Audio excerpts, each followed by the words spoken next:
Chapter 101, Mysterious Light. Spirit Eye's Mysterious Light Technique. Although the name sounds somewhat rustic, it is, without a doubt, a Taoist gate righteous skill, even capable of cultivating to the level of heaven view earth here and admiring eye of heaven, such great divine power. By practicing this technique, one can open their spirit eyes to see the mysterious light, which can be used to inquire into all matters under heaven, even peering into the heavenly court and underworld, life and death, past and future, spirits and demons, and the hidden secrets of gods and Buddhas. In short, as long as it still exists within the three realms and the five elements, theoretically, anything can be investigated with Spirit Eye's mysterious light, revealing its essence and origins. This was Su Yang's understanding of the Spirit Eye's mysterious light technique. But understanding was just understanding, he had never obtained its mana point, let alone practiced this profound and righteous technique. Now, the dry prosperous Taoist risked his life for righteousness, fulfilling Su Yang's wish by presenting the technique to him. Su Yang would not disappoint him and immediately began to study the wondrous skill within the Taoist scriptures. After some indeterminate time, Su Yang set down the scripture, his face full of admiration. So that's how it is, so that's how it is, truly a great divine power. Between his words, he clearly gained insight into the subtleties of the righteous skill. Why could Spirit Eye's mysterious light inquire into the three realms?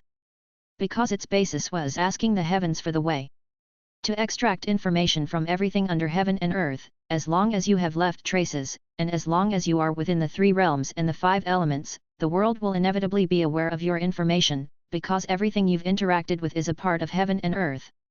For example, if you take a step, the ground will bear the weight, the air will be disturbed, and there will be the intervention of light, material changes. In essence, everything in the world, including yourself, serves as eyes and ears watching you. Whatever you do, the world retains traces. The Spirit Eye's mysterious light technique is about entering the world's information repository, using great mana as the access right to inquire the information within, thus knowing everything that can be known. Therefore, it is a righteous skill of the Taoist gate and art of divine abilities because it already touches upon the heavenly mechanism. Su Yang had always coveted such skills of heavenly mechanism. Alas, such cultivating skills were also extremely rare and precious within the cultivation world. It's not just the Foundation establishment forces, even the three sects of Golden Core might not have the related heritage and collection. Only in this realm with its exceedingly high status, although declined due to the end times of evil age, there remain many immortal god techniques and righteous skill legacies, enabling the acquisition of such great divine power techniques. Su Yang stood up and turned towards the mana altar, ready to test the subtlety of this technique. He scattered a handful of yellow talismans, then stepped through the Big Dipper formation, casting a spell and reciting an incantation. Heaven so clear, earth so spiritual, the three wonders of sun, moon, and stars, asking the heavens about ghosts and spirits, beholding the depths to see the essence. I summon Supreme Elder Lord with haste as the command. Through the eyes enters the spirit law, into the mirror enters the mysterious light. Open. As Su Yang's voice resounded, mana surged, and within his brow, spirit light flickered, slowly manifesting an inscription as if a mud pill palace was opening to reveal the spirit eyes. The spirit eyes were formed, then it was time to behold the mysterious light. Standing before the mana altar, Su Yang lifted one hand as if he was holding a mirror, and placed the other hand over it, activating his mana and starting its rotation. In just a short time, the mysterious light flickered in the palm, solidifying into a mirror revealing itself.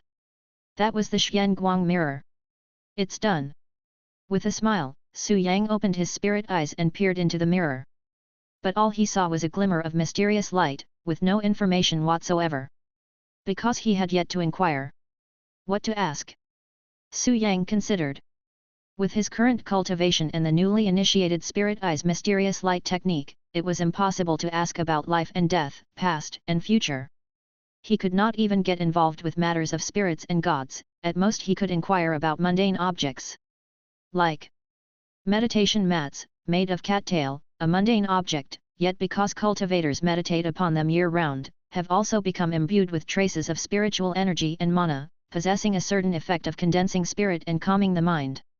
Commoners who use it can ward off nightmares. With a thought from Su Yang, the mirror immediately displayed a meditation mat, precisely the cushion he used for daily meditation and practice. Seeing the meticulously detailed information in the mirror, Su Yang smiled and thought to himself, this could be considered a treasure appraisal technique. In the future, if I go to the markets, I may very well find some overlooked treasures and earn a few spirit stones. No, using such divine skills for treasure appraisal is really putting great talent to petty use. Now I've just started, but once I reach a certain level, the spell will become divine ability, and heaven view earth here will be a trivial matter. I might even, like the legendary true monarch Erlang, grow an admiring eye of heaven that can illuminate the three realms and see through to the netherworld.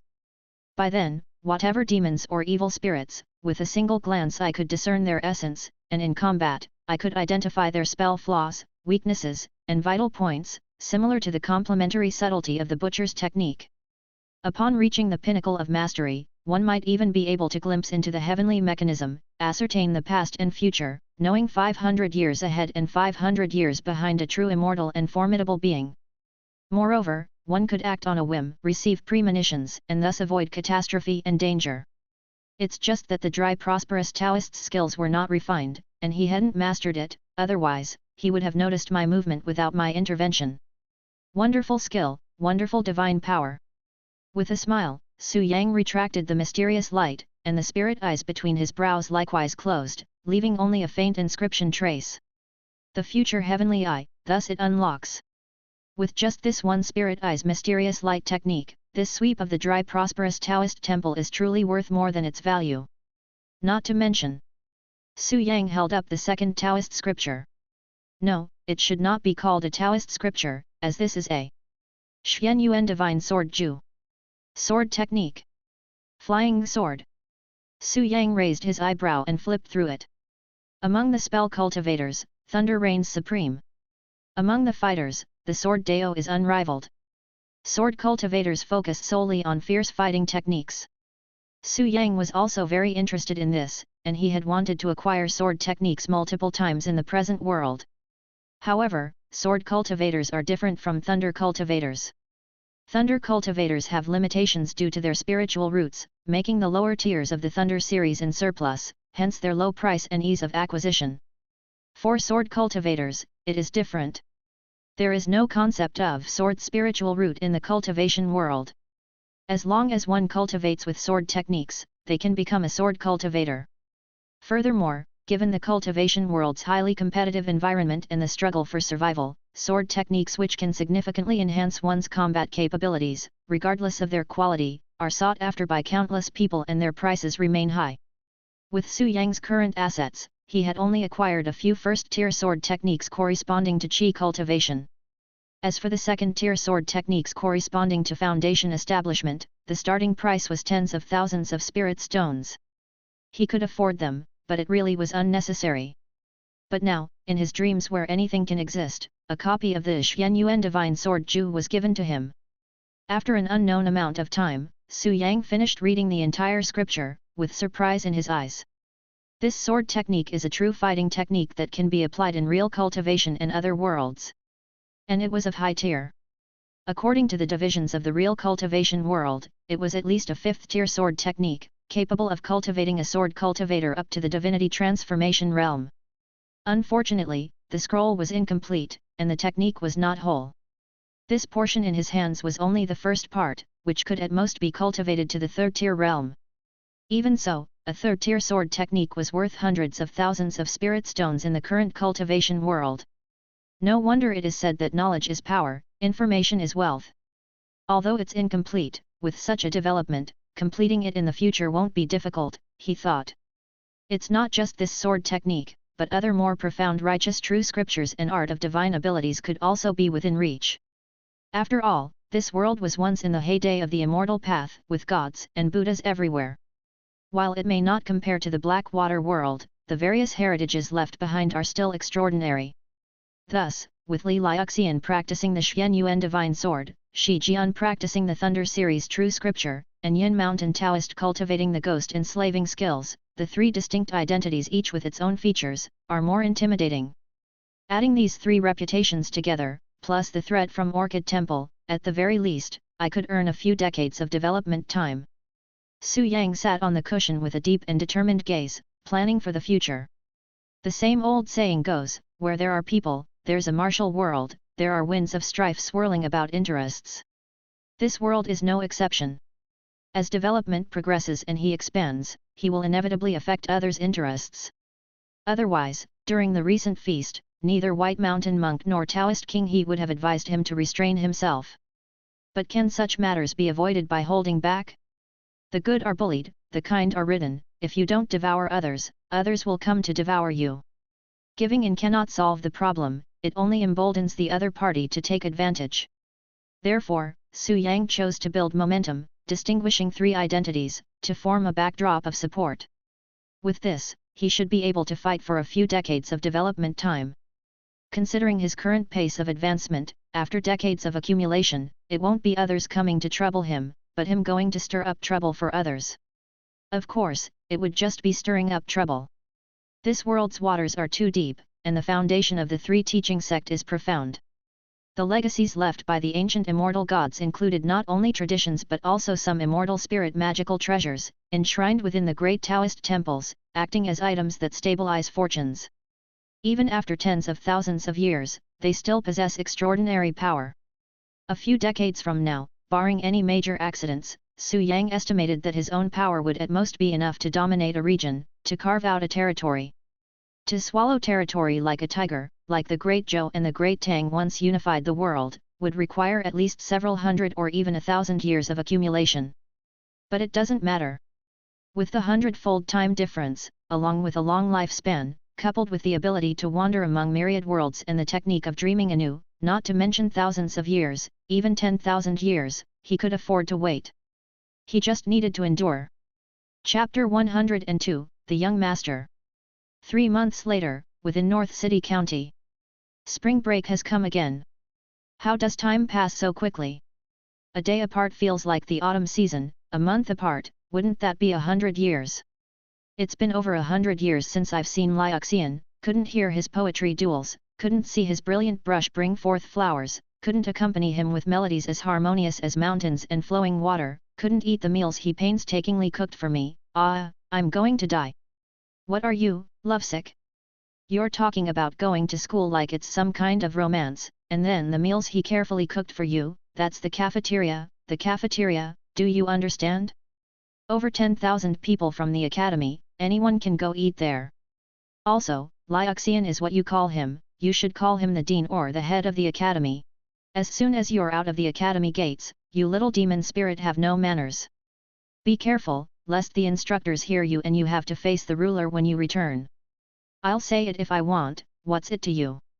Liuxian, my dear, husband, if you're not happy, bite me, blah blah blah. A group of youthful scholars with powdered faces and peach blossoms for cheeks, twittering like swallows, passed through the streets, drawing eyes.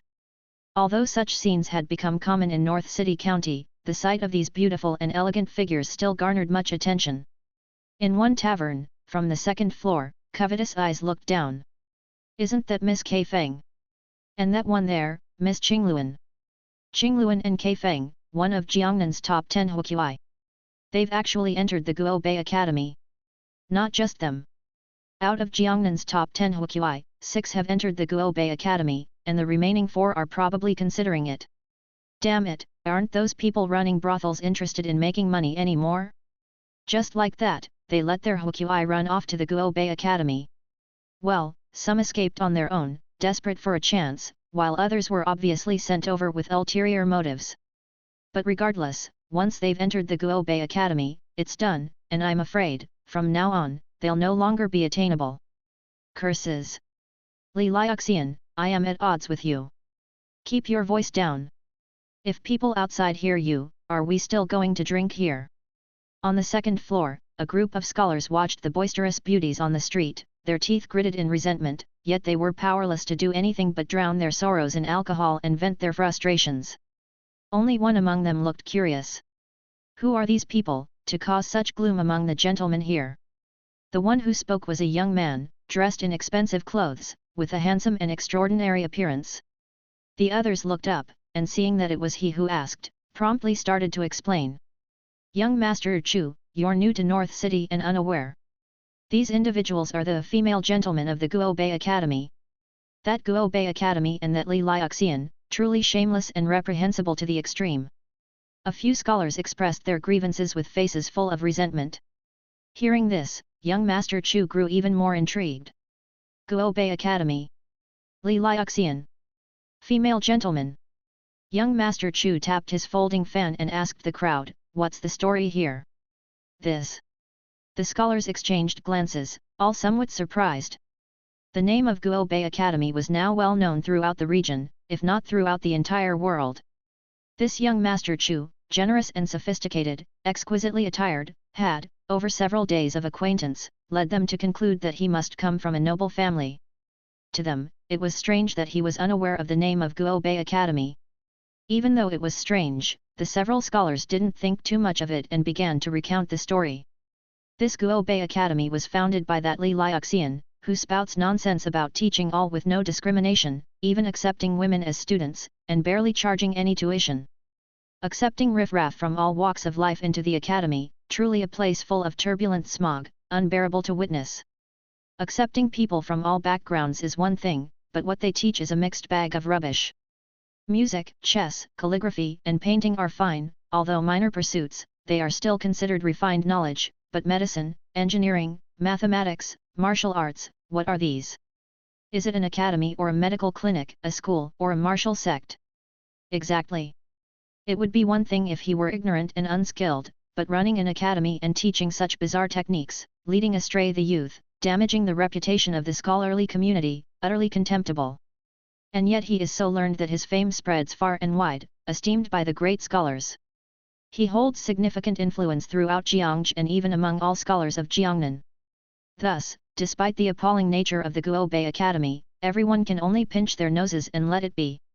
Who would have guessed, over the past few years, instead of showing restraint, he's grown even more audacious, actually admitting courtesans from brothels, causing a collective exodus of huqiai from top establishments in Jiangnan, to become students at his academy. But, is this educating and nurturing talent, or plainly using the name of the academy to engage in vile and disorderly behavior, corrupting the holy path of poetry and prose taught by sages to such a degree? Indeed, Brother Zhang, you know, right? His family runs a brothel. Recently, they weren't cautious, and one of their huqiai mistresses ran off to the Guo Bei Academy. He hurried over to get her back, but guess what happened? The ruffians from the Guo Bei Academy didn't give a second thought before drawing their swords and killing Brother Zhang and all his family's servants on the spot, blood flowing like rivers. That Li Liuxian, tyrannical and unreasonable, has taught his students and disciples to be more brutal and venomous than the next. Brother Zhang was a candidate in the official examinations, with recognition for his scholarship, and they just killed him without hesitation. Even if Brother Zhang did start a fight in their academy, hurt someone, they had no right to do such a thing. What regard do they have for the laws of the court, for justice, for the rule of law? The scholars became more and more agitated as they spoke, and in the end, they took a hefty drink and started pouring out their grievances to young Master Chu. That detestable Li Liuxian, relying on the protection of the scholarly elders, covers the sky with one hand here in North City County, and even in Jinhua Mansion. When Brother Zhang's family carried his corpse to the county office to file a complaint, the office refused to accept it, shirking responsibility. When they went to the mansion office, it was even worse. Not only did they ignore the complaint, they beat them and threw them out, accusing them of slandering Li Liuxian and the Guo Bei Academy. Brother Zhang is dead, and Li Liuxian didn't stop there. He used his power to suppress the Zhang family, destroying their household and swallowing their assets whole, heartless and vile to the extreme. Not just the Zhang family, over the years, how many in North City County and Jinhua Mansion have had their properties and lives taken by him? There are those who say that in North City County, you can discuss state affairs, criticize the government, even curse the current emperor, but you must never speak ill of Li Liuxian, never offend the Guo Bei Academy, otherwise, your family will be ruined and annihilated down to the 9th degree of kinship.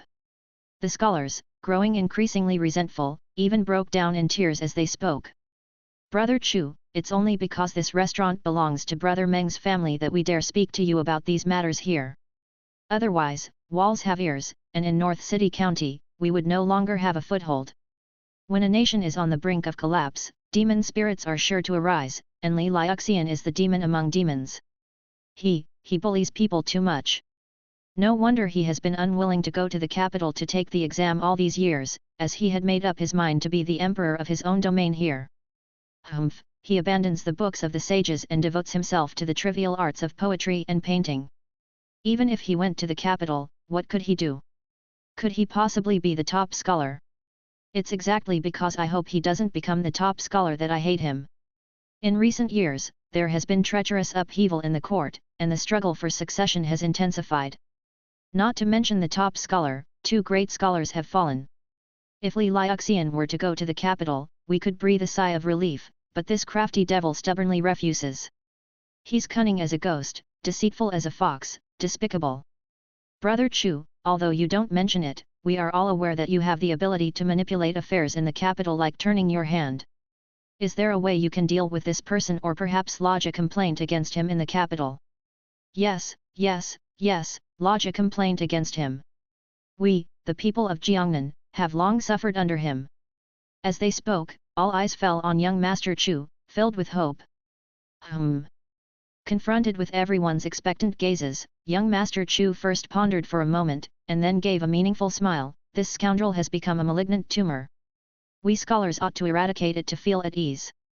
Having said that, he clasped his hands together. Rest assured, after I return to the capital, I will definitely find a way to present his wicked deeds before the emperor and remove this tumor for the people of Jiangnan.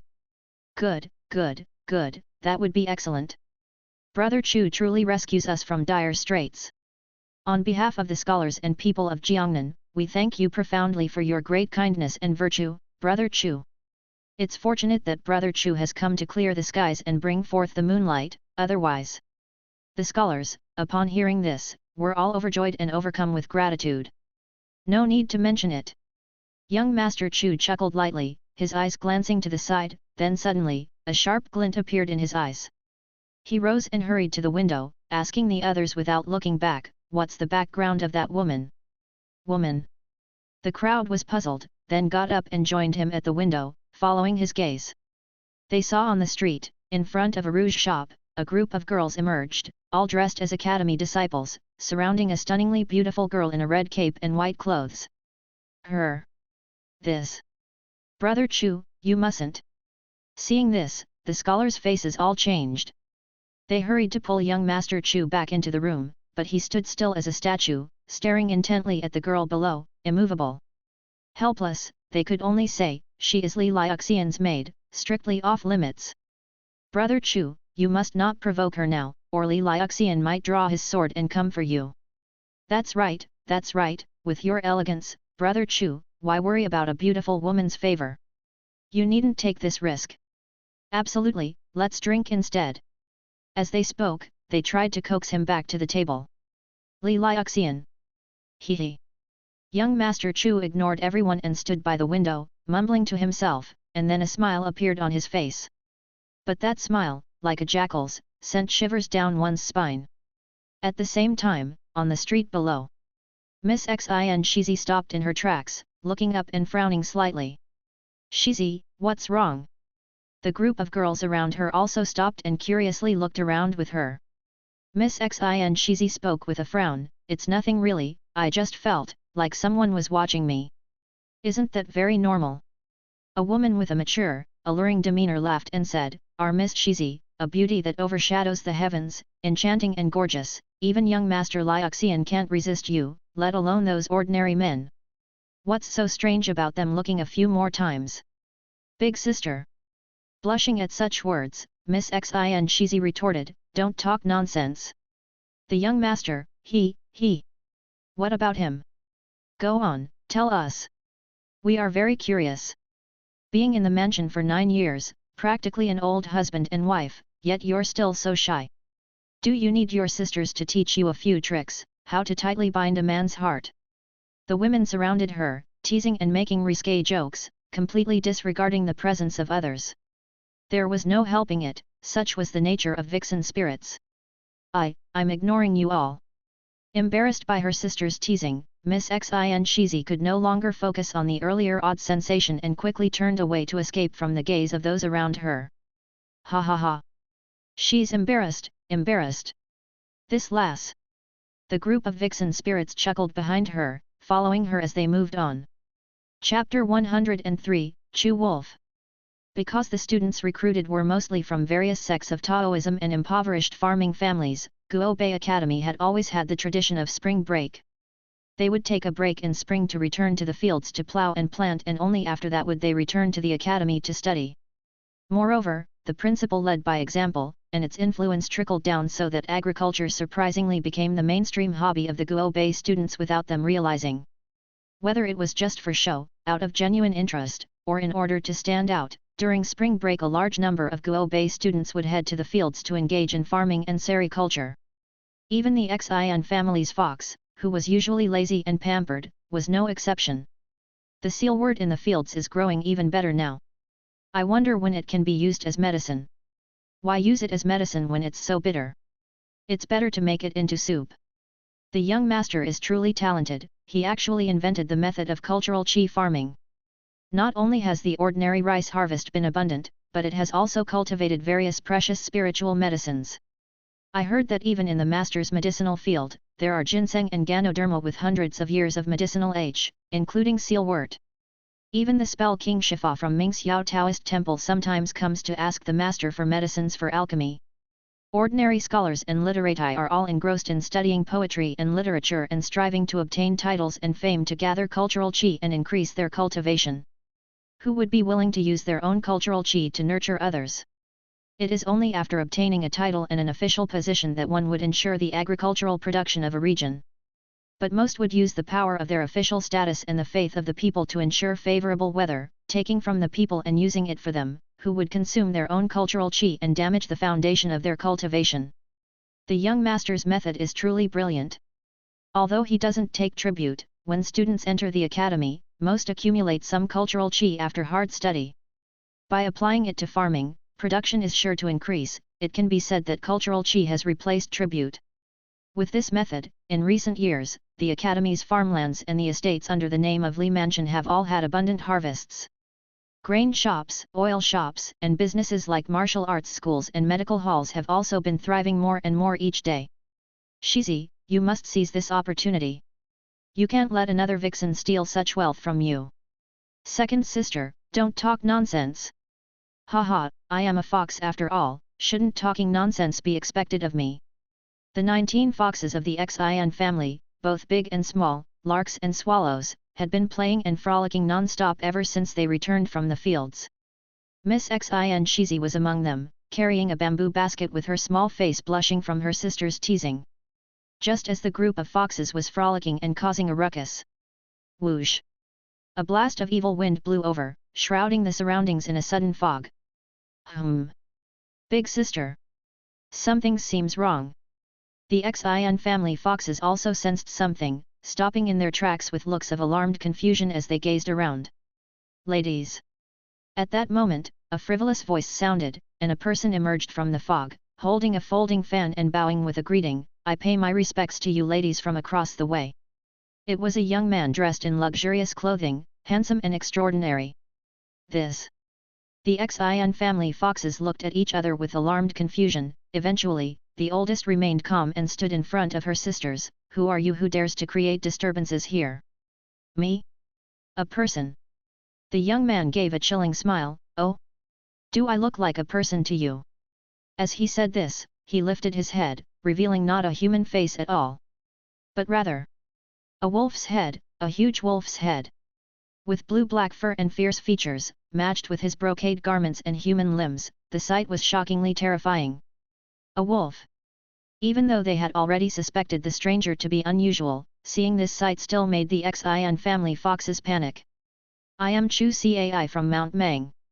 I am pleased to meet you, ladies." At this, the wolf gentleman gave a sinister smile and introduced himself to the terrified fox girls.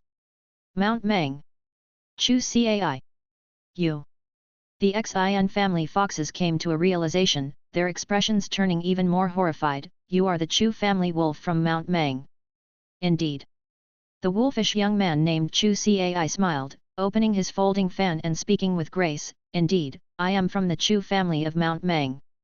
"Big sister." At this, the group of foxes became even more panicked, instinctively huddling behind their older sisters. The elder Xian family fox sister barely managed to maintain her composure, shielding her younger sisters behind her, and looked at the Chu family wolf with uncertain fear. What do you want? Ladies, there is no need to be afraid. I mean no harm, said Chu Cai with a smile, turning his gaze to Miss Xin Shizi among the group of foxes. My visit today is not to trouble you, ladies, but rather, I have come to offer a piece of joyous news for you. Joyous news? What joyous news? Naturally, the Xin family foxes didn't believe his words, becoming even more wary. Ha ha!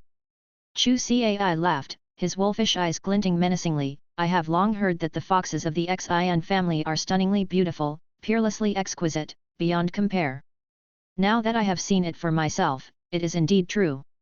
I, unworthy as I may be, wish to ask for the hand of a fox maiden from the Xin family to become my wife in the Chu family of Mount Mang. I wonder what you ladies think.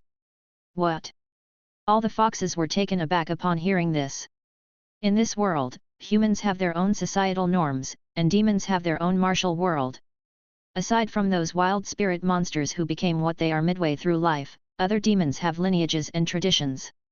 Like them, the sisters are known as Xin family's fox from Yellow Mountain, also considered a renowned family among spirit monsters. And the person before them is even more significant. He comes from the Chu family of Mount Mang, the greatly infamous Chu family wolf. Alive in Suhang, buried in Mount Mang. Mount Mang, a place of immortal spirits, is not only sought after by emperors and nobility for burial, ensuring an auspicious afterlife, but even the supreme Taoist ancestor and the dragon and tiger heavenly master among other great Taoist founders had also practiced there, making it one of the ancestral grounds of Taoism. At the same time, it was a paradise for all kinds of spirit monsters. After all, Mount Mang is treacherous and unfathomable. Even Taoism cannot fully occupy it, and many demons and spirit monsters are born within it. The Chu family wolf is one of them, even a prestigious royal clan among them, with a high reputation in the demon world. The Xin family's fox is also considered a noble bloodline among the spirit monsters. Naturally, they had heard of the notoriety of the Mount Mang Chu family wolves. Indeed, notoriety.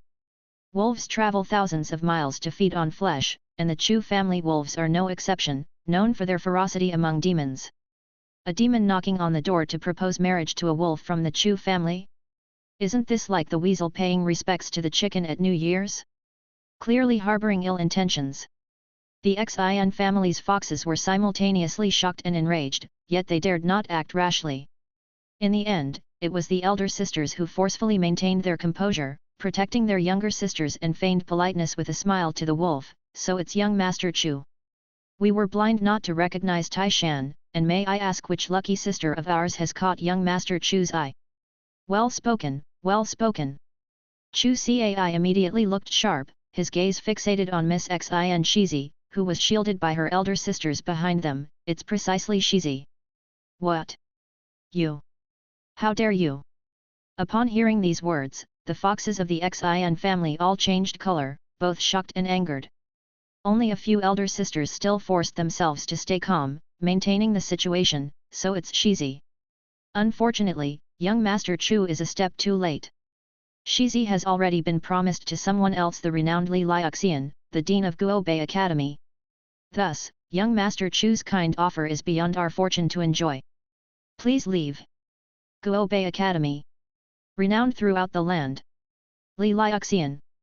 Chu Cai scoffed coldly, full of disdain. Are the ladies trying to scare me with him? Then with a flick of his folding fan, revealing a fierce wolf's head, he said, what do you take my Chu family for? Let alone his mere position as Gun, even if he became the top scholar, received official rank, I'd still feast without error.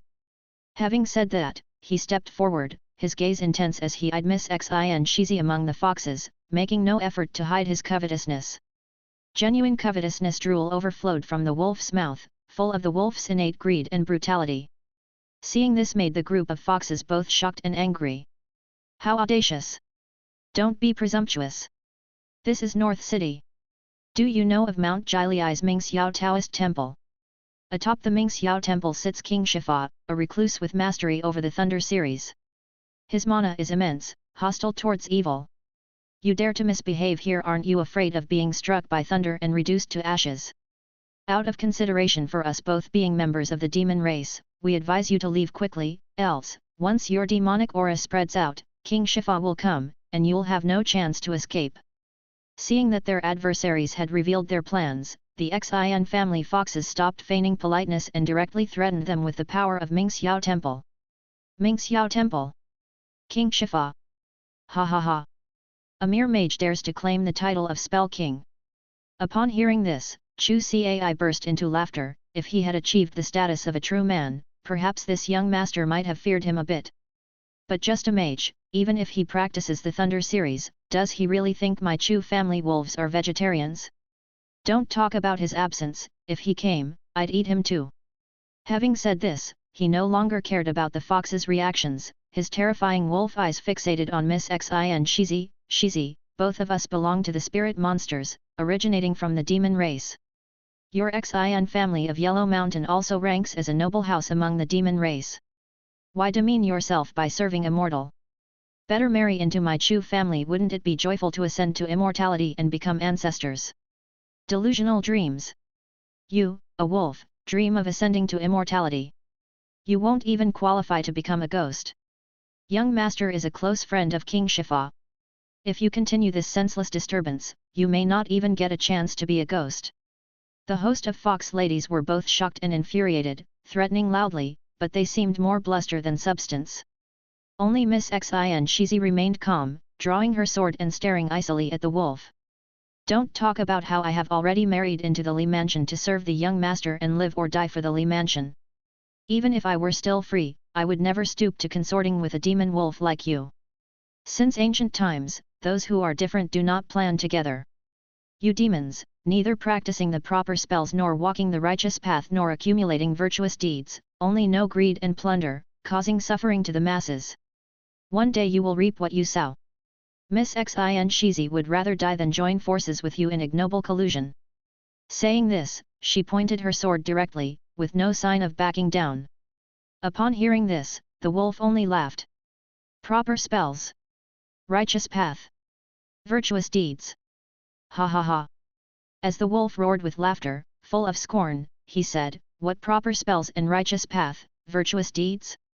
We, the beastly kind, are naturally about survival of the fittest, the law of the jungle. What, humans can eat animals, but animals can't eat humans. Such rubbish principles are nothing but human playground rules. Then pointing his finger accusingly, he coldly stated, Miss Xi and Shizi, don't forget that you are also beasts, demons, spirit monsters, and outcasts. Without taking refuge in religious cultivation, humans will kill you just the same, skin you, eat your flesh. Then, will you still want to debate with them about what is right or wrong, good or evil? Have you lived among humans so long that you've forgotten who you truly are, your inherent nature and true form? His words left the Xian family foxes speechless, uncertain how to retort. But Miss Xi and Shizi was unmoved, her voice cold. Survival of the fittest, natural selection may indeed be the nature of the beast, the logic of nature, but having begun cultivation, you should know that order must exist in the cosmos, that boundless plunder cannot be tolerated, for it will undoubtedly lead to your demise. You, consuming beasts and humans, demons and fiends, fattening yourself on the masses, how can you possibly achieve a righteous transcendence? Exactly, exactly. Upon hearing this, the foxes of the Xian family regained their senses. Even if we had to marry a pig or a dog, we wouldn't marry you, you jackal. What do you mean, becoming your wife? Being your emergency rations would still be too good for you. You demons, not only do you eat humans, but you don't even spare other spirit monsters. Hurry up and leave, or we'll call for help. The foxes of the Xian family stood together, trying to scare off their opponent. However, the wolf from the Chu family was not intimidated at all. Very well, since you refuse to drink a toast, you must be forced to drink a forfeit. Don't blame me for being impolite now. Attack! As soon as he finished talking, the jackal waved his large hand, and from within the fog emerged several sinister figures that walked upright like wolves. Kill! Devour them! Chu Cai roared and led the pack of wolves to the attack. Form up! The Xian family's foxes' pupils contracted, and they drew their swords immediately, forming a sword formation on the spot. This formation! As Chu Cai and his pack of wolves fell into the sword formation, they immediately sensed something was off. The foxes of the Xian family didn't waste words, they activated their sword formation and attacked from all directions. Jinwu 7 Section Formation. In the world of Great Zhou, Wu Dang's peerless martial arts scripture was integrated and further modified by Su Yang. With wisdom amassed over 3 generations and the incorporation of the method of the array formation from cultivation, it underwent a transformation as profound as rebirth, no longer the mundane martial arts of the past. After the establishment of the Guobei Academy, due to Su Yang's reputation and strong support from various parties, spirit monsters from all around were attracted to come, including the Xian family's foxes, who had changed their mind and sent all 19 daughters to the Guobei Academy for protection. Su Yang had taken good care of them and had taught them this method of joint battle array early on as a means of protection. After the revision, it had become a Tier 1 battle array. As long as the quality was sufficient and the formation intact, it was more than enough to handle cultivators below the Foundation Establishment tier. Foundation Establishment 5th stage corresponds to a true man, and among the demon kind, a demon king. Did this Chu family wolf possess the cultivation of a demon king? Clearly not. Though of noble birth, he was still young, and at the moment, he was merely at the peak of a demon general's strength. He was simply unable to break the Jinwu 7 section formation when it was fully deployed by the 19 foxes of the Xian family. In just a short time, one of the wolf servants fell to the sword. The Chu wolf was furious, sweeping away with a claw to push back the sword points of 2 foxes, but immediately 2 more foxes lunged with their swords from the left and right. What kind of formation is this? It doesn't matter. Unable to break through the persistent defense and wild from frustration, Chu Cai finally stopped holding back and let out a roar, unleashing the power of the heavenly wolf howling moon. Woo! With a long howl, his body swelled in size. The noble young man with a wolf's head suddenly transformed into an upright standing jackal demon, his dark green body gleaming with a silver light. His demonic power surged, hinting at a breakthrough to the 5th stage, the stature of a demon king. Heavenly wolf howling moon. Innate divine ability. Not good. The foxes of the Xian family's faces changed, and they pressed forward with a more aggressive sword play. Bang! Bang! Bang! However, they were swept aside by the wolf's claw, and several younger foxes had their swords shattered and bodies sprayed with blood, already injured. Fortunately, Miss Xin Shizi and several elder sisters risked their lives to arrive in time, barely maintaining the formation's stability. Although it had not broken, the formation was on the verge of collapse, growing increasingly perilous. In a moment of desperation, one of the fox sisters could only threaten further, "Scream all you want, make it nice and loud." With such a commotion, there's no way Ming Xiao Taoist Temple won't hear it. Once King Shifa arrives, forget being a demon, you won't even qualify to be a ghost. Hearing this, the other foxes also spoke up, rightly said, "Sisters, don't be afraid, our sword formation will hold until King Shifa arrives. Once the Spell King is here, that will be the end of this jackal." Roar! The words had an effect, and a glint of light flashed in the eyes of the Chu wolf, who then forcibly burst out of the encirclement. "Scared, are you?" At last, he fled. "Wait, this direction. He's not trying to escape." The Academy. Young Master. Watching the Chu wolf break away, Miss Xin Shizi and her sisters had no time to breathe a sigh of relief before they realized something. Their expressions changed, and they quickly gave chase. Chapter 104, Sword Box. Shadows and light streaked by, a fierce chase ensued, and in the blink of an eye, they reached North City Academy. At the forefront was a massive wolf, its dense demonic aura shot up to the sky, alarming the winds and altering the colors of the clouds. Miss Xin Shizi pursued closely, followed by the blood-stained bodies of the Xian family's foxes, each bearing different degrees of injuries. The formation was profound and had many strengths, its only weakness being its mobility. That's why mid and low-tier formations were incredibly poor in mobility, capable only of steadfast defense, hardly suitable for pursuit. High-tier formations, on the other hand, often enveloped an entire region, or even a whole world, so the question of mobility wasn't even on the table. The Jinwu 7 section formation was merely a Tier 1 battle array, and as the cultivation of the Xian family's foxes varied, the formation inevitably became disordered during pursuit. After the relentless battle to this point, all but Miss Xin Shizi had suffered injuries of varying severity. Yet even so, they dared not give up. The target of the Chu family wolf had clearly shifted, now directly heading for North City Academy. He intended to strike at North City Academy, at Li Liuxian. With this being the case, how could the Xin family's foxes stand idly by? Although in their hearts, this prospective brother-in-law was an unfathomably talented and godlike figure, they could not ignore the reality that without a title or official position, he was still but a mortal. No matter how scholarly or extraordinary his martial skills were, no matter that he created the matchless Jinwu 7-section formation, a mortal was ultimately just a mortal. How could he withstand a demon, especially a notorious one like the Chu family wolf?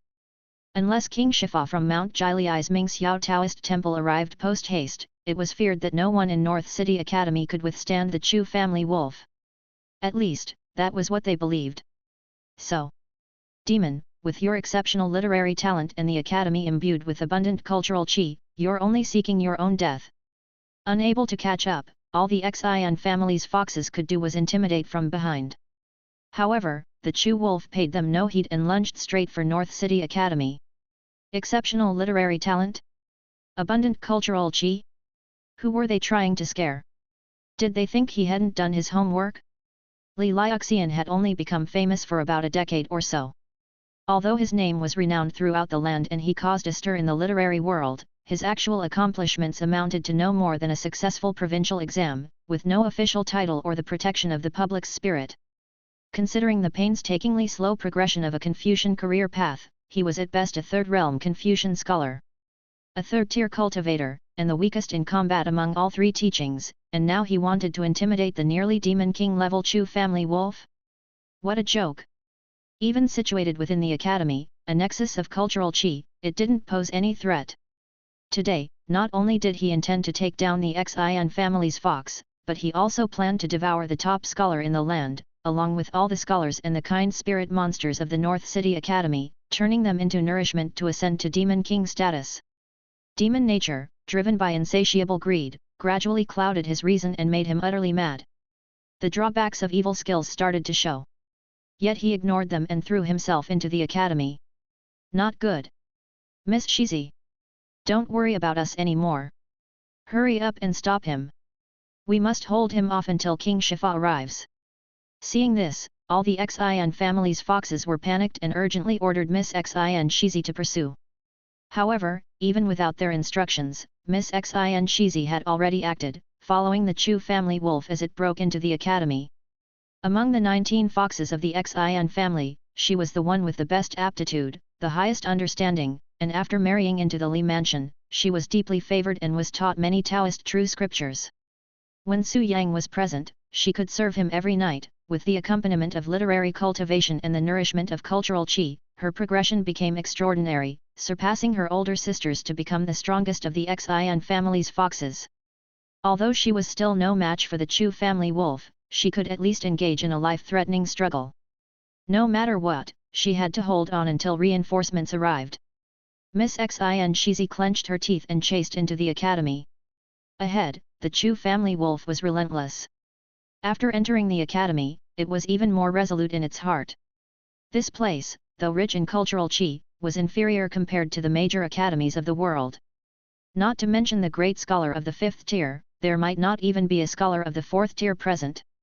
Under such circumstances, what was there to fear? Kill, kill, kill. Devour, devour, devour.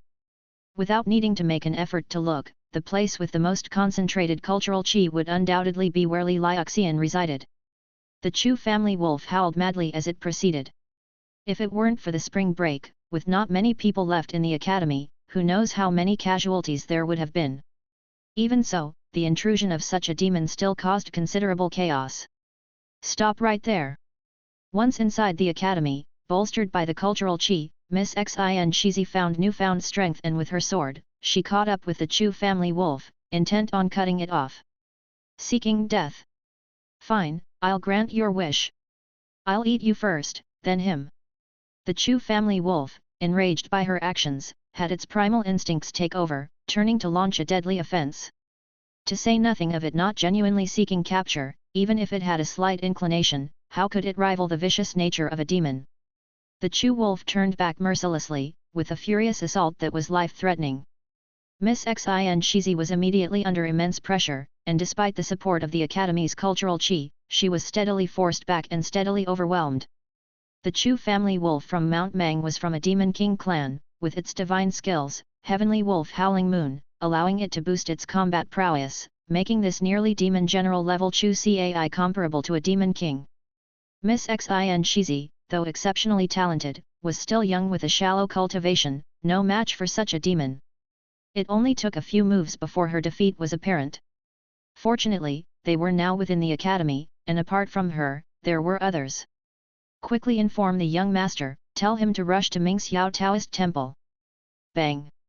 Before she could finish speaking, a surge of demonic qi roared forth, a wolf claw swept across causing a resounding clang.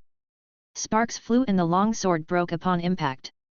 Barely withstanding the strike, Miss Xin Shizi was also sent flying into a building. Roar! The Chu wolf roared, about to continue its pursuit when a glimpse from the corner of its eye immediately drew its attention.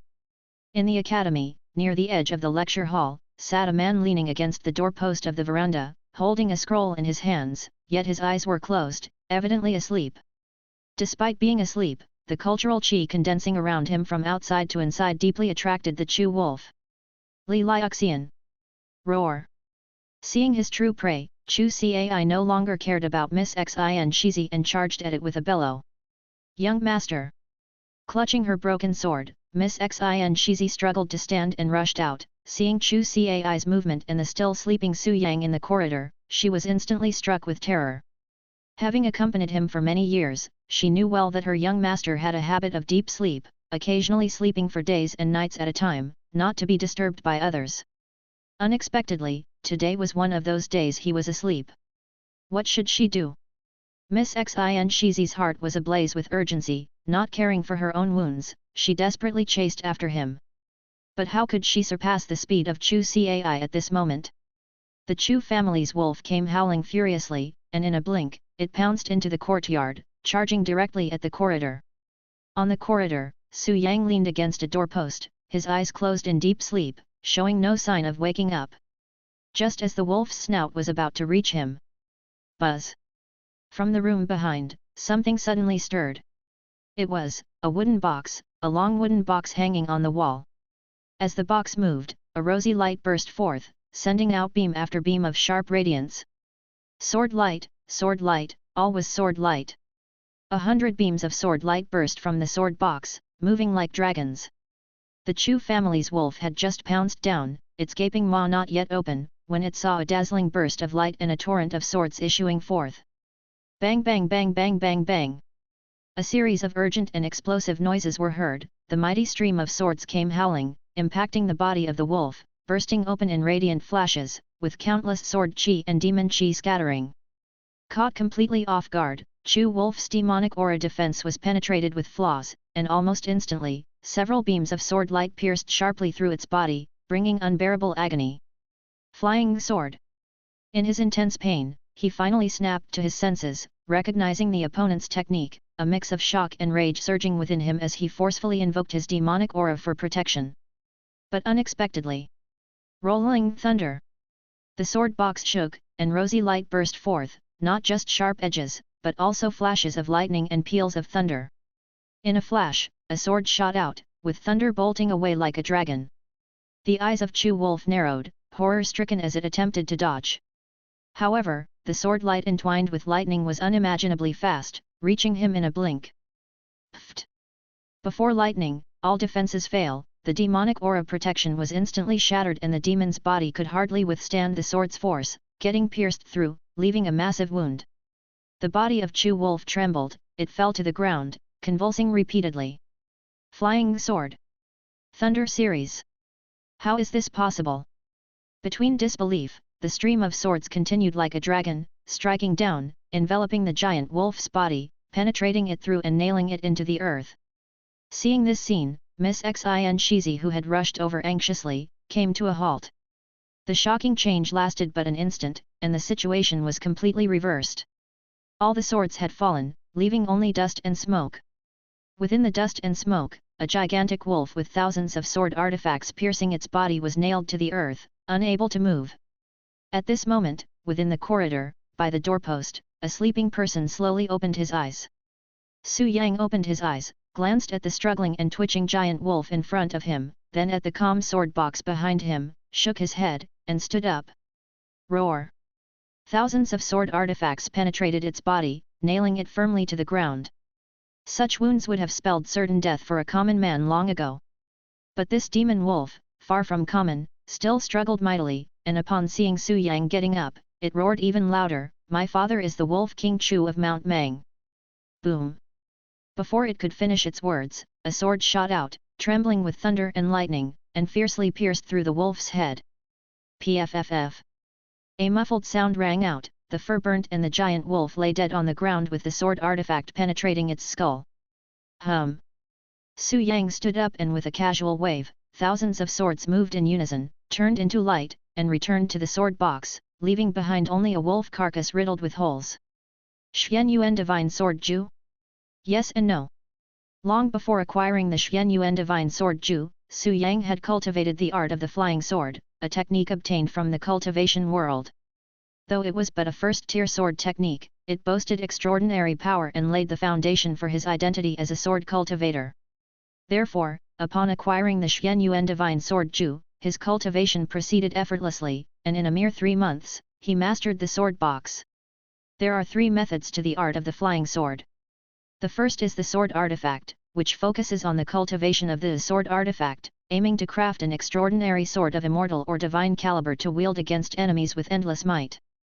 The second is the sword pill, focusing on the method of sword chi, emphasizing control over the flying sword, to the extent that it can be flexible enough to wrap around a finger, stretch out to form a sword, or be condensed into a pill, thus refining the sword into silk and differentiating the sword light.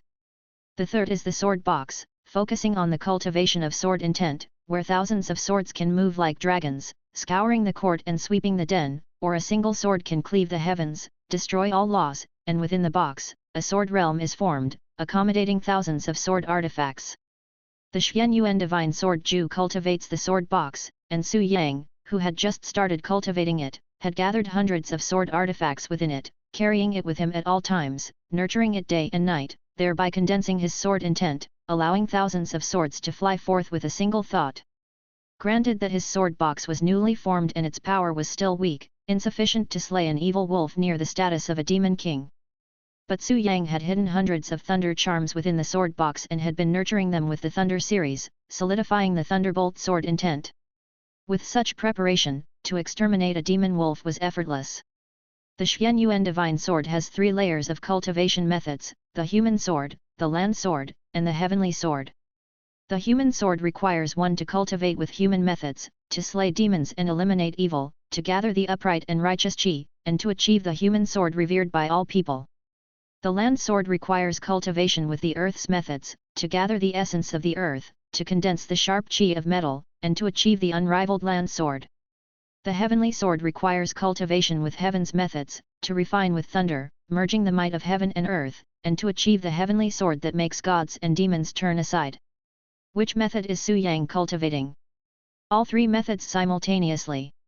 Xuan Yuan is, after all, the supreme sovereign, master of the trinity of heaven, earth, and man. Only by cultivating all 3 methods can one refine the true Xuan Yuan Divine Sword, uniting the trinity of heaven, earth, and man to exorcise ghosts and gods. At present, Su Yang has merely stepped on the path, with the human sword yet to be achieved, the land sword yet to be achieved, and the heavenly sword even further from completion. In the future, when the 3 methods of heaven, earth, and man are perfected, to forge the true Xuan Yuan Divine Sword will be within reach. Then, not just a demon wolf nearing the status of a demon king, but even a demon emperor or a demon god could be slain with a single sword. Only then will it truly reflect the elegance of a sword cultivator. Chapter 105, Indulgence. Young Master. Headmaster. Master. The demon wolf fell, and outside the courtyard, a large crowd had gathered, looking uncertainly at the mountainous corpse of the demon wolf and at Su Yang, who stood alone on the corridor. Young Master. Having been stunned and lost in shock, Miss Xin Shizi was jolted awake, turned to look at Su Yang, and was about to speak when her suppressed injuries acted up. The world spun, and she fell straight from mid-air. Among the Xin family's foxes, though she had the highest cultivation and the strongest power, there was still a significant gap between her and the Chu family wolf. Her desperate delaying tactics had caused her serious injuries and, furthermore, trying to hold on had only added to her trauma. With the demon wolf dead and the dust settled, her mind relaxed, her body likewise relaxed, and her uncontrollable injuries naturally flared up. Fortunately, a figure flashed by swiftly and caught her in his arms. Young master! Headmaster! Behind them, the Xin family's foxes had also hurried over, and seeing the collapsed demon wolf in the yard and Miss Xin Shizi, unconscious in Su Yang's arms, they became worried. Is Shizi all right? She is just unconscious, nothing serious. I will heal her wounds, so there's no need to worry. Su Yang reassured them with a comforting voice, then turned to look at the Xin family's foxes, who were disheveled and injured. You all are injured as well, go and rest first. Later, I will send someone with medicine for your injuries. Thank you, young master. Upon hearing this, the Xin family's foxes all breathed a sigh of relief. Elsewhere, the true disciples who had stayed at the academy also rushed over. Master, this corpse. The demon chi is too strong for you to handle. Su Yang glanced at the wolf corpse and waved his hand, collecting it. It's over. You all can disperse now. Yes. The crowd dispersed, and Su Yang, carrying the unconscious Miss Xin Shizi, turned and walked toward his bedroom. His steps were gentle, not jostling, yet the beauty in his arms became increasingly smaller and lighter. By the time they reached the bedroom, the beautiful young girl had disappeared, leaving behind only a small white-furred fox lying quietly in the crook of his arm. Su Yang wasn't surprised, but calmly sat down, took out a spirit pill and fed it to her, then activated the life scroll to dissolve the medicine's power, healing the injuries within her body. In this world, the demon species practice cultivation differently, unlike the demon beasts of the present cultivation world. In the real world, for a demon beast to completely transform into a human form, it must reach the nascent soul realm. In this world, however, kind spirit monsters with a heritage generally cultivate the Supreme Yin body training skill. The Supreme Yin body training allows them to use the power of Supreme Yin moonlight to refine the demon body and transform into human form. They don't need to reach the nascent soul realm, merely the later stages of Qi cultivation with accomplished mana are sufficient to transform. This type of transformation is not an illusion but a genuine transformation. There is no difference from a real human body, and they can change their appearance, hide their aura, and avoid being hunted and killed by demons, monsters, and evil path cultivators. It is an essential cultivation technique for kind spirit monsters. The only downside is that when seriously injured or dead, the spirit monster will revert to its original form. But this is not a flaw of the technique, as even in the real world, nascent soul demon cultivators revert to their true form upon death. At this moment, with Miss Xin Shizi returning to her fox form, it meant her injuries were very severe, possibly even damaging her foundation. Fortunately, over the years, Su Yang, with the nurturing of cultural qi and the aid of his skill traits, had cultivated many spiritual medicines, turning them into various spirit pills, and, coupled with the effect of the life scroll, was indeed sufficient to restore her to her original state. After a while, when the cultivation session ended and the spirit pill's power had taken effect, the little fox, who initially showed signs of pain, gradually relaxed her furrowed brows and fell into a stable slumber. Su Yang nodded, also lay down, embracing the white fox as he sank into a dreamscape. A dream within a dream is, of course, a return to reality. Just now, he had been asleep, dreaming back to the real world, attending to some matters. After all, he had been here for more than 20 years. Even with a time difference of 100-fold, more than 2 months had passed in the real world, and there were plenty of issues to address on the island. Had it not been for the demon wolf's attack, he would have slept for several more days. Su Yang drifted away into deep sleep, and the white fox also rested quietly in his arms, exuding a sense of tranquil beauty of the years. In such a state, time was hard to grasp. The white fox's body trembled slightly, and a burst of radiance flickered, the glow of Supreme Yin moonlight. Within the glow, the fox form vanished, leaving behind only a breathtakingly beautiful young girl, her clothes gone, bare of all cover. Time passed unknowingly in this state, until the young girl's eyelids quivered and slowly opened, full of bewilderment. Young master! Miss Xin Shizi awoke to find herself lying in the arms of another, which initially startled her, but upon realizing it was Su Yang, she calmed down. Yet, she soon discovered something else, saw her unclothed self, and her face heated up rapidly. Flushed and not knowing what to do, she blushed deeply. Although she had been wed into the Li mansion for over a decade, serving occasionally with a touch of red sleeves, and attending to nighttime matters, that was truly just adding the touch of red sleeves, assisting during studies and nothing more. Their relationship had made no substantial advancement, and such openly intimate encounters were utterly unprecedented. Therefore, her panic was understandable. In turmoil, Miss Xin Shizi was about to get up and dress. But looking at the soundly sleeping Su Yang on the bed, a capricious thought stopped her in her tracks. The lessons from her elder sisters haunted her mind, making the embarrassed little fox's face turn even redder, as if she would bleed. In the end, she mustered great courage, tentatively lay back down, and curled up in the nook of his arms. She trembled as she made contact, and then gradually pressed closer, finally resting snugly against him. So it was that the distance between them became so close, not even a sliver of space was left. Miss Xin Shizi closed her eyes, her body tensed up, and she pressed herself to his side, like a thief in the night. After staying so close for a while, finding that Su Yang still had no reaction, the little fox finally began to relax, trembling as she parted her eyelids, cautiously sizing him up. He lay there quietly on his side, still deep in sleep.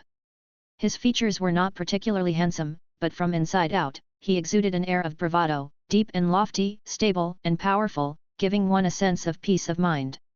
Gazing at him like this, the nervousness, indecision, and unease in Miss Xin Shizi's heart dissipated in an instant, leaving only a sense of safety, warmth, and calm, as if at that moment, even if the heavens were to fall and the earth to split, it would have no effect on her. She relaxed, no longer shy, and looked over him as a matter of course, this man who lay on the same couch and slept by her pillow. Compared to 10 years before, when they first met at Li Mansion, he had hardly changed at all, still with the appearance of a young man, even lacking any sign of a beard. Time seemed to leave no trace on him, without any hint of aging. Miss Xin Shizi even had the illusion that he was not only immune to aging but seemed to become even younger with time, like the immortals of legend. Perhaps, he was an immortal. How else could he possess such skill to vanquish the Chu family wolf with such an air of ease? But if he was an immortal, what was she? A mere little fox spirit monster? 10 years had passed. Had she grown old? While the lifespan of spirit monsters might be long, 10 years was not a short time. The little fox, whose appearance had not changed and still seemed like a young girl, began to feel aimlessly adrift. In the midst of this, "What are you thinking about?" a gentle voice arose, breaking through the muddle of thoughts. Miss Xin Shizi's heart skipped a beat, and she hurriedly closed her eyes, burying her head like an ostrich, curled up in the crook of his arm, pretending to sleep. "Stop pretending." Su Yang opened his eyes and, seeing her all stiff, couldn't help but smile a little as he reached out to tease her nose. Only then did Miss Xin Shizi face reality, opening her eyes to see his narrow expression and feeling her own state, her face blushing once again. Su Yang smiled, reached for the blanket beside them, and covered her body, fair as white jade. "You've just recovered from your injuries, rest well." Having said that, he was about to rise and leave. "Young master." Seeing him about to go, Miss Xin Shizi, who had been too shy to control herself just moments before, found strength from somewhere, and flung herself into his embrace, wrapping her arms around his waist. Though separated by layers of clothing, he could still distinctly feel the touch, warmth, and breath of the young girl's tender and fragrant body. Su Yang fell silent for a while, and in the end, he didn't force his way out but simply sat down, his arm hanging at his side. This unsettled the girl somewhat, making her anxious, yet she stubbornly held on to him, unwilling to loosen her embrace. After an indeterminate time, Su Yang was still silent. Miss Xin Shizi looked up at him, her eyes slightly dim, a bit downhearted, but still forced herself to ask, "Young master, do you have someone in your heart?" Su Yang was silent again for a while before finally answering, "There is one." "Is that so?" With her guess confirmed, the girl's complexion turned slightly pale, but as she saw Su Yang's expression, a flicker of hope and luck surged in her heart. "Then why doesn't young master keep her by your side?" Although she was asking, she already had an answer in her heart. Knowing the character and style of her young master, if that person were still in this world, he would surely keep her by his side, even if he had to take up his sword and fight his way into the capital to take her back from the emperor himself. But now, here he was, alone. That could only mean that she was no longer in this world, no longer in this realm. Therefore, Su Yang shook his head and spoke softly, some things are beyond the realm of human capability. Even though she knew she shouldn't, Miss Xin Shizi still felt a surge of surprise and joy upon hearing these words. For a moment, guilt and luck conflicted within her, leaving her indescribable. Yet even so, she was unwilling to let go and mustered the courage to say, Yun does not know who that sister is, nor dares to hope to replace her in young master's heart, but I just hope young master can give Yun a chance, even if it's only for a while, just a moment. Having said that, she looked up at him with eyes full of hope. Confronted with her expectant gaze, Su Yang fell silent and then gave a wry smile. You and I, belonging to two different lives, cannot have a future. Yun does not seek a future. Upon hearing this, Miss Xin Shizi still refused to give up. She clung to him and said, even if it's only for a while, I will have no regrets in this life. If that sister returns in the future, back to young master's side, Yun will leave on her own, without any entanglement. All I ask is for young master to accept Yun for now, even if only as a substitute. After speaking, she pressed herself against his chest and began to sob, somewhat lost and helpless. In the eyes of others, she was the only fox woman who had managed to enter Li Mansion, keeping company every day in great happiness. But only she knew in her heart that she had never entered his, not even qualifying as someone exceedingly close. In terms of closeness, there were at least a few hundred true disciples in Li Mansion who were closer to him than she was. Otherwise, why, after so many years of companionship, did she still know nothing about him, even foolishly trying to stop him from easily killing the Chu family wolf?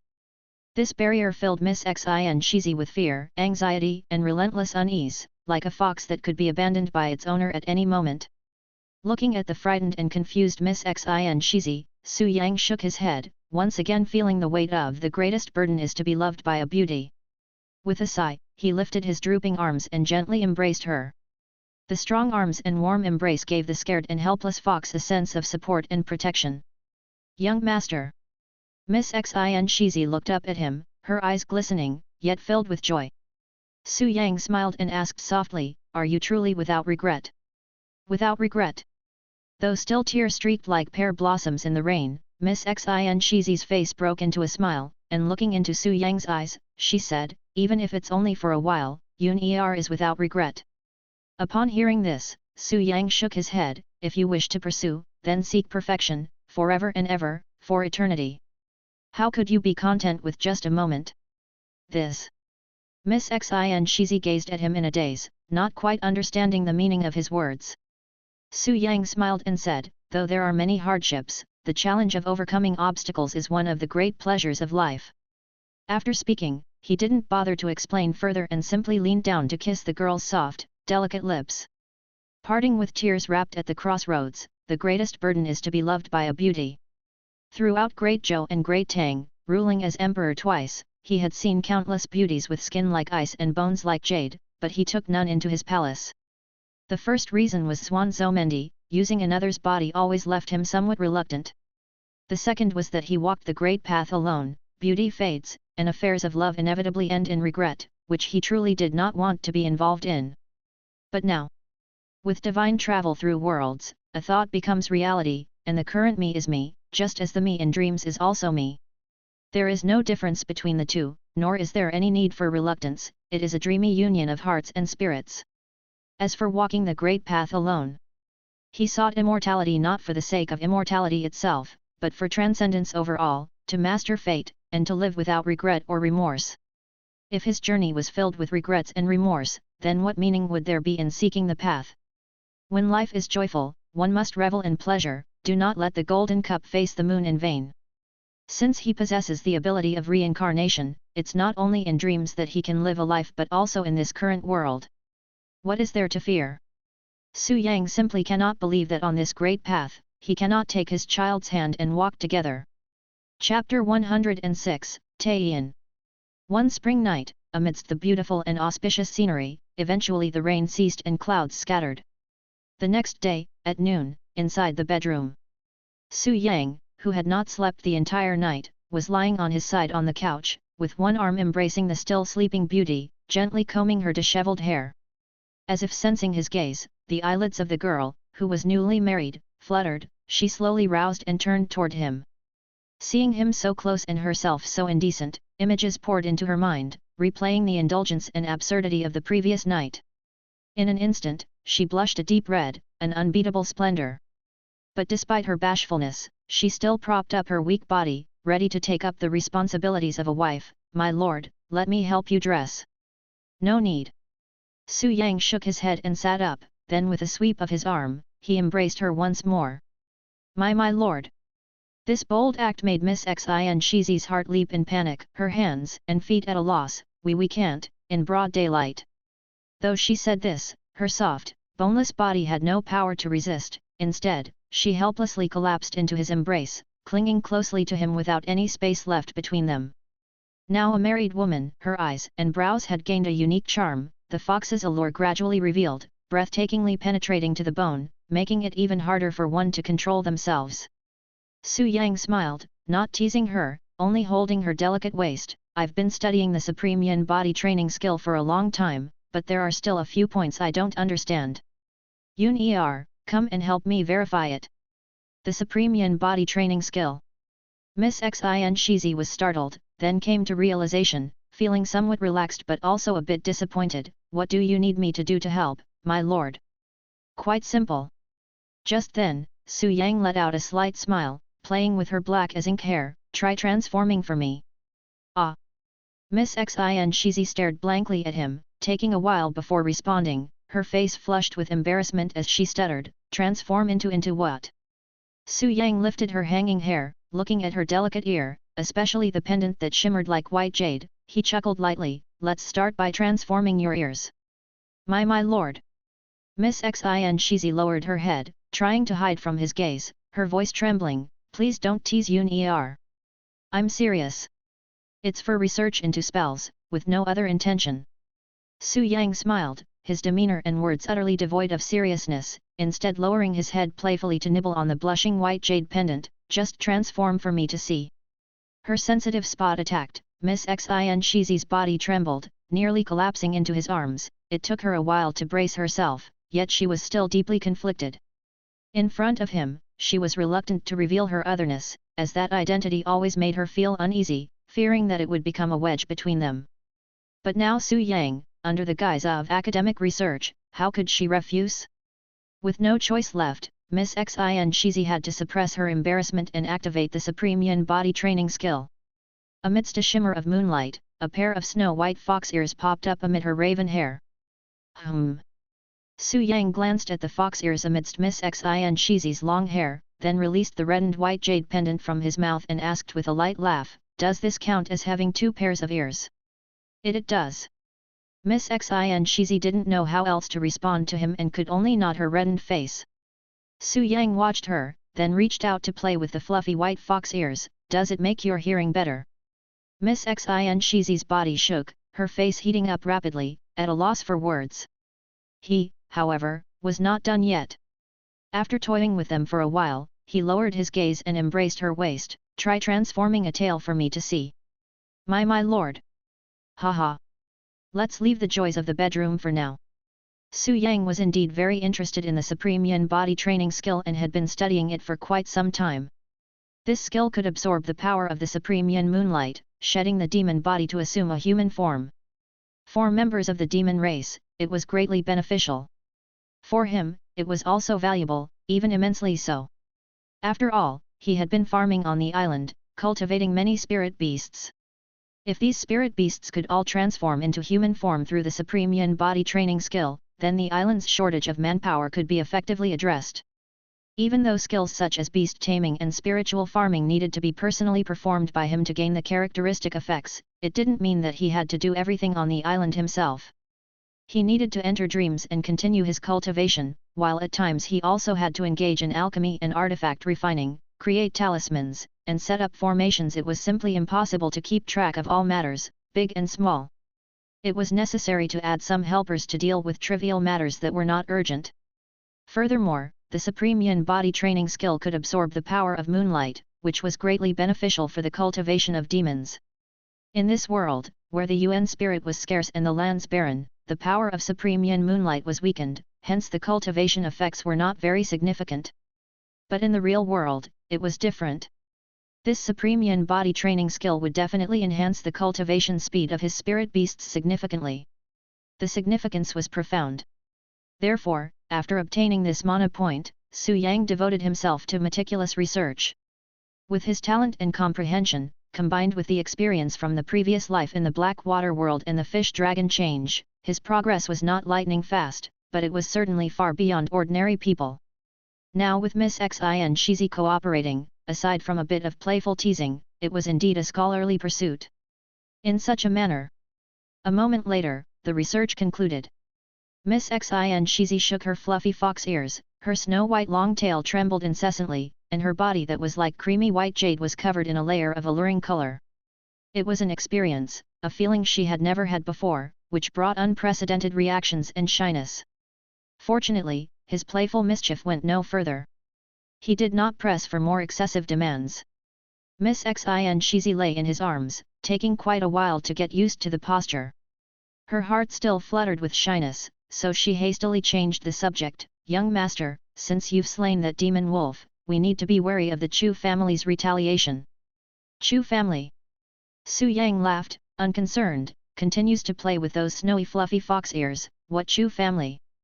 Miss Xin Shizi lightly bit her silver teeth and enacted a great tactic of distraction. Mount Mang's Chu family is a mighty clan amongst the Demon King clan, a notorious existence far more formidable than the enemy our Xin family provoked in the past. Oh! Su Yang's eyebrows rose with interest. How much more formidable?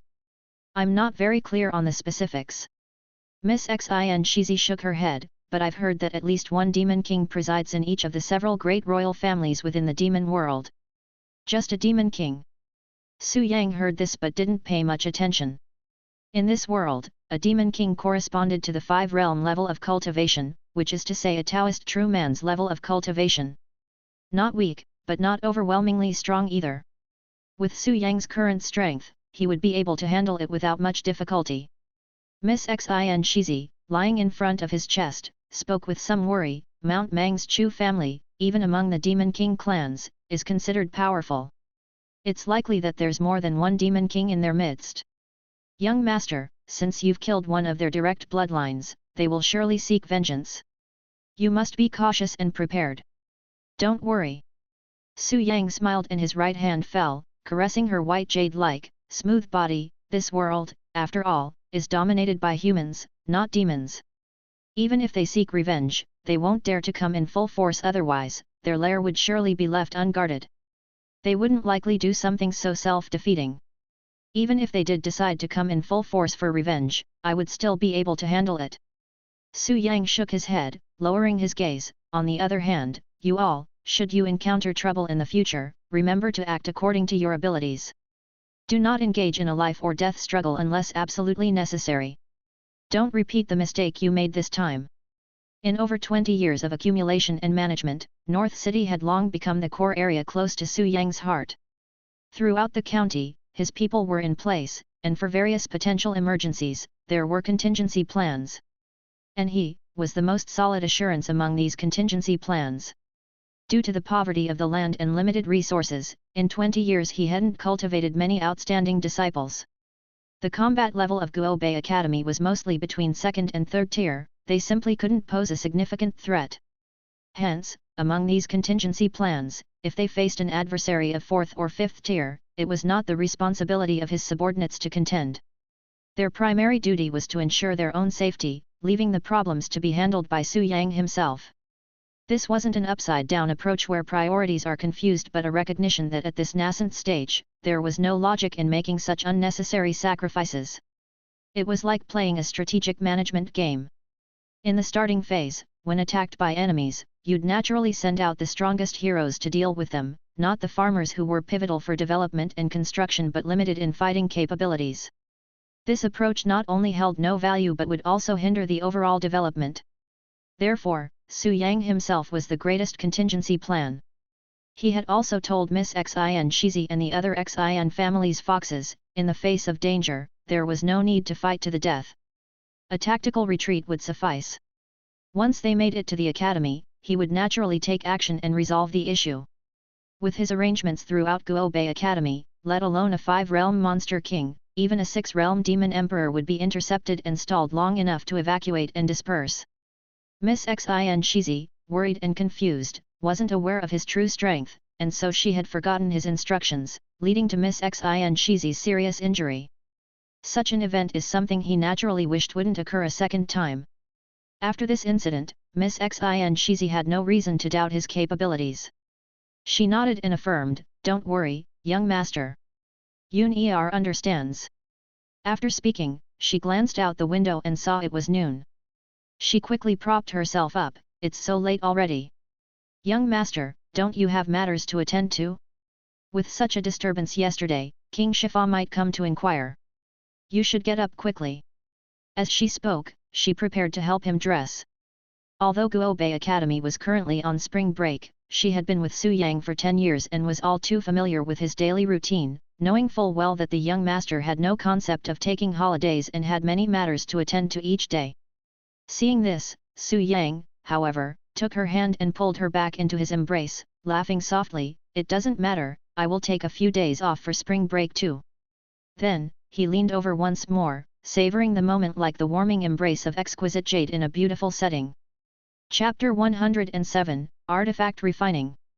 Several days later, in the real world, inside the small cabin, Su Yang opened his eyes and woke up.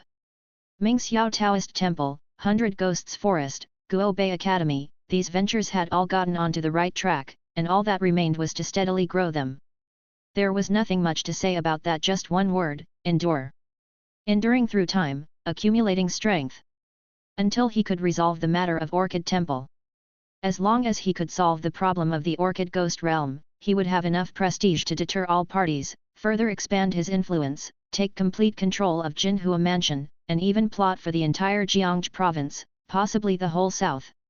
By then, he would have laid the foundation of a kingly way. He could aspire to rule the entire land, or choose to live securely in his own territory. During this time, he could also spare some attention to deal with matters in the real world. With 100-fold time difference, more than 20 years had passed in the dream, and in reality, more than 2 months had gone by. In the course of those 2 months, aside from some inconsequential flies, no one had come to disturb his peaceful life, nor had there been any particularly important or major events. After all, this was the mundane world, where high-tier cultivators like those at the Golden Core or nascent soul stages were rarely seen, let alone Qi cultivation late-stage little grasshoppers. The storms of the cultivation world rarely reached this barren land. Su Yang's initial choice was very correct, the place was secure enough as long as there were no accidents. However, the peace and tranquility for the time being did not make him idle and content with the status quo. In the cultivation world, it was survival of the fittest. If he didn't want to become someone else's prey, he had to be industrious and find all sorts of ways to enhance his strength. Su Yang decided to transfer some of the gains from his recent foray into the dream world into reality. What gains? 2 main directions. One was ghost enslaving skills, increase life and damage fate. The other was the Thunder series True Scripture, Ancestor Master's Altar. He decided to construct a Yin Altar Soldier Tomb, gather underworld souls and evil ghosts, refine 2 generals to increase life and damage fate, and then build a 9 heavens responsive thunder sound universal transformation heavenly venerable mana altar to enshrine for future fighting uses.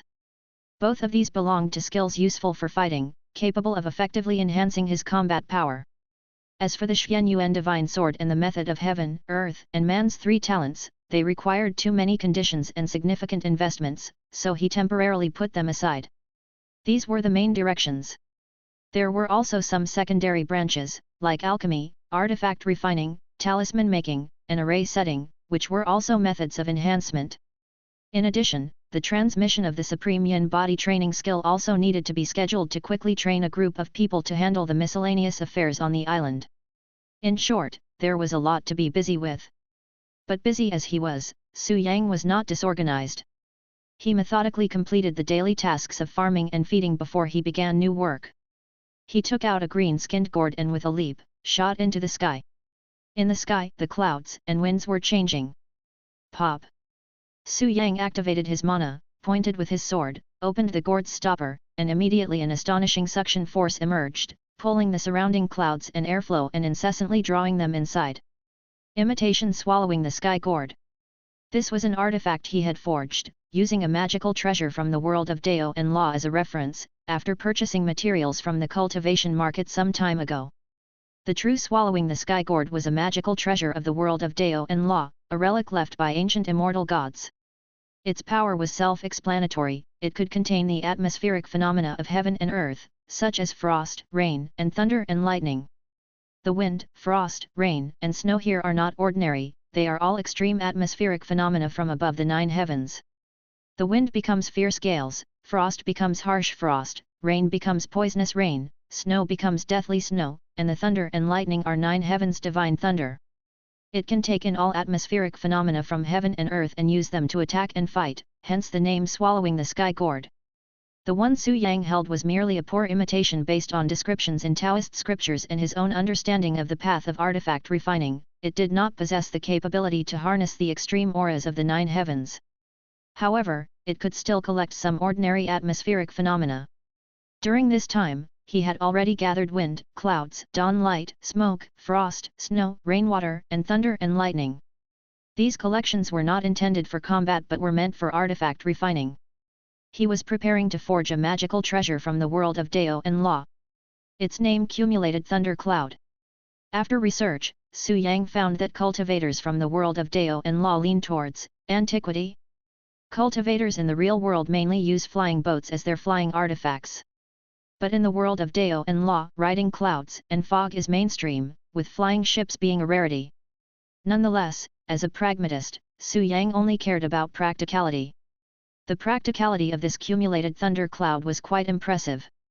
To forge this treasure, one must collect the winds and clouds, dawn light, smoke, frost, snow, rainwater, and thunder and lightning from the sky, and refine them into one thunder cloud. Once this cloud was refined, one could activate the power of wind, clouds, dawn light, smoke, frost, snow, rainwater, and thunder and lightning, supplemented by casting spells to greatly enhance its might. Moreover, it could absorb atmospheric phenomena from heaven and earth, strengthening its power, reducing its consumption, and even transforming it into mana to replenish the owner. When engaged in battle, it not only served as both offense and defense but also had recovery effects, truly an all-in-one capability. When used as a flying artifact, it could reduce or even exempt the influence of weather. Even in torrential downpours and roaring thunder, it could still traverse the earth and sky without fear of thunder strikes and could even use the momentum of the wind, clouds, and thunder to increase its flight speed. With such an all-round, practical magic artifact, how could I not acquire one? The same vest, Shi Jian in the world of Dao and Law had already refined one, and naturally, my original self must also be fully equipped. Su Yang gathered the winds and clouds, then the rosy glows, and finally even the unique misty fog of Dongting Lake was mostly devoured until the gourd was filled. He then returned to the island to begin the artifact refining. Since it was a cloud and mist class artifact, there was no need for a spiritual fire furnace, it could just be refined using Thunder Series techniques. Speaking of Thunder Series techniques, Su Yang thought of the Thunder Lightning Mana King trait again. He had coveted this trait for a long time. Unfortunately, his cultivation was too weak and his divine soul too fragile to transfer this skill trait back. Otherwise, this refining would have been almost guaranteed to succeed. Luckily, he wasn't far off now. After all, he had mastered the first-tier path of artifact refining and had studied for many years in the world of Dao and Law. The refining of cumulated thunder cloud had already become second nature, a well-trodden path, so even without the Thunder Lightning Mana King trait to strengthen him, it was hardly likely he'd fail. At worst, the quality of the artifact he refined would be slightly lower. He simply tossed the swallowing the sky gourd without releasing the various weathers it contained, directly stimulated the thunderbolt strength, and started refining it together with the gourd. Using thunder as the fire. Using the gourd as the furnace. Boom boom boom. Flashes of electricity and peals of thunder were a sight to behold. Mana was stimulated one after another, turning into resounding thunderbolts, striking into the swallowing the sky gourd. The little green-skinned gourd tumbled and turned in the flashing thunder, the mouth of the gourd shifting between swirling winds and clouds, spewing rosy glows, and then steaming fog, amidst the lightning and thunder, the various weathers changing unpredictably, gradually becoming one. And so it went, for who knows how long. Go! Su Yang formed hand seals, the mana surged, and the final bolt of thunder was unleashed, roaring into the inside of the swallowing the sky gourd. Buzz! Boom boom boom! The swallowing the sky gourd trembled, with flashes of thunder inside, followed by the ejection of a beam of rosy light that solidified into a deep and significant black cloud with lightning traversing through it. Indeed, it was the cumulated thunder cloud. Supreme grade magic artifact. Su Yang, looking at his own creation, however, shook his head with some regret. What a pity! This refining, without the blessing of the Thunder Lightning Mana King and without the protection of the Ancestor Master's altar, inevitably resulted in a reduced quality of the finished product. In the world of Dao and Law, the cumulated thunder cloud in Shi Jian's hands was a genuine supreme grade magic artifact, even possessing the potential to ascend into a spiritual artifact. All that was thanks to the merits of the Thunder Lightning Mana King and the Ancestor Master's altar. In the real world, without these blessings, the cumulated thunder cloud he refined was merely a supreme grade magic artifact with mediocre quality, its potential exhausted. Although, with his current cultivation, a supreme grade magic artifact was barely sufficient, he still felt a slight sense of loss. Maybe, after the Thunder Lightning Mana King trait is transferred here, I could go to various cultivation markets and collect some special meteorological items. Perhaps then I could refine accumulated thunder cloud of spiritual artifact level. If I manage to gather some special stormy clouds or strange and unusual phenomena, there might even be a future possibility of refining accumulated thunder cloud of magical treasure level. Su Yang mused for a while, then gathered up the swallowing the sky gourd, which had accomplished its task, and stepped atop the dark and substantial cumulated thunder cloud, heading out from the island. Once the magic artifact was refined, the next task was the mana altar. He planned to build 2 altars. 1 yin altar and 1 thunder altar. Compared with magic artifacts, the conditions for constructing an altar were much more lenient. This wasn't to say that altars were inferior to magic artifacts, but rather that altars did not require a one-time definitive shape. The poor have their ways to create an altar, the wealthy their particularities. If you don't have the conditions, you can make an arbitrary altar and offer mana and incense day and night, it is still an altar, albeit not very powerful.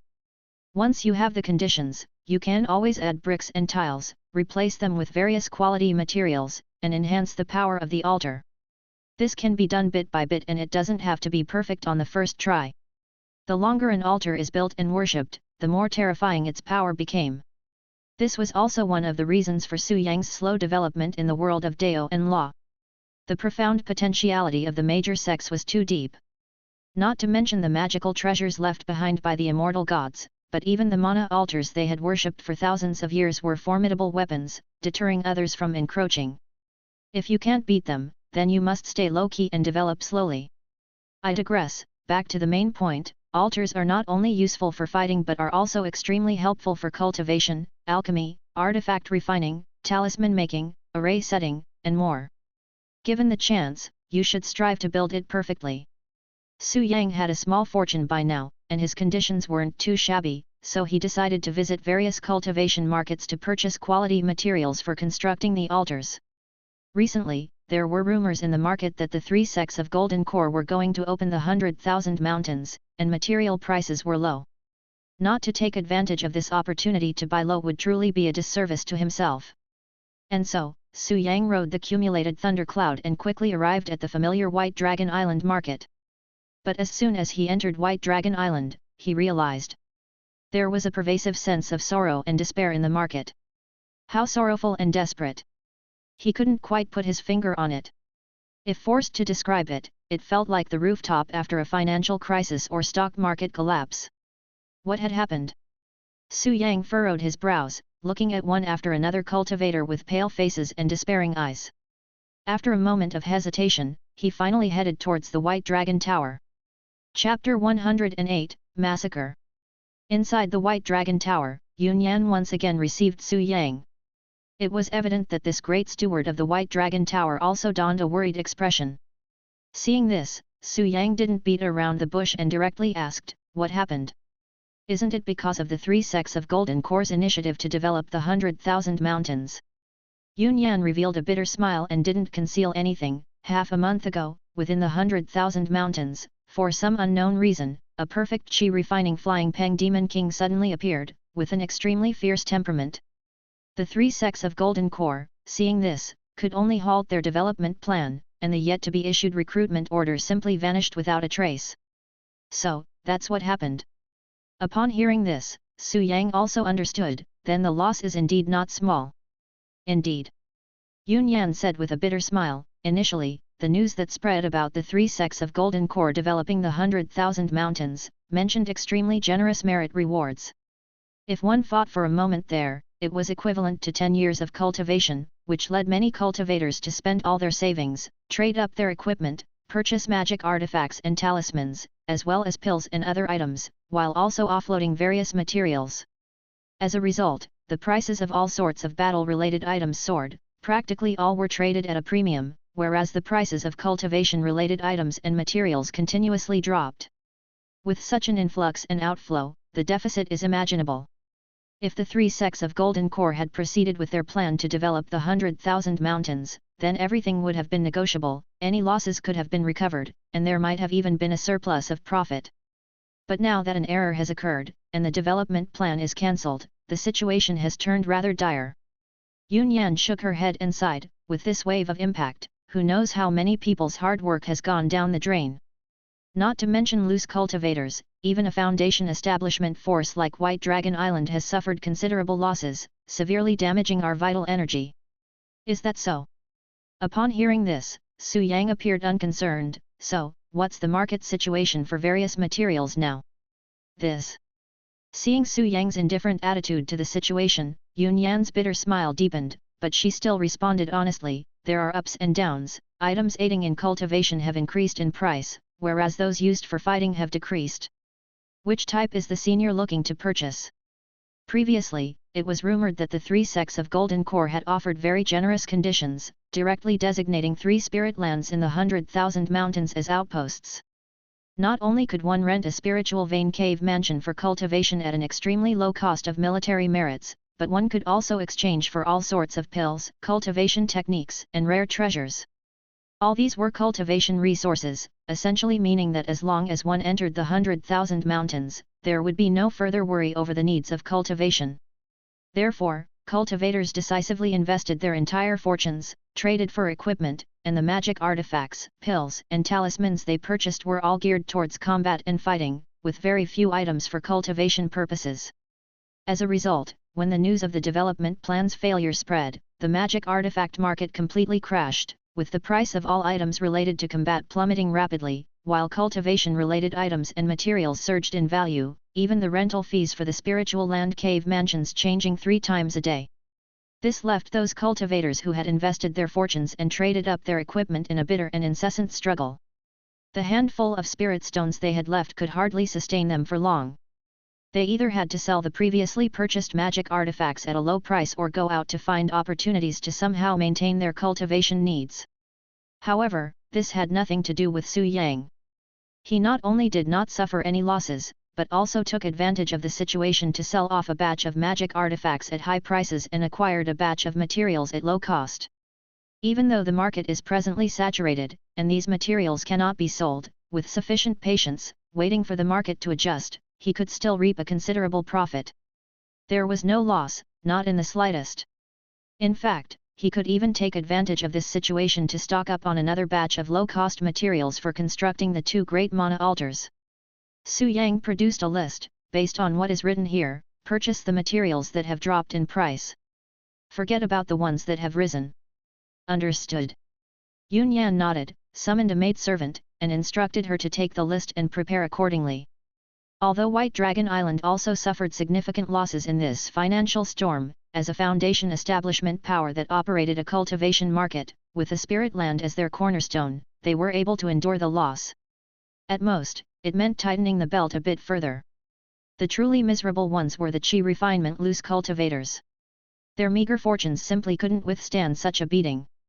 Some unlucky individuals now don't even have the spirit stones to rent a cave mansion, forcing them to live as wild cultivators in the mortal world.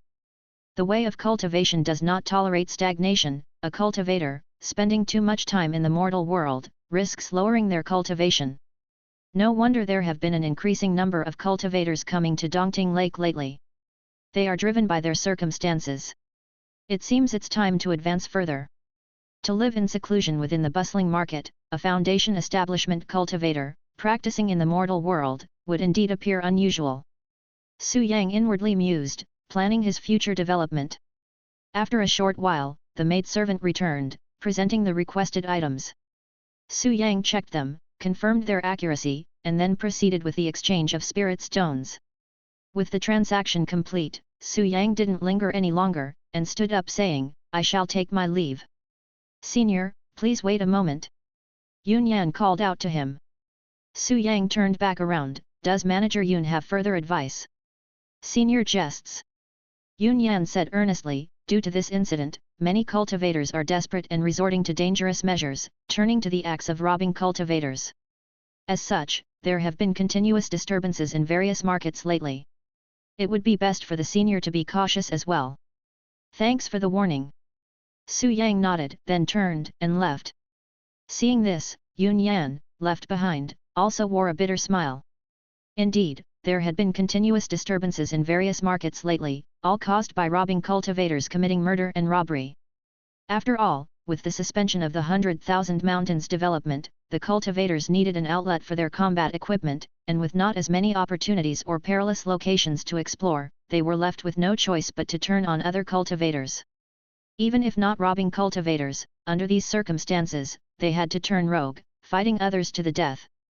However, these situations generally occurred only among chi refinement cultivators.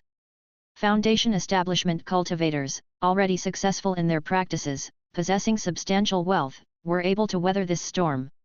Unless driven by sufficient profit, foundation establishment cultivators rarely engage in the acts of robbing cultivators. The three sects of Golden Core also don't permit them to disrupt the lower echelon's ecological balance. If there really were any foundation establishment robbing cultivators to come across this King Shifa of immeasurable strength, they would likely gain no advantage. This reminder was only a courtesy, a good deed for fostering a good relationship. But it seems now, this favor, it's not so easy to grant. Such petty tricks and thoughts aren't enough to truly change the nature of our relationship. Yun Yan felt utterly powerless.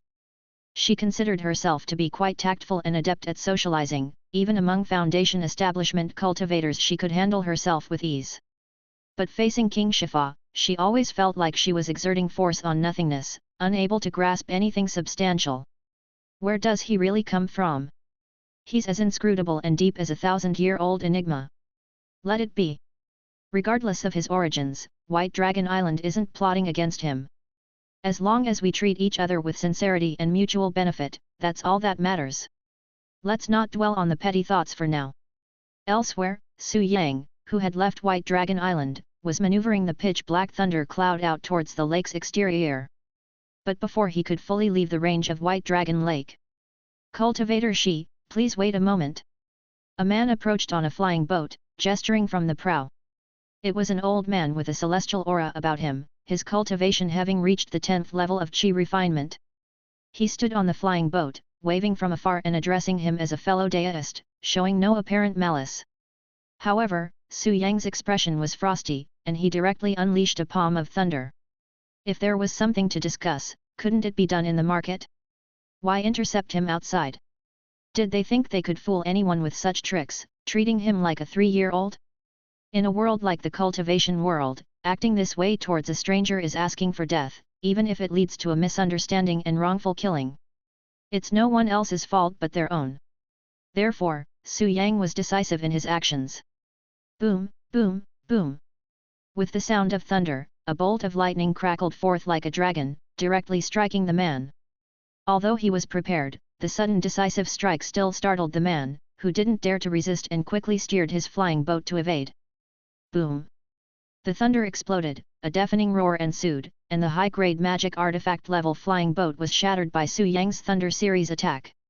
In the splendid fireworks, a broken corpse plummeted into White Dragon Lake along with the debris of the flying boat. Chi Refinement's 10th level, gone in a blink. Su Yang's expression remained unchanged without any perturbation, he stood on the cumulated thunder cloud and swung out another palm, thunder and lightning swiftly striking towards an empty space. It was a void, an empty void. There seemed to be nothing there, but under the bombardment of the thunder, a figure was blasted out.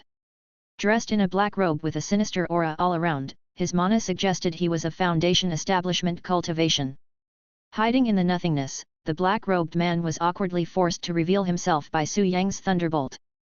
Foundation Establishment. Damn it! Facing Su Yang, who had flushed him out, the man in the black robe's face twisted with rage, then without a second thought, he clenched his teeth and fled. He was a robbing cultivator, one who practiced demon skills of Foundation Establishment level. He had targeted Su Yang upon receiving confirmed information that this Thunder Lightning Mana King had conducted multiple large transactions with White Dragon Tower, which suggested considerable wealth. Even though he appeared to be a mere perfect Qi refining stage cultivator, his actual wealth exceeded some Foundation Establishment cultivators. Even though his identity as a Thunder cultivator was quite intimidating, it didn't mean he was invincible. The gap between Qi refinement and Foundation Establishment couldn't necessarily be bridged by Thunder skills. Hence, the man in the black robe was tempted, ready to take a risk and see if he could take down this fat sheep. After all, he was a Foundation Establishment cultivator and of the demon path at that, most adept at sneak attacks. If he managed a successful ambush, with his evil skills, even a Thunder cultivator would become easy prey, ready for the slaughter. This was the source of his confidence. But now, that confidence had vanished. Damn it, those bastards at the listening pavilion dared to sell him fake information. This person wasn't some mere perfect Qi refining, but a genuine, bona fide Foundation Establishment. A Foundation Establishment, and moreover, a Thunder cultivator. How could he even fight this? Any victory would come at the cost of half of his life. Only a fool would engage in such a loss-making deal. The man in the black robe didn't hesitate to turn tail and run. But would Su Yang let him escape? Having robbing cultivators come knocking was something he had foreseen. After all, he had engaged in so many transactions with White Dragon Tower before, each time involving tens of thousands of spirit stones. It had accumulated into a considerable fortune. Even Foundation Establishment cultivators might be tempted. Such wealth couldn't be secured by Qi refinement alone, even for a Thunder cultivator. That a Foundation Establishment robbing cultivator would target him and make a move was thus expected. Su Yang was not surprised but had long been prepared. He wasn't ready to give up his identity as Shi Jian just yet. Therefore, revealing his strength this time, he intended to kill a chicken as a warning to the monkeys, to deter any covetous gazes. Chapter 109, Killing with a Bang. The most important things for a robbing cultivator are keen eyesight and a resolute heart. Although the man in the black robe lacked eyesight, his heart was very decisive. Seeing the situation turn unfavorable, he turned around and fled, even employing a secret demon path technique to transform into a pitch-black rainbow light, escaping rapidly into the distance. Supreme Jade Pure King, 9 Heaven Universal Transformation Heavenly Venerable. Transform 10 Directions World, subdue all demon spirits. Holding divine Qi in hand, whipping the wind, lashing the thunder. Commanding the 5 UN skill, aiding souls through the long night. Heavenly Venerable's Imperial Edict commands, appointing the position, Grand Spiritual Officer of Universal Inspection, fierce official without bias across the 3 realms. Divine soldiers, hurry forth like a decree. Su Yang recited the spell, and the Thunder Series true method was instantly completed. In a blink, thunder roared, and lightning streaked across the sky. Even the dense cumulated thunder cloud underfoot began at the same instant to sound with booming thunder and flash with bright lightning. Su Yang formed the thunder gesture with his hand, urging his mana, and within an instant, the world around him darkened, then brightened once again. Boom! A bolt of lightning, striking down furiously, locked onto the black rainbow light that had already escaped 100 paces away. 5 Thunder Demolishing Demon Spell. Su Yang, now at the Foundation Establishment stage of cultivation, corresponded to a Taoist true man in the world of Dao and Law. A Taoist true man is already capable of deploying thunder spells, including the 5 Thunder Destroying God spell, 5 Thunder Demolishing Demon spell, 5 Thunder Slashing Demon spell, and so on, embodying the thunder's peak, excising demons and evil, and driving out malevolence with righteous methods. The 5 Thunder Demolishing Demon spell is one of them, complementing the 5 Thunder Destroying God spell. 5 Thunder Destroying God, annihilates the divine soul. 5. Thunder Demolishing Demon, primarily breaks the demon body. It utilizes thunder to blast the flesh and body. Compared to the 5 Thunder Destroying God spell, which targets the divine soul, the 5 Thunder Demolishing Demon spell is faster and its effects are more direct and visible. Just one thunderbolt descended, aiming straight at the fleeing black demonic light. Feeling the threat of the devastating heavenly thunder, the demonic light flickered, becoming unpredictable, repeatedly changing its course, attempting to dodge the blasting thunder. However, no matter how it shifted and dodged, the thunder relentlessly locked onto its form, never veering off course. In the end, how can this be? With an alarmed shout, the heavenly thunder struck, and the demonic light was utterly obliterated, revealing a person's figure. It was the man in the black robe. The exquisitely black robe, once radiant with mysterious light, was now reduced to tattered cloth. Even as a supreme-grade magic artifact, it could not withstand the strike of the thunder, and beneath the ruined garment, his body was streaked with blood, covered in burn marks, vast expanses of skin, flesh, and even bones were charred to ashes. After they crumbled away, fresh red flesh and innards were exposed.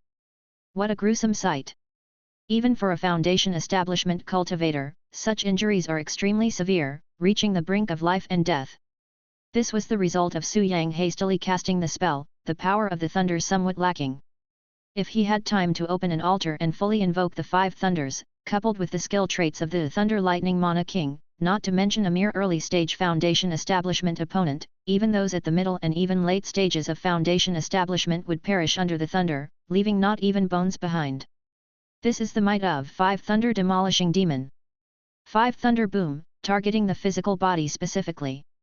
Su Yang, at the midpoint of the Foundation establishment stage of cultivation, completely overpowered the opponent with his mana and Taoist cultivation. Moreover, with the authority of the Thunder series true scripture that suppressed demon path skills. Pfft! The man in the black robe, his escaping light shattered, burst out in a pitiable explosion of his body, suffering an unprecedented heavy hit. No longer capable of fleeing or even maintaining flight, he plummeted straight into the lake. Su Yang arrived on a cloud, reaching out his hand, and with thunder transforming into a great palm, he plunged into the lake and pulled out a person, no, a corpse. It was indeed that man in the black robe, clearly already dead. There's no recourse, before the power of thunder, all methods cease. The might of the pivotal force of heaven and earth, all skills and bodies must yield, and his demon path body was especially susceptible. The fact that he wasn't instantly shattered to pieces was the result of Su Yang's restraint. A battle between thunder cultivators is inherently overpowering. Moreover, it was a mid-stage against an early-stage Foundation establishment opponent with realm, cultivation level, and foundational potential fully superior, even overwhelming. If one can't instantly defeat the enemy under these conditions, what kind of thunder spell is it? Su Yang retrieved the corpse, storing it in his storage bag, and then turned to collect the spoils from his earlier disposable foes. Though disposable, he was still at the 10th layer of Qi cultivation, even the leg of a mosquito is flesh, and there was no reason to let it go. Fetching the charred corpse, he stored it in his storage bag, and after confirming nothing was left behind, Su Yang finally rode his cloud away. Thus a great battle came to an end. The rain stopped and the clouds dispersed, the thunder and lightning had passed. White Dragon Lake returned to tranquility. But this was only on the surface. Soon. After a short while, inside White Dragon Tower. Steward. A maid hurriedly came reporting the news. What? Yun Yan's eyes narrowed as she looked at the maid, is it true? Not a word is false. The maid nodded her head, speaking solemnly, just now, 75 li outside of White Dragon Island, it was witnessed by numerous cultivators. Is that so? Yun Yan then regained her composure, do we know the identity of the Foundation establishment robbing cultivator? According to the description of his appearance, the performance of his skills. It should be the infamously notorious Zhang Jia with his demon hand. Zhang Jia. Yun Yan frowned, I heard that this person practices demon skills and has a notorious reputation, his methods being extremely strange. Several cultivators from the markets who were combat ready at the Foundation establishment level tried to capture him but were repeatedly evaded by him, and he even counterattacked in secret, assassinating one. To this day, the victim is entwined with demonic fire, enduring agony day and night, unable to recover. To think that he has now fallen at White Dragon Lake. This elder Shi, no, King Shifa, is truly remarkable." Finishing her words, she then looked towards the maid. How many moves did the two exchange, and what methods did they employ? This. The maid shook her head with a wry smile. The specifics are unknown, and no one dared to closely watch the battle. However, according to the accounts from those who were nearby, Elder Shi, no, King Shifa seemed to have only made 3 moves. 3 moves. Yun Yan's heart skipped a beat. She became even more amazed. What about 3 moves? The maid narrated. King Shifa started with a palm strike, killing Zhangjia's demon minion, then another palm forced the hidden Zhangjia out of concealment, and finally, he mobilized his Thunder series skills to summon heavenly lightning. From 100 paces away, he struck down Zhangjia, who was fleeing with his escape light, all with 3 moves. Such a description from the maid plunged Yun Yan into silence. After a long while, she finally let out a wry laugh. It seems we have underestimated this King Shifa. The maid lifted her head, puzzled. What do you mean, steward? Yun Yan shook her head, declaring solemnly, when I met him earlier this year, I found him unfathomable and even more elusive. Initially, I thought he had merely broken through Qi cultivation to reach Foundation establishment, but now it seems likely that he had achieved Foundation establishment long ago, and the change in aura I sensed back then was a breakthrough from the early to the middle phase. This man is actually a mid-stage Thunder cultivator. No, no, no. She hadn't finished her thought when she shook her head again, dismissing it. Mid-stage Foundation establishment may not be the truth either. Given his style, it's possible he's still hiding his strength, and late-stage Foundation establishment is also a possibility. A late-stage Thunder cultivator in the stages of Foundation establishment. Within the bounds of Liang country, aside from the 3 sects of Golden Core, who could roam as freely as he. This Zhangjia picked the wrong person to rob. He really didn't know whether to live or die. At this point, Yun Yan let out an inexplicable smile. It's a pity that only a Zhangjia was lured out. If those other robbing cultivators in Foundation establishment and those few old fogies were also drawn out and caught in one fell swoop, then my White Dragon Island would finally know peace. Having said that, she pondered for a moment and then instructed the maid, collect the items from that previous list as much as possible, no matter the cost.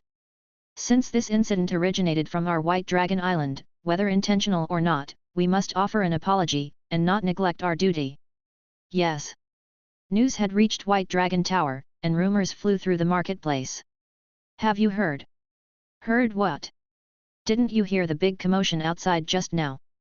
It was just thunder. What's so strange about that? That was someone engaging in magical combat. Such a huge commotion, it has to be the sound of combat. Could it be a Foundation establishment cultivator? Just now, one of the robbing cultivators in Foundation establishment attempted to slay King Shifa outside the island, but instead, he was thunderously annihilated by King Shifa. Shi Jian. He really has broken through. Zhangjia might have been a demon cultivator, deeply vulnerable to Thunder series spells, but would he really be killed by one strike? His command over Thunder series is extraordinary. He most definitely has an impressive background. That old ghost Shi is truly cunning, clearly having already made a breakthrough in Foundation establishment, yet he has been feigning incompetence, clearly hoping to lure others into a trap. Luckily, I didn't fall for that, or else the one dead today wouldn't have been Zhangjia. Damn it, I knew it, that old ghost Shi is full of schemes. Back then he baited the 3 scourges of White Dragon, and now he's baited the demon-handed Zhangjia. Just what kind of dragon crossing the river has he turned out to be? All were shocked and apprehensive. On the other side, Su Yang, having changed his appearance to his original look, had returned to Dongting Lake on a cloud. Cumulated thunder clouds, aside from thunder and lightning, carried mist and rosy light, which could change shape or even shift into concealment. Upon leaving White Dragon Island, he had entered a state of concealing presence flight, using the mist and rosy light to hide himself and making use of certain skill traits to further conceal his presence. Without Golden Core cultivation or the art of spirit eyes, no one would think to discover him. Thus, Su Yang didn't have to worry that anyone would follow the trail of Shi Jian to find his lair. After returning to Dongting Lake, he did not rush back home but instead patrolled the 800 waterways. Lately, many unfamiliar faces had turned up in Dongting Lake, some ordinary people and some cultivators. Some were loose cultivators who had been bilked by the 3 sects of Golden Core because the rental fees for cave mansions spiked thrice daily, depleting their spirit stones and forcing them to eke out a living in the mundane world, where they happened to take a fancy to Dongting Lake. Though inconvenient, they posed no great threat. But others were different. Within the main hall of the Flying Fish Gang, in a study, a young man stood with his hands behind his back, gazing into the night sky. Two subordinates reported in a serious tone. "Young master, after several days of investigation, we've pinpointed the location. The cultivators who've gone missing recently are likely trapped there. We released spirit beasts to scout, but it's like a stone sinking into the ocean, not a single bit of news came back. The mere mortals we sent, the majority discovered nothing, likely confused by a formation. A few who carried talismans never returned, probably detected." "Good, you may leave. Maintain surveillance and don't act rashly," the young man responded after hearing the reports, not saying anything more. "Yes." The two nodded and left the study. The young man was left alone, his brows furrowed with tension and an inexplicable unease. The matter of immortal fate had become systematic, with many cultivation families in the mortal realm possessing power, monitoring anomalies everywhere, and hunting immortal fate men. His Wang family was no exception. In recent years, however, they've detected a significant anomaly. Dongting Lake. Over the years, hundreds of cultivators have come to Dongting for various reasons and then vanished without a trace. That is not normal, highly abnormal, even exceeding the usual scope of immortal fate. Hundreds of cultivators couldn't have disappeared without reason. There must be some secret hidden within Dongting Lake. Chapter 110, Making Plans. What secret? He didn't know either.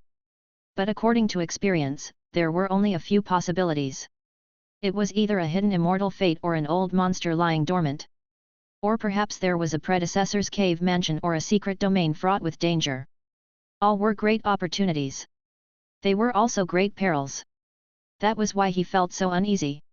One after another, over 100 cultivators had fallen and disappeared into Dongting Lake. Among them were no lack of experts in the late stages of qi cultivation. Although the youth also had late-stage qi cultivation, he didn't think he was much stronger than those who had gone missing.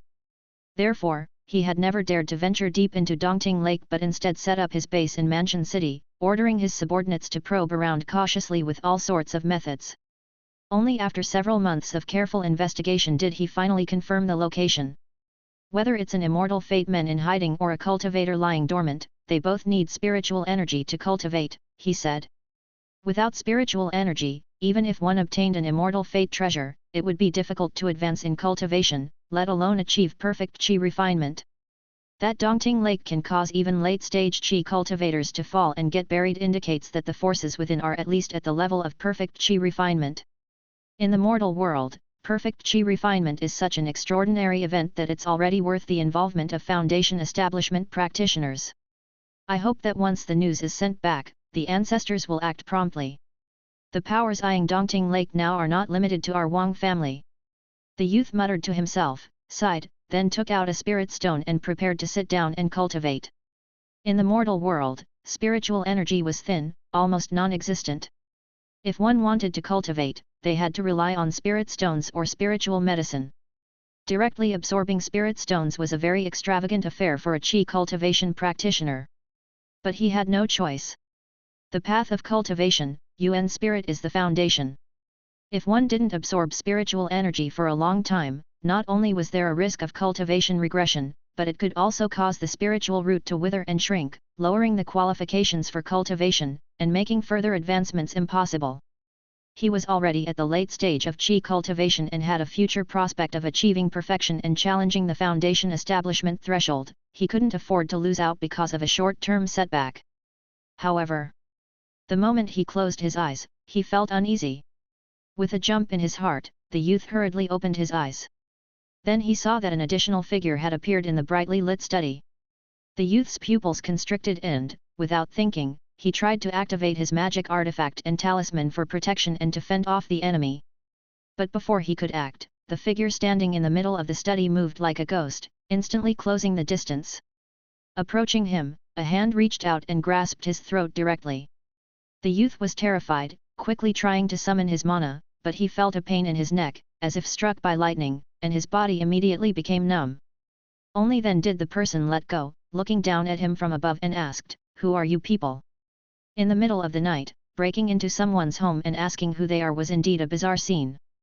But the youth understood what he meant and was even more aware of what was happening, filled with horror and despair in his heart. Fortunately, his mentality was exceptional, and he quickly regained his composure, respectfully saying, "Senior, I come from the Wang family of Red Maple Mountain. The Foundation establishment ancestor in my family is Wang Tianling.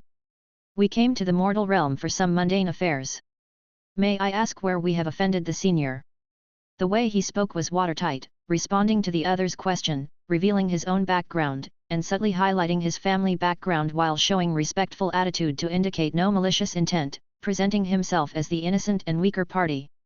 Such skill in speaking was something ordinary people might not learn in a lifetime. This was the advantage of being born into a prominent family, their starting point was where others might never reach. Unfortunately. Su Yang shook his head as he looked at him. A moment later, having obtained all the information, Su Yang dumped a bloodied and terribly mutilated corpse into storage bag number 31 and immediately turned to leave, vanishing in an instant. This person was named Wang Haishi, a member of the Red Maple Mountain Wang family. The Red Maple Mountain Wang family was a foundation establishment family, with a mid-stage foundation establishment ancestor at its helm. Such a person, such a force, Su Yang had dealt with more than just one tonight. After all, over the years, he had buried the bodies of hundreds of cultivators on the island as fertilizer for the land. Not to mention other gains, at least 100 cultivators had fallen directly into Dongting Lake. The disappearance of so many cultivators, followed by the chain reaction of their network of relationships, inevitably exposed the abnormalities of Dongting Lake, bringing it into the sight of various powers. The Wang family was one of them, or rather, just one of them. Apart from the Wang family, there were other forces, other stronger foundation establishment forces. Su Yang selectively targeted a few soft targets to extract a series of intelligence. But this did not solve the problem. The exposure of Dongting Lake was inevitable. The scrutiny and coveting of those foundation establishment powers would not cease due to the loss of a few pawns but would intensify, pulling out all the stops to compete for what they perceived to be an opportunity. What to do? Abandon Dongting Lake, this old haunt that has been operated over many years? It's meaningless. In the cultivation world, it's the survival of the fittest. Wherever you hide, it's the same, conflicts are inevitable, you just change the opponent. His cultivation also requires resources, without resource support, progression is bound to slow down. Not to mention, the spirit land of Dongting Lake is also involved in the cultivation of the earth deity law. Therefore, unless it's absolutely necessary, he won't abandon Dongting Lake. Moreover, a foundation establishment cultivator hiding in the mundane world all day is truly too unusual. Over time, there will inevitably be rumors, and it might even draw the attention of Golden Core sects. The loss is not worth the gain, and it's even more dangerous. So, the correct approach is not to shrink back and flee, but to face it openly, taking this opportunity to reveal the spirit land of Dongting to the public, integrating it into the cultivation world, and developing it as a legitimate foundation. This is what it means to hide in plain sight. How should this be done? Su Yang had already made a plan in his heart. 3 days later, within Dongting Lake, 2 streaks of escape light came tearing through the sky, penetrated the sea of clouds over Dongting, and descended onto an island at the heart of the lake. As the escape lights landed, 2 figures materialized. They were, indeed, 2 cultivators. One of them was a middle-aged man, with temples already graying, but who did not show signs of old age, still exuding sharpness, with a piercing gaze, and a tall and straight figure, like a sheathed divine sword, capable of intimidating even when its edge was not revealed. The other person was also middle-aged, wearing a green robe embroidered with jade, emanating an air of an otherworldly being. Is this the spirit land belonging to the Taoist friend? Indeed, where there are outstanding people, there is a sacred spirit land. Having crossed the array, and stepping onto the island, the middle-aged man narrowed his eyes, observed for a while, and gave a thought-provoking appraisal. I appreciate the immortal envoy's visit. Su Yang smiled, producing a storage bag and handing it to the middle-aged man. Please inspect the spirit land. Hey, how can this be right? It must not, must not. Ah! Taoist friend, you're putting me in a difficult position. Enough, enough. Since it's a kind gesture from Taoist friendly, I shall accept it humbly. Ah! After a round of customary refusal, the middle-aged man happily accepted the storage bag, nodding inwardly. This Li Jianchen also knows the ropes, not putting on any airs that sword cultivators are known for. But that's only to be expected, given that he, Bai Yunzi, represented the dignity and prestige of the Green Jade sect as the searching immortal envoy who would dare put on airs with him. In the path of cultivation, one should not only know how to fight and kill, but also understand the ways of the world. Even sword cultivators are no exception. If one is too proudly aloof, ignorant of when to advance or retreat, then they are bound to end up too rigid and easily broken. This Li Jianchen gets it, which is very satisfying. Bai Yunzi smiled as he pocketed the storage bag and then began to tour the island with Su Yang. They first visited the rice fields, then the fish ponds, and eventually came to the herb fields. The herb field was not large but was the essence, where spiritual energy from all directions converged. Citing that the field was mostly common herbs with only a few spiritual medicines, Bai Yunzi nodded secretly and then said to Su Yang, "The spiritual energy here is not abundant, barely qualifying as first tier."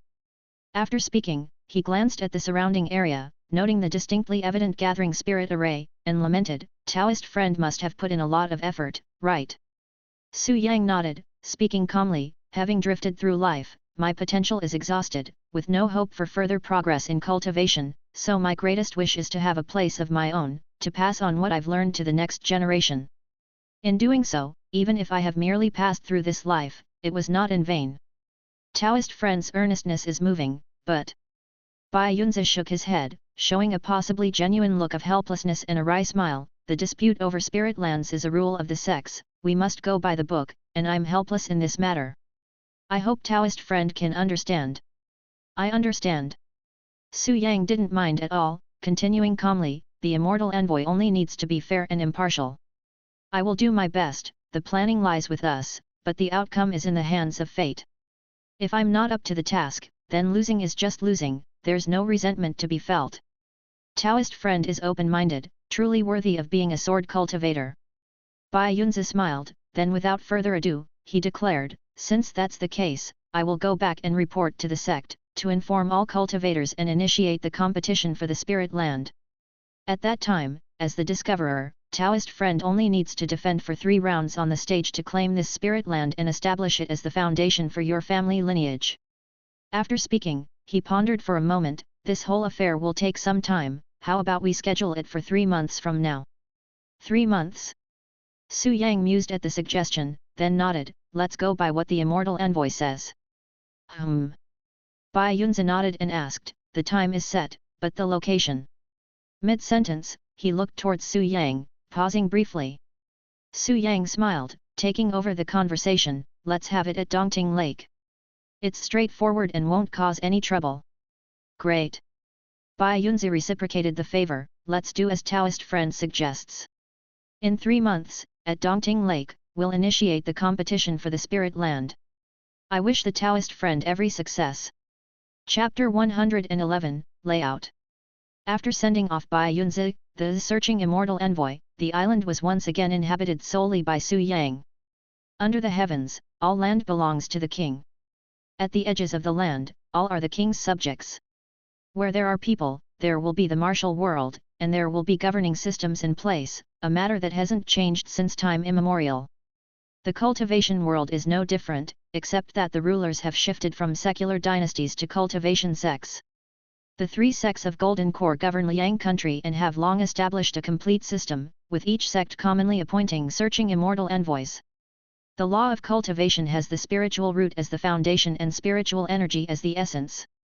The so-called searching immortal envoys are disciples of the 3 sects of Golden Core, representing the 3 sects within Liang country, wandering the mortal realm from time to time, scouting for spiritual root seeds, exploring spirit lands and spirit veins, to be brought into their fold.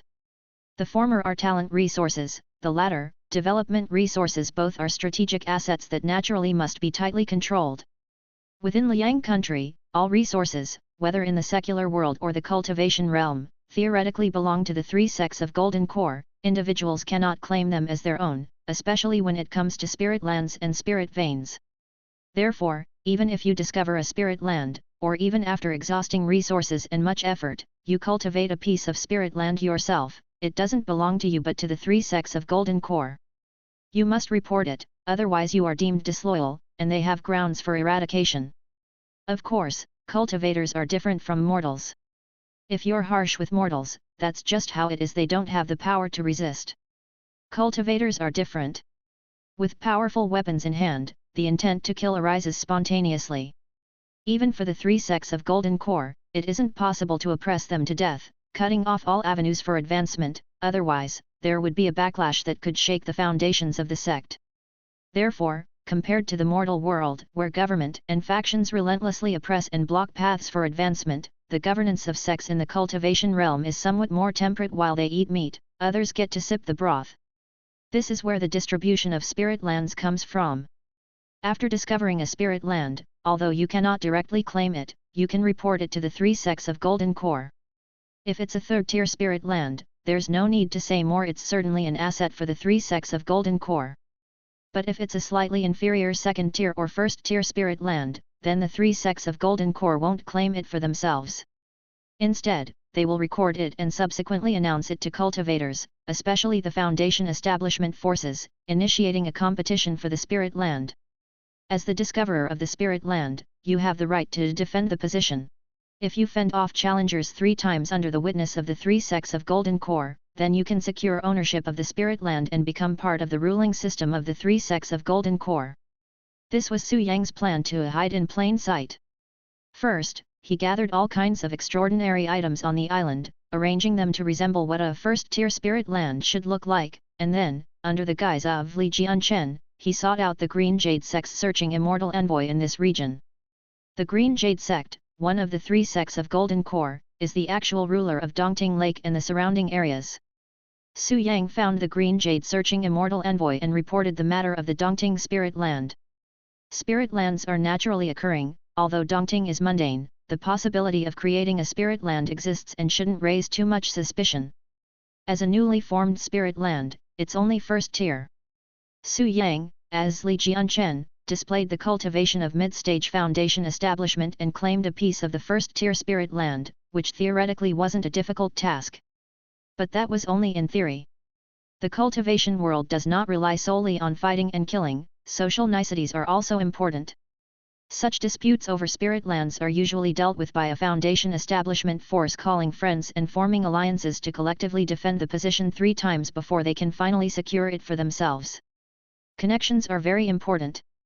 If you are at the foundation establishment stage and your clan also has members at this stage, or you have good relations with other foundation establishment forces, and everyone is willing to give you face, securing the spirit land would be no problem. However, if you're all alone without the support of allies, you would have to defend the position by yourself against 3 foundation establishment challengers, which is quite difficult. Su Yang was not alone. Besides himself, the island was home to the Foundation establishment stage spirit beasts, a golden eagle and an electric eel. With such a lineup, ordinary Foundation establishment forces would know better than to trouble him. But he didn't plan to do it this way. Because what he truly cared about was not some Foundation establishment force, but a Golden Core force like the Green Jade sect. Although sect governance is comparatively lenient, that was merely comparative. They are still mountains pressing overhead. For a loose cultivator to suddenly emerge with 2 Foundation establishment spirit beasts and not be suspected by a Golden Core sect, it was impossible. Moreover, Foundation establishment forces have duties of taxes and labor towards Golden Core sects. The greater the number of Foundation establishment members, the more taxes they pay, and if there are more than 2 members, they are obligated to send 1 Foundation establishment member to serve the sect periodically. Thus, the governance of the 3 sects of Golden Core in Liang country has formed into a perfect system. All cultivators, all forces, are tied to their war chariots. To keep oneself removed from these matters and grow more powerful is an impossibility. Therefore, Su Yang did not intend to expose the spirit beasts. Without revealing the spirit beasts and defending the position alone, would this work? Of course, it could work. With his current strength and potential, as long as he doesn't confront a peak Foundation establishment cultivator or a late-stage Foundation establishment cultivator from a major sect, not to mention 3 positions, he could hold 10. However, this display of strength was not his goal. This time, he needed not only to assert his Foundation establishment power to deter all covetous parties but also to be accepted by the Green Jade sect, lowering their suspicion and apprehension towards him. That way, he could have some peace and time to develop. To intimidate various Foundation establishment parties and not arouse suspicion and wariness from the Golden Core upper sex. That poses quite a challenge. But Su Yang had already made preparations. With just one performance, he could achieve his goal. After Bai Yunzi left, Su Yang did not idle. He immediately took out materials and started artifact refining once again. This time, the artifact he was going to refine was called the 100 Ghosts Banner, also an ancient magical artifact from the world of Dao and Law. This banner could collect lost souls and control underworld ghosts. It was a must-have for cultivators who practiced ghost enslaving skills. It is said that on the 100 Ghosts Banner, there is even the spiritual artifact level 1000 Spirits Banner, and even the magical treasure level 10,000 Souls Banner. But Su Yang currently lacked such capital and could only honestly refine the 100 Ghosts Banner. With his current artifact refining skills, refining an artifact could be said to be a feat within his grasp. In no time, a long, eerily cold banner was refined within the thundercloud spiritual fire. Thunder, being the vital pivot of heaven and earth, governs all things, with both yin-yang and the 5 elements within it. Therefore, using thunder as fire for refining a yin-aligned artifact like the 100 Ghosts Banner posed no problems at all. Far from clashing, it allowed yin and yang to meld together, bestowing a hint of pure yang onto the yin artifact, enhancing its quality and power. A high-quality artifact is also not bad. Su Yang smiled, stored the 100 Ghosts Banner, and then took out the second batch of materials. Indeed, the second batch of materials he needed to refine multiple 100 Ghosts Banners, as one was not enough to meet his needs. Even a lion uses its full strength to hunt a rabbit. Although he was already quite strong, he didn't mind making himself stronger, readying himself to be in the fullest state for the competition over the Spirit Land in 3 months' time. And so, 3 days passed. On the 3rd day, as the sky darkened again, the 19th 100 Ghosts Banner was also refined amidst the thundercloud spiritual fire. Su Yang nodded in satisfaction, placed it into his storage bag, then changed his appearance and disguised himself, erasing Li Jianquan's appearance to become an old Taoist man with a cold face and a sinister aura. "I am the Yin Mountain Taoist, haha." Su Yang laughed out loud, then rode on thunder clouds, heading straight out of the island. Su Yang traveled through the clouds, leaving Dongting Lake, speeding thousands of miles, finally arriving at a valley shrouded in dense mist. This place was not a spirit land, nor did it have a cultivation market, but at midnight, it would become a different kind of trading place known as the Ghost Market. Su Yang retracted the thunder clouds and landed in the valley, casually throwing 2 spirit stones to the black-clothed man at the entrance.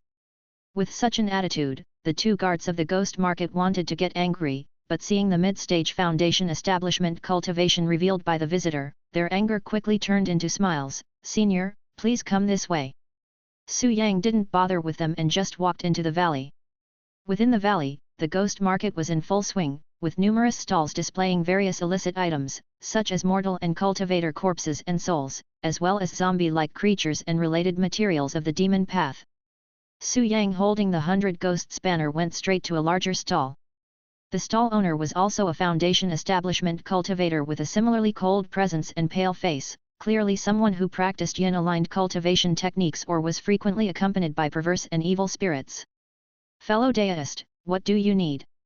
The stall owner looked up, saw appear with mid-stage Foundation establishment cultivation, and his attitude warmed slightly. Su Yang's expression was icy as he got straight to the point. "Evil ghosts, the more malignant the better." "Oh." The stall owner wasn't surprised by the request and directly produced a bone cup. "Fellow Daoist, how about this one?" Su Yang took the bone cup, swept it with his divine consciousness, and then nodded. "Not bad, how much?" The stall owner was straightforward. "There are 10 extremely malignant ghosts inside the cup, collected strenuously by yours truly, at a minimum of 1,000 spirit stones." 1,000 spirit stones. "That's fair." Su Yang nodded, then asked, "Only one?" The stall owner gave him a look and then brought out 3 more bone cups, 4 of them, "and I can give a 10% discount to fellow Daoist." "Don't need your bone cups, 3,000 spirit stones." Su Yang didn't say much else, directly tossing out a storage bag. The stall owner checked the storage bag and immediately showed a bit of delight. "It's a deal, fellow Daoist can just take them." Su Yang nodded, pulled out the 100 Ghosts Banner, and immediately collected the evil ghosts from within the bone cups. This banner. The stall owner looked at the 100 Ghosts banner in his hand, somewhat surprised, truly a fine piece. Su Yang didn't respond and, having collected the evil ghosts, turned and walked towards another Foundation establishment cultivator's stall. Thus, half an hour later, having toured the entire ghost market, Su Yang left the valley. By then, inside the storage bag, the 100 Ghosts banner contained hundreds of evil ghosts. But he was not yet satisfied. Taking advantage of the night, he rushed to another ghost market. He intended to gather evil ghosts, to completely fill the 1900 Ghosts banners, and with them, he aimed to refine the increase life and damage fate generals. The art of enslaving ghosts was also a tactic, one that could effectively boost combat strength in a short period and could disguise identity perfectly suiting his next plans and schemes. Chapter 112, Yin Altar. As the saying goes, with money, one can make even ghosts grind the mill. Once one's power grew and spirit stones became abundant, every task at hand would simplify considerably. In just a brief span of 10 days, Su Yang visited all the ghost markets within the boundaries of Liang country. He threw out heaps of spirit stones to purchase evil ghosts and fierce souls, as well as some special materials for constructing the Yin altar. The yield was indeed fulfilling. Ultimately, he filled all 19 of his 100 Ghosts banners with evil ghosts, including the underworld souls of 2 Foundation establishment cultivators, the result of his last act of hiding his cultivation and baiting them while posing as a Qi cultivation practitioner, both of whom were ghost path cultivators. Together with the demon cultivator he had slain earlier at White Dragon Lake, Su Yang now possessed 3 Foundation establishment cultivators' underworld souls in his hands. In combination with the thousands of evil ghosts within the 1900 Ghosts banners, it was sufficient for him to refine the increase and decrease 2 generals. Of course, such frenzied spending had nearly emptied his coffers, or else he wouldn't have resorted to hiding his cultivation and baiting others in the end. He simply had no spirit stones left. Luckily, the fishing method was very effective, having directly caught 2 Foundation establishment evil cultivators, his newfound wealth was quite substantial. Not only did it replenish his spirit stones, but it also provided him with 2 Foundation establishment underworld souls and many materials that couldn't be bought in the ghost markets, perfect for constructing the Yin altar soldier tomb. Had he not been worried about causing too much commotion, inciting panic and inviting trouble, Su Yang would have liked to fish a few more times. Upon returning to Dongting Lake, the eyes of various powers still lingered, though none reached out to probe any further. Clearly, Bai Yunzi had reported the matter of Dongting's spirit land to the sect, making it known to all parties. Once the others received the news and learned that a mid-stage Foundation establishment sword cultivator was hidden within, they naturally would not send their subordinates to their deaths. Some with insufficient strength even gave up altogether. Only a few formidable competitors remained, watching intently, waiting for the competition for the spirit land to begin after 3 months. Su Yang did not strike against them again, instead, he returned to the island, activated the formation, and began setting up the Yin altar. To control and train underworld ghosts, it was best to construct a Yin altar first, as it could effectively enhance the effect. During this period, Su Yang had accumulated quite a bit of material through financial purchases and counter-killing while fishing, especially the contributions from the possessions of those 2 Foundation establishment ghost cultivators, which provided enough for him to build a Yin altar on the level of a Taoist true man. A Taoist true man corresponds to Foundation establishment, and according to the classification of this world, that would be a second-tier Yin altar, comparable to spiritual artifacts. However, constructing a mana altar was far simpler than refining spiritual artifacts. If one had sufficient materials and the appropriate cultivation level, there was almost no chance of failure. Su Yang went to the midst of the herb field, to a small plot of unplanted empty space. He didn't need to activate any formation mechanisms, only needing a thought to prompt the earth deity's divine seal. In an instant, the earth flowed like water, spontaneously opening up, revealing a staircase. Su Yang stepped on the staircase, descending underground, arriving in a secret chamber. The chamber was not large, with walls on all sides, and the ceiling and ground were covered in dense yellow talismans. There were soul-calming talismans, soul-nurturing talismans, yin-gathering talismans, gathering spirit talismans, soul-hooking talismans, soul-stealing talismans, troop-dispatching talismans, commanding talismans, fire-sparking talismans, life-chasing talismans. Thousands of them, all controlling ghosts' talismans, on yellow paper with cinnabar as ink, the vivid red characters outlined and depicted. Within this dark chamber, they carried a hint of strange and sinister implication. Moreover, with Su Yang in his guise as Yin Mountain Taoist, clad in a black robe sternly, his countenance grave, he appeared even more like a sinister and evil practitioner. But Su Yang didn't care. First, he took a talisman pen, dipped in cinnabar ink, and began to draw Yin talisman scripts on the ground as the foundation for the Yin altar. As he drew the talismans, spiritual energy from the void began to gather, gradually transforming into Yin primal energy. This was not just the work of the talismans, but also the application of the earth deity mystical skills. The mana altar is a combination of vessel, magic, and formation. The vessel need not be mentioned, that is the mana altar itself. The magic is the offerings of incense, accumulation of Taoist practices. The formation is then the connection of the mana altar with heaven and earth, forming a strategic arrangement. Su Yang activated his divine seal, utilized earth deity's power, coupled with constructing the Yin altar, and aligning with the earth's formation. In this way, his work was not only twice as effective, but it also significantly enhanced the power of the mana altar. Without any surprises, Su Yang's Yin altar and Thunder altar would both be established upon this earth deity spirit land. With the earth deity law, formation boosting aid, and talisman craft flowing like clouds in the stream. In just a little while, the Yin altar's talismanic foundation was drawn. Su Yang then turned around and with vigorous strokes, he filled in the blank spaces on the 4 surrounding walls, until the entire chamber was covered. It was then that he put away the talisman pen and cinnabar, took out the 1900 ghosts banners, along with the 9 previously made Yin command flags, making 28 in total, which he placed around the perimeter to construct the foundation of the formation for the Yin altar. After that, he turned and moved to the center of the chamber, taking out jujube wood, pagoda tree wood, yellow earth and black mud from his storage bag, to begin building the main body of the Yin altar. As the old saying goes, without Yin alone can't be formed, without Yang alone can't flourish. Even for a Yin altar, one can't solely use materials of pure Yin and methods of pure Yin to construct it. Such extreme practices are forbidden and wicked, though they may be formidable for a time, they leave no leeway for either enemy or the practitioner. The chances of uncontrollable Yin ghosts causing harmful backlash, resulting in the destruction of both the altar and the practitioner, are significantly increased, leading invariably to a bad end. Let alone oneself meeting a bitter fate, it could potentially become a disaster in the mortal realm, truly the vilest among wicked techniques. Su Yang would not resort to such methods. He sought to harmonize Yin and Yang, to combine hardness and softness, constructing a righteous skills Yin altar. Jujube wood is Yang, pagoda tree wood is Yin.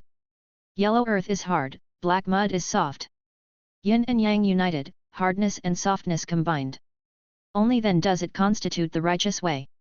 He had truly invested a great deal, using materials that were all spiritual in nature. The jujube wood was from 1,000-year-old Yang jujube tree, and the pagoda tree wood was from 1,000-year-old Yin scholar tree. The yellow earth was collected from the surface of a spirit land, and the black mud, from the belly of a spirit land. Both were imbued with spiritual energy and transformation, further emphasizing their attributes of Yin and Yang. Such a construction formed an 8-cornered Dharma seal, divided into the 5 cardinal directions. Su Yang stood before the mana altar and then took out 5 underworld soldier command flags, hanging them in the respective directions of east, west, south, north, and center. After that, he placed a table made from the same jujube wood and pagoda tree atop it, covered it with yellow talismans, set up a sacrificial furnace and incense sticks, and then arranged the offerings of 3 animals and 4 rituals. With this, the embryonic form of a righteous skills Yin altar was established. The reason why it was said to be embryonic was that it lacked the final step inaugurating the altar and commencing the ritual. Su Yang cast away a bunch of spirit talismans, holding a sword in one hand and making seals with the other, walking through the Big Dipper's steps as he performed the incantation. It was Heaven pure, earth spiritual, I now call upon the underworld soldier 5 ghosts to obey the charm order. With divine skills that span myriad miles, capture all who defy righteousness under the heavens and slay every unjust god among mortals. With the left hand holding the seal that commands celestial soldiers and the right hand wielding the flag that directs celestial generals, summon forth celestial soldiers and generals to my command. Should any malevolent spirits or evil demons refuse to submit, let the 5 ghosts ignite flames to burn these demons, to eradicate all evil spirits and eliminate fiends. As a disciple, I devoutly request, 5 directions 5 ghosts, heed my charm order, in the name of my Yin Mountain old ancestors' divine army, may this order be executed promptly as law. It was the 5 ghosts underworld soldier method recorded in Xianming True Person's ghost controlling method, also known as the 5 chaotic generals and soldiers, first documented in the Yin Mountain Mana scrolls, later included in the ghost enslaving skills by the Xianming True Person. This method was also considered a Taoist gate righteous skill, capable of commanding the 5 ghosts underworld soldiers and the 5 chaotic generals and soldiers to act on command. Although this world was primarily focused on cultivation and may not have the entire system of spirits and deities of Daoism, even if the spirits and gods were absent, the Dao still existed. When charms and incantations were invoked, heaven and earth responded, and their mighty power still manifested. Whoosh! Amidst the chanting, a yin wind howled, and yellow talismans scattered chaotically. Su Yang's expression remained unchanged as he intensified his mana, summoning underworld soldiers and ghostly steeds from the 5 directions. The 1900 ghosts banners and 9 yin command flags erected around resonated in response, with countless evil ghosts and underworld souls flying out and circling the mana altar, screeching incessantly.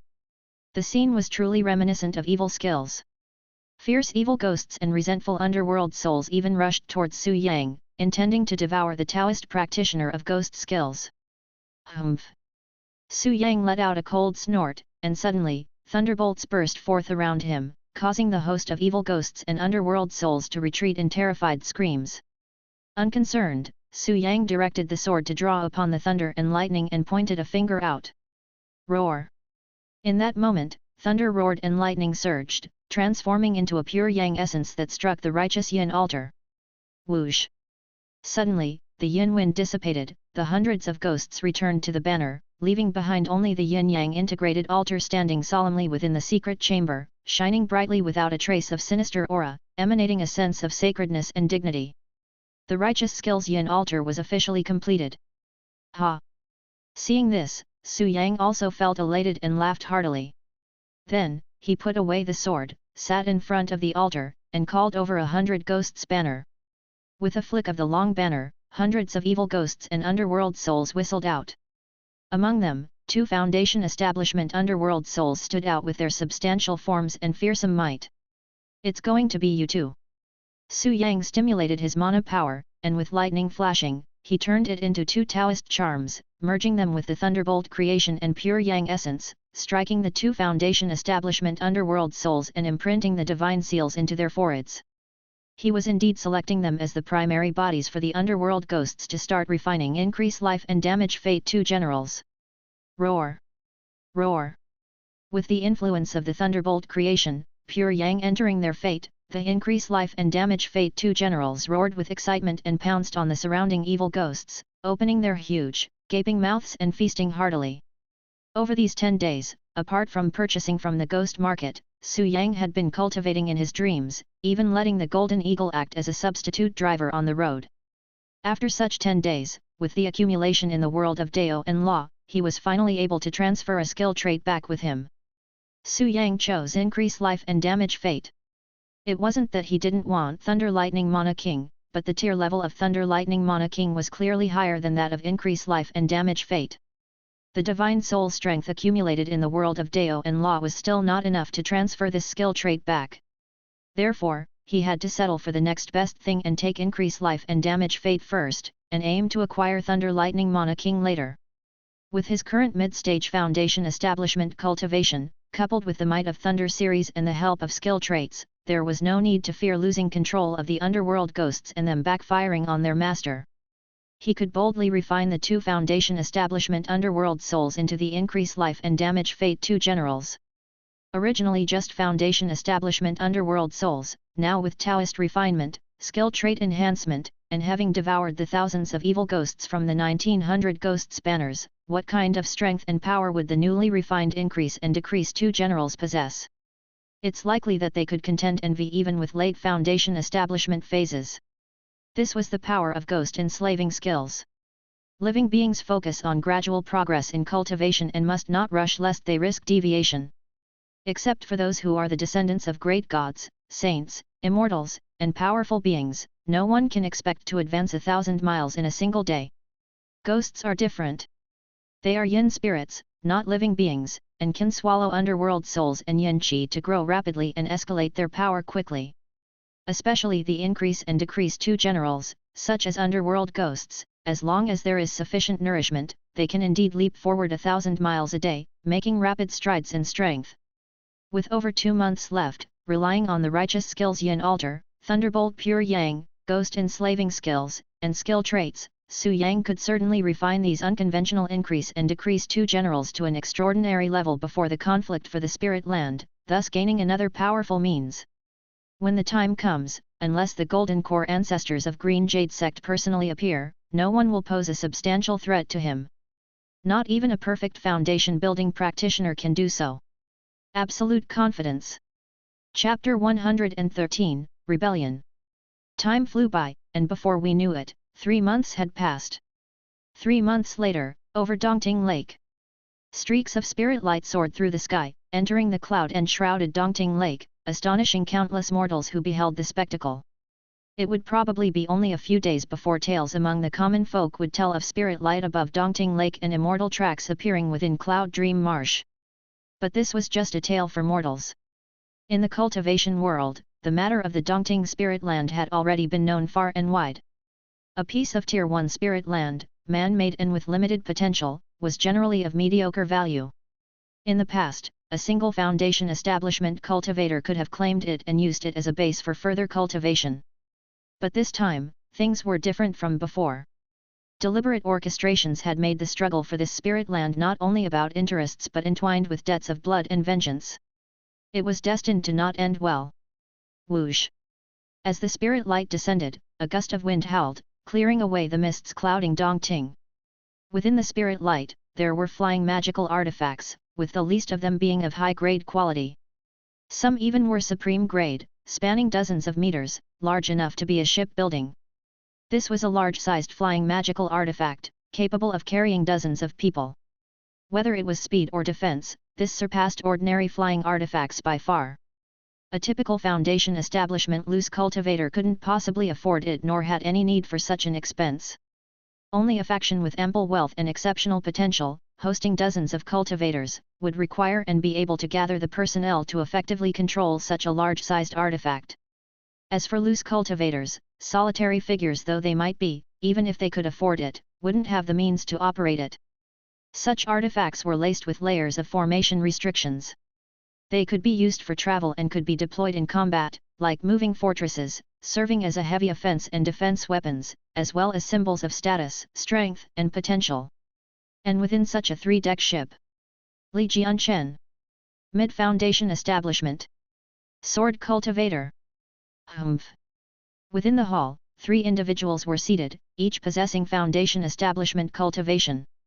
The person in the main seat was an old man with white hair and a natural aura of authority. His cultivation had impressively reached the late Foundation Establishment stage. To his left and right sat 2 middle-aged men, one at the early and the other at the mid-Foundation Establishment stage.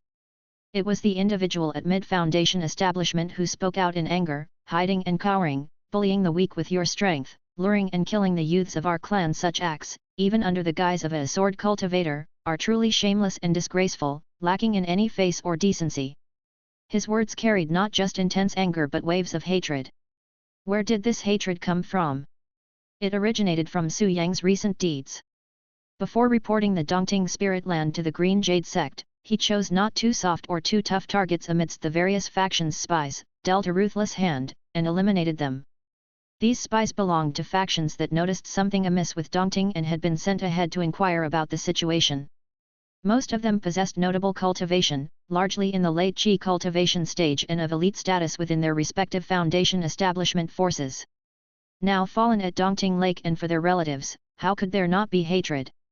The situation had evolved to a point where it was no longer merely about the dispute over the Spirit Land's benefits but included a grudge over the blood debt of fallen disciples. Had it not been for this, they would not have gone to such lengths to confront a mid-Foundation Establishment sword cultivator. There are distinctions even among spirit lands. A Tier 1 spirit land corresponds to the Qi cultivation stage with limited value, it could only be a familial foundation for exclusive use. To establish a marketplace and attract cultivators to come and engage in businesses like spirit land leasing, the land would have to be at least Tier 2. Like White Dragon Island, which belongs to the lower grade of Tier 2. Such spirit lands have value, worth enough for Foundation establishment cultivators to risk their lives in life and death struggles. Dongting Lake was merely a Tier 1 spirit land, a man-made Tier 1 spirit land at that. Belonging to the lower grade with limited potential and not particularly valuable. It certainly wasn't worth a Foundation establishment cultivator risking his life over. But now, a mere piece of Tier 1 spirit land, if it were just his mid-Foundation establishment cultivation claiming it, then so be it. But he has willfully slaughtered our descendants, this enmity cannot go unavenged, this rage unquenched. The man at mid-Foundation establishment slammed his hands on the table, seething with righteous fury, his killing intent sharp and clear. He was the Foundation establishment ancestor from the Wang family of Red Maple Mountain Wang Tianling. No wonder he was so enraged. The person from the Wang family who had been killed was intimately related to him, his own illegitimate child.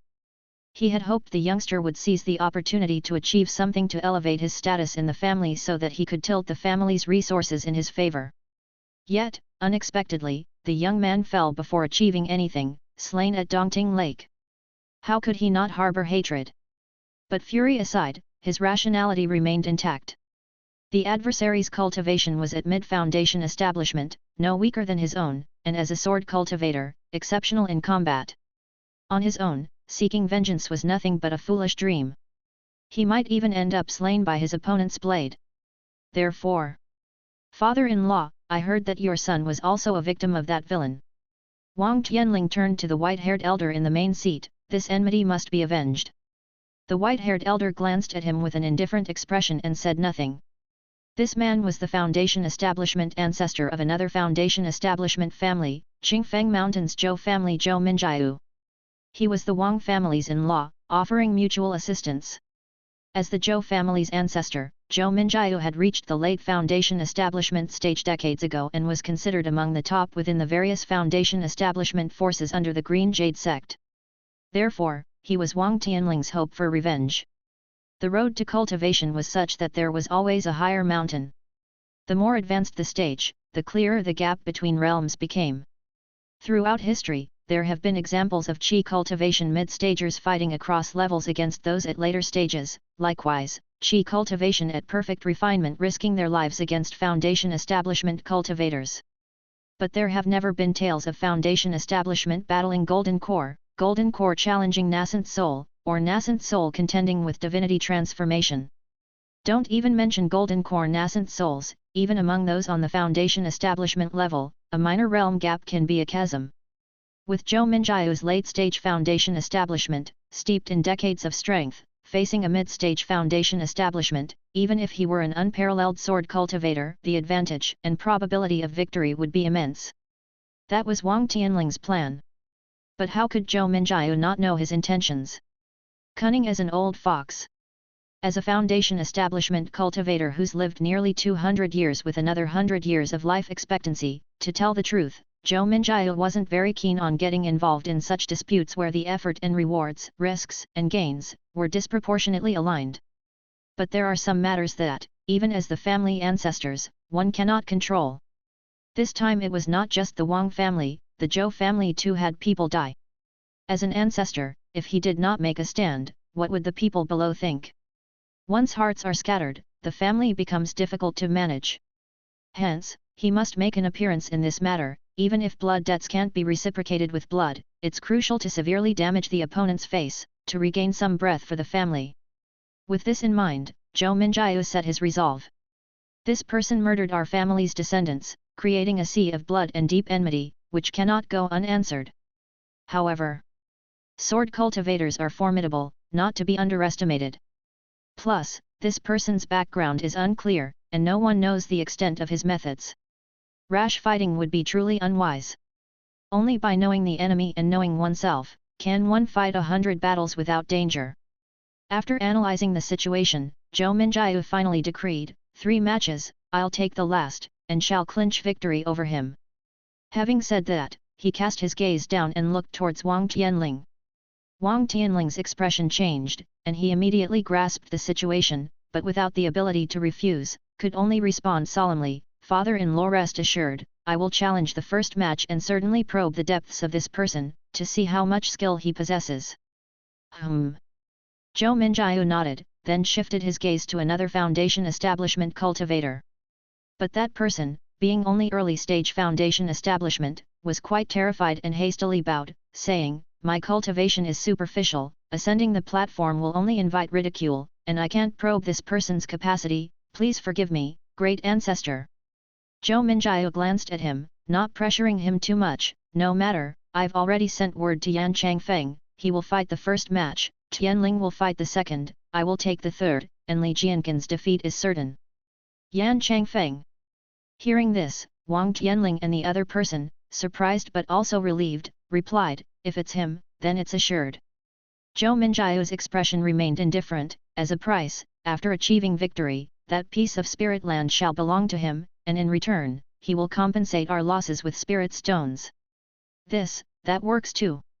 A Tier 1 spirit land, moreover of inferior quality, is tasteless to possess, handing it over to him is no concern. Both agreed on this point without any objections. "Then it is settled." Zhou Minjiu nodded, but then frowned suddenly, looking around with a sense of unease in his heart.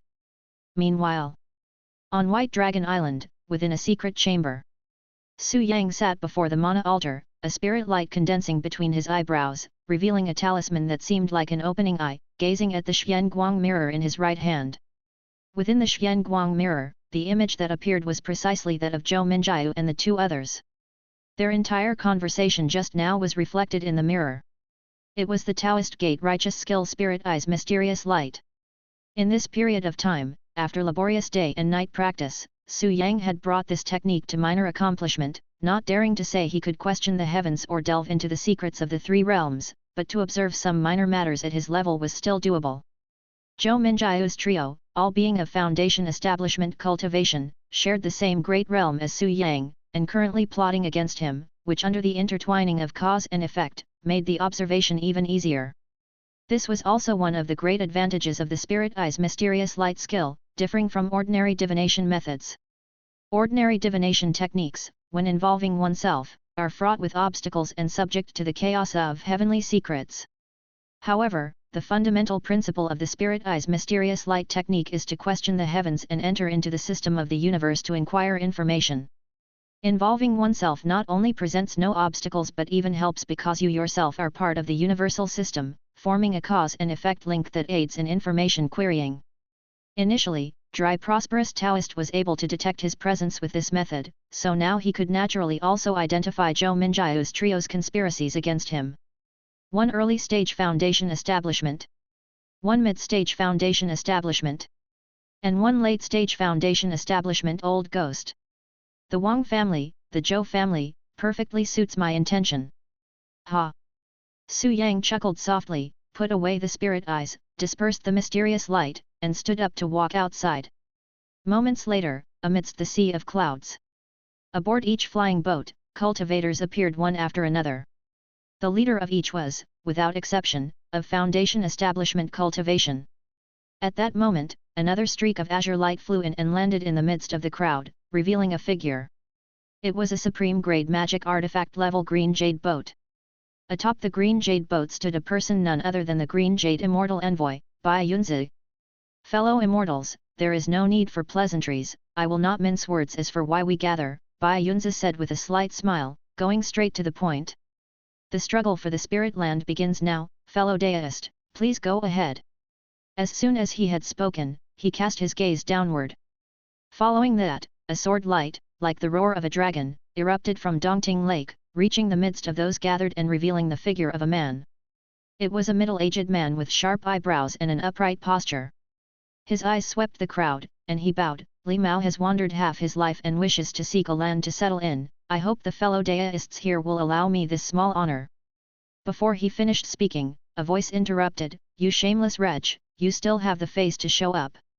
A man of such low virtue desires to occupy this spirit land. Villain, today you shall pay the blood debt in blood." Shouts of indignation rang out as the Wang family and Zhou family members burst out in anger. Chapter 114, Sword Fight. Although he was selective and killed only a part of the surrounding informants, instead of exterminating all of them, that part was still quite significant. Thus, as the Wang and Zhou families took a stand, they immediately received echoes of support from all quarters. Indeed, you two are at the Foundation establishment level, and a sword cultivator at that, how can you behave so shamelessly? Hiding your head and showing your tail, lying in wait here, to lure and kill Qi cultivation juniors with your Foundation establishment status. How is your behavior any different from that of a robbing cultivator? Those who possess virtue should occupy the immortal spirit items. You, such an unvirtuous scoundrel, how are you qualified to stand on the stage? This person's background is unclear, and he is brutal and merciless, undoubtedly a robbing cultivator. We implore the immortal envoy for discernment. Why bother with such competition? Let's join forces and slay him first, then decide the ownership of the spirit land. The crowd's sentiment surged, intermingled with grief and indignation. It was evident that someone's actions had incurred public outrage. Seeing the crowd's passionate agitation, Bai Yunzi also felt somewhat troubled as he lowered his gaze towards Su Yang. They who kill shall be killed. Su Yang's expression remained unchanged as he faced the crowd's fierce intent to kill and said coldly, "What now? You all can seize the opportunities of others, yet others can't claim your lives. What a joke!" Having said that, he leaped into the center of the arena, standing alone like a sword, and proclaimed, "Li Mao is right here. If you want to kill, then come." Between the words, his intense aura locked onto the crowd.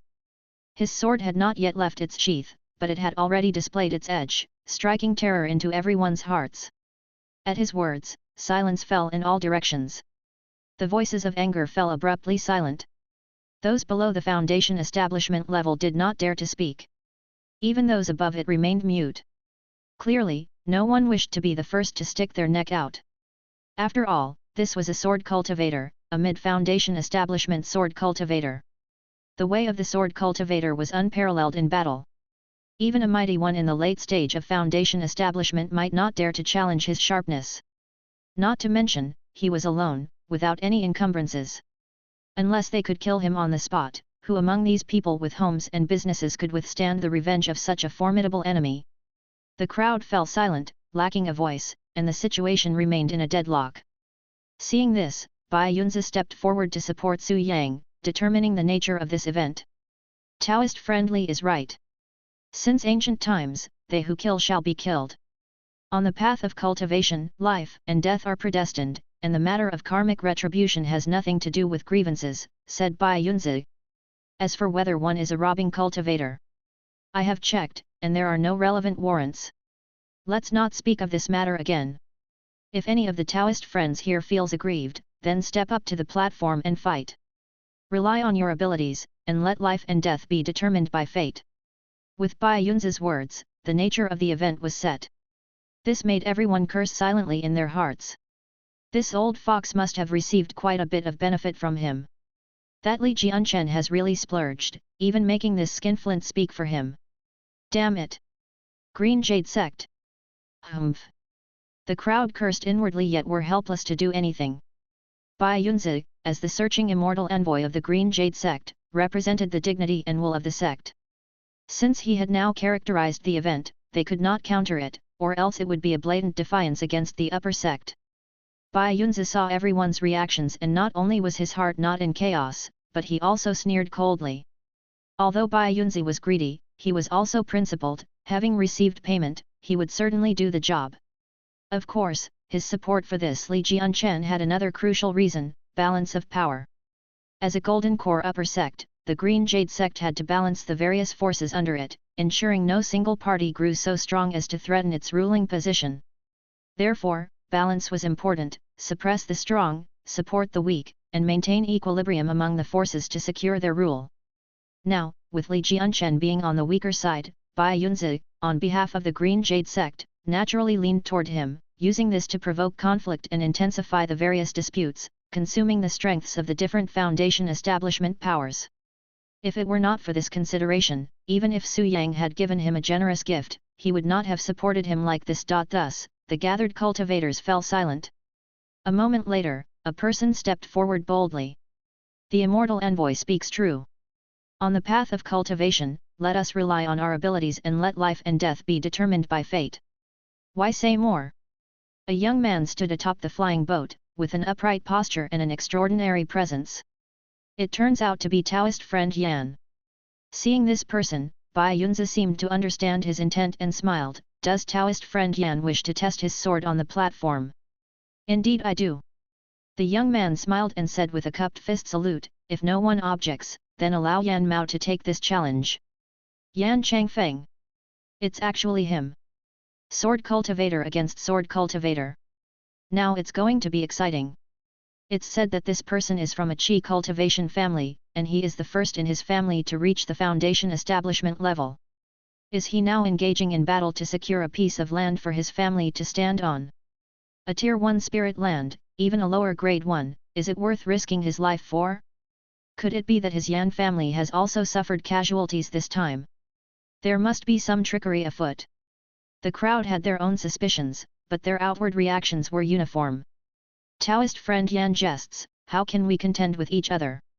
With brother Changfeng in action, success is assured. Brother Changfeng, teach this man a lesson. There was unanimous agreement, without any dissent. Yan Changfeng nodded, then turned toward Su Yang, Taoist friendly, I mean no offense. And with that, he leaped into the air and landed in the middle of the battlefield, standing opposite Su Yang. Su Yang's expression was cold and indifferent, and he remained silent. Very well, the first challenge will be decided between you two. Only Bai Yunzi laughed quietly, then spurred his seated magic artifact into action, releasing 4 spirit lights that divided the clouds over Dongting. This shall be the boundary, to step out is to admit defeat. Agreed. Yan Changfeng nodded, then cupped his hands towards Su Yang and said, Taoist friend, please. After speaking, he joined his sword fingers together and activated his magic artifact, which turned out to be a flying sword without tip or hilt, resembling a long needle. In this world, flying swords mostly take this shape in their initial form as sword pills. As the sword cultivator's proficiency in the sword Dao grows, the sword light differentiates, and the sword is refined into thread-like forms, gradually transforming it into the state of a sword pill. Seeing this, Su Yang didn't say much either, merely leaning forward slightly to reveal the long sword strapped to his back. Yan Changfeng's eyes narrowed and he then laughed, I did not expect my friend to also cultivate with a sword artifact. I am eager to learn. The cultivation method of a sword pill primarily focuses on controlling sword light, so flying swords are mostly needle-like without tips or hilts, solely sharp and penetrating. The sword artifact on Su Yang's back obviously didn't follow this method, but instead the sword artifact method, which mainly cultivates the quality of the sword artifact in conjunction with sword techniques and combat skills, and can even unify man and sword, possessing exceptional might. Which of these two methods of cultivation is stronger? That depends on the practitioner, and cannot be easily judged. Therefore, Yan Changfeng wasn't too surprised and simply joined his sword fingers again, invoking a sword technique that immediately produced multiple differentiated sword shadows and sword light. 3 sword shadows, 3 beams of sword light. It was the sword light differentiation stage. Though he had just entered the threshold, mastering only 3 beams of sword light, he was capable of many variations that were difficult to defend against. The 3 beams of sword light tore through the air, each one sharp and intimidating. Su Yang's expression remained unchanged as he moved, drawing his sword so swiftly it seemed a dragon shedding its scabbard. Clang! In an instant, a beam of sword light blazed forth, stinging the eyes of all who saw it. Clang clang clang! The next moment, the sound of metal striking metal echoed intensely, like rain pounding on banana leaves. In the midst of the battlefield, 3 rays of light intertwined, besieging one man and his sword.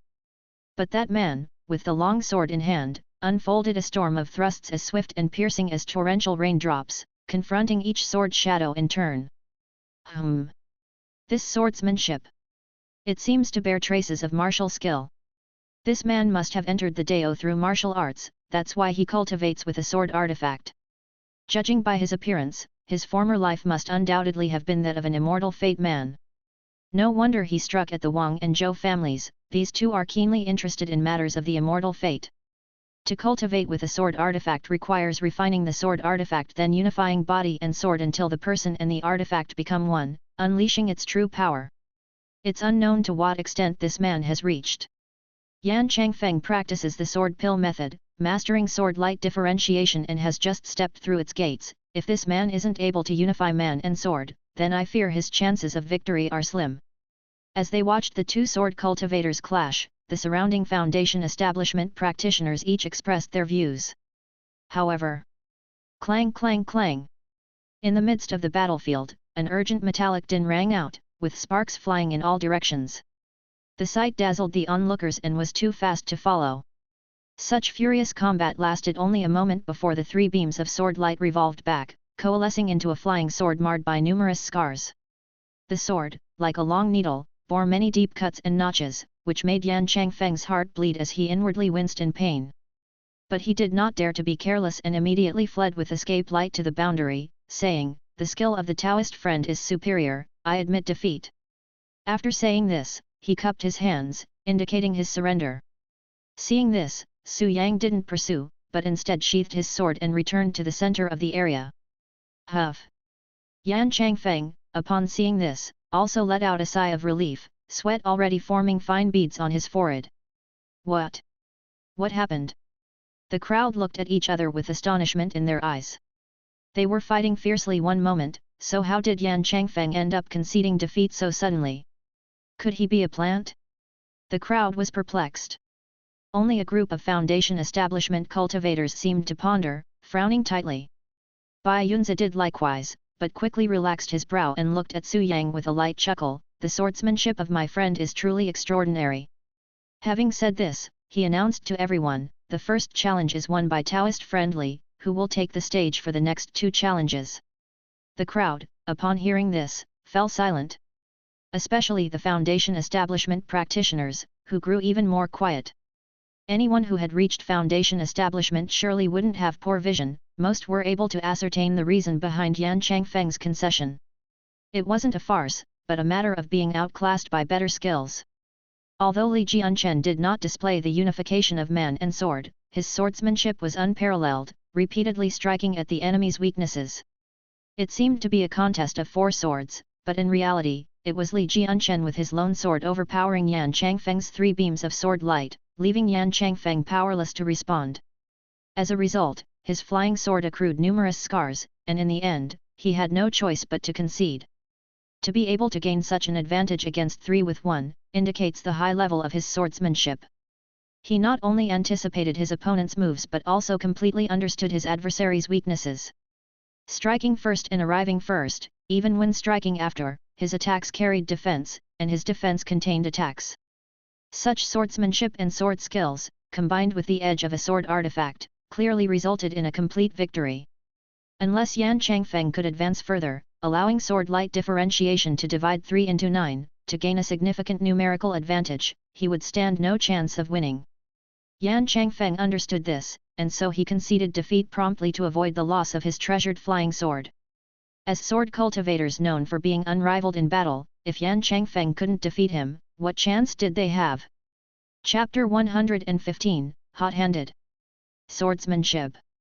Sword skill. Zhou Minjiu's expression was cold as he cast his gaze downward. Wang Tianling's eyes narrowed, unease in his heart, but there was no other choice at this point. Gritting his teeth, he stepped forward. "I will go." After speaking, he descended into the battlefield, his gaze coldly fixed on Su Yang, taking a stance as he declared, "Even if I die today, I will seek justice for the Wang family's children and for all the innocent people who died tragically." Without waiting for Su Yang's reaction, he summoned his magical artifact. It was a set of the four-sided black tortoise shield. With the mystical tortoise shield deployed, it rotated on all sides, protecting him within. Then he raised a bright pearl, summoning the power of rivers, sending out raging waves in a torrent. It was the supreme-grade magical artifact, the Torrent Pearl. In a cultivator's battle, the key factors boil down to a few points. Cultivation realm, cultivating skills, divine magic, and external items like magical treasures, spiritual artifacts, spirit pills, and talismans. Although Wang Tianling was not a sword cultivator, he still had mid-stage Foundation establishment cultivation and was the ancestor of the Wang family. The Wang family, a Foundation establishment power, had generations of Foundation establishment cultivators and a long lineage with profound potentiality. Wang Tianling himself was skilled in the path of artifact refining, a second-tier artifact refiner, with many magical artifacts at hand. In a battle of magic, he might not be weaker than Yan Changfeng, perhaps even stronger. After all, Yan Changfeng was a hard-luck qi cultivator from a family without means, whose entire worth was in that flying sword, unwilling to risk it, and naturally, could only admit defeat. But he was different. Go! Wang Tianling activated the torrent pearl, and more than 10 water dragons emerged within the torrents, charging towards Su Yang with the force of a collapsing mountain and rushing seas. Su Yang remained silent, his sword moved with his body, drawing from the sheath and plunging into the raging torrents, fighting against the dozen water dragons. Humph! With a cold snort, Wang Tianling took out another top-tier magical artifact, a quaint and ancient-looking mat. Wang Tianling sat upon the mat, and immediately, Buddha's light shone brilliantly, fortifying his body, stabilizing his defense, and replenishing his mana. The mysterious turtle shield, the torrent pearl, along with this mat, 3 artifacts, all of supreme grade, providing a comprehensive offense and defense. This showed the depth of his resources. Not satisfied still, he took out a jade bottle and poured out a spirit pill, swallowing it to refine and assimilate its power. The audience was silent at this sight. Such actions were indeed extravagant for the arena. But with a bitter feud at stake, they couldn't well comment. Even the referee Bai Yunzi stayed silent, almost as if he was pleased to see it. Ao! Amidst the thundering waves, the water dragons roared ferociously. Wang Tianling assimilated the spirit pill, boosted his mana, and pushed the power of the torrent pearl to the limit. Dragon after dragon, relentless in their pursuit, sought to grind the opponent to death within the fury of the waves. Su Yang, wielding his sword, turned the rivers upside down. For a moment, though not defeated, he struggled to break through the adversary's position. Humph! What kind of sword cultivator is this? No more than this. Seeing this, Wang Tianling's sneer grew even colder, but he didn't let his guard down, taking out yet another top-tier magical artifact, a pearl brimming with chilling coldness, complete with the phantom of a Jiao dragon within it. Go! Wang Tianling hurled the pearl, which entered the roaring waves and instantly turned the water to ice, locking the surroundings and trapping Su Yang within a crystalline world of ice. This Wang Tianling is so well endowed. 4 top-tier magical artifacts. No wonder he's a second-tier artifact refiner. It's no surprise that old Ghost Zhou would want him for a son-in-law. Witnessing this scene, the onlookers were astounded, their lips twitching, even Bai Yunzi exclaimed in amazement. While the audience's chatter couldn't affect the battle, Wang Tianling sat atop his mat, focusing his efforts on controlling the 2 spiritual pearls. The water dragons transformed into ice dragons, unleashing a howling blizzard as they repeatedly assaulted their foe, determined to let their opponent perish in this ice-encased prison. He had once used this technique to slay an enemy in the mid-stage of Foundation establishment, its power was self-evident, and no further explanation was needed. However, it was an immense drain on his resources. Fortunately, these 4 artifacts complemented one another and formed a system, greatly reducing the mana consumption. Otherwise, even with his mid-stage Foundation establishment cultivation, it would be difficult to operate 4 top-tier artifacts at the same time. Tianling, be careful! Just as Wang Tianling was straining his mana in an attempt to exhaust his enemy to death, Zhou Minjiu, who was watching from the sidelines, suddenly exclaimed with alarm. What? Wang Tianling's expression changed, and before he could react, a sonorous sword chime erupted from within the ice crystal prison, roaring like a dragon. Ao! The sword chime was sonorous, the sword light dragon-like, as Su Yang burst forth, transforming into a dazzling silhouette, boldly breaking through the prison. This is to unify man and sword, using the body to guide the sword. Seeing this, let alone the bystanders, even Yan Changfeng, a fellow sword cultivator, showed a face full of shock. Bang! In the midst of shock, a loud noise erupted, and ice shards scattered all around.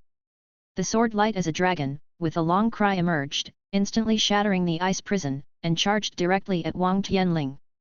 Seeing this, Wang Tianling's face went pale, hurriedly spurring the 4-sided mystical tortoise shield to protect himself.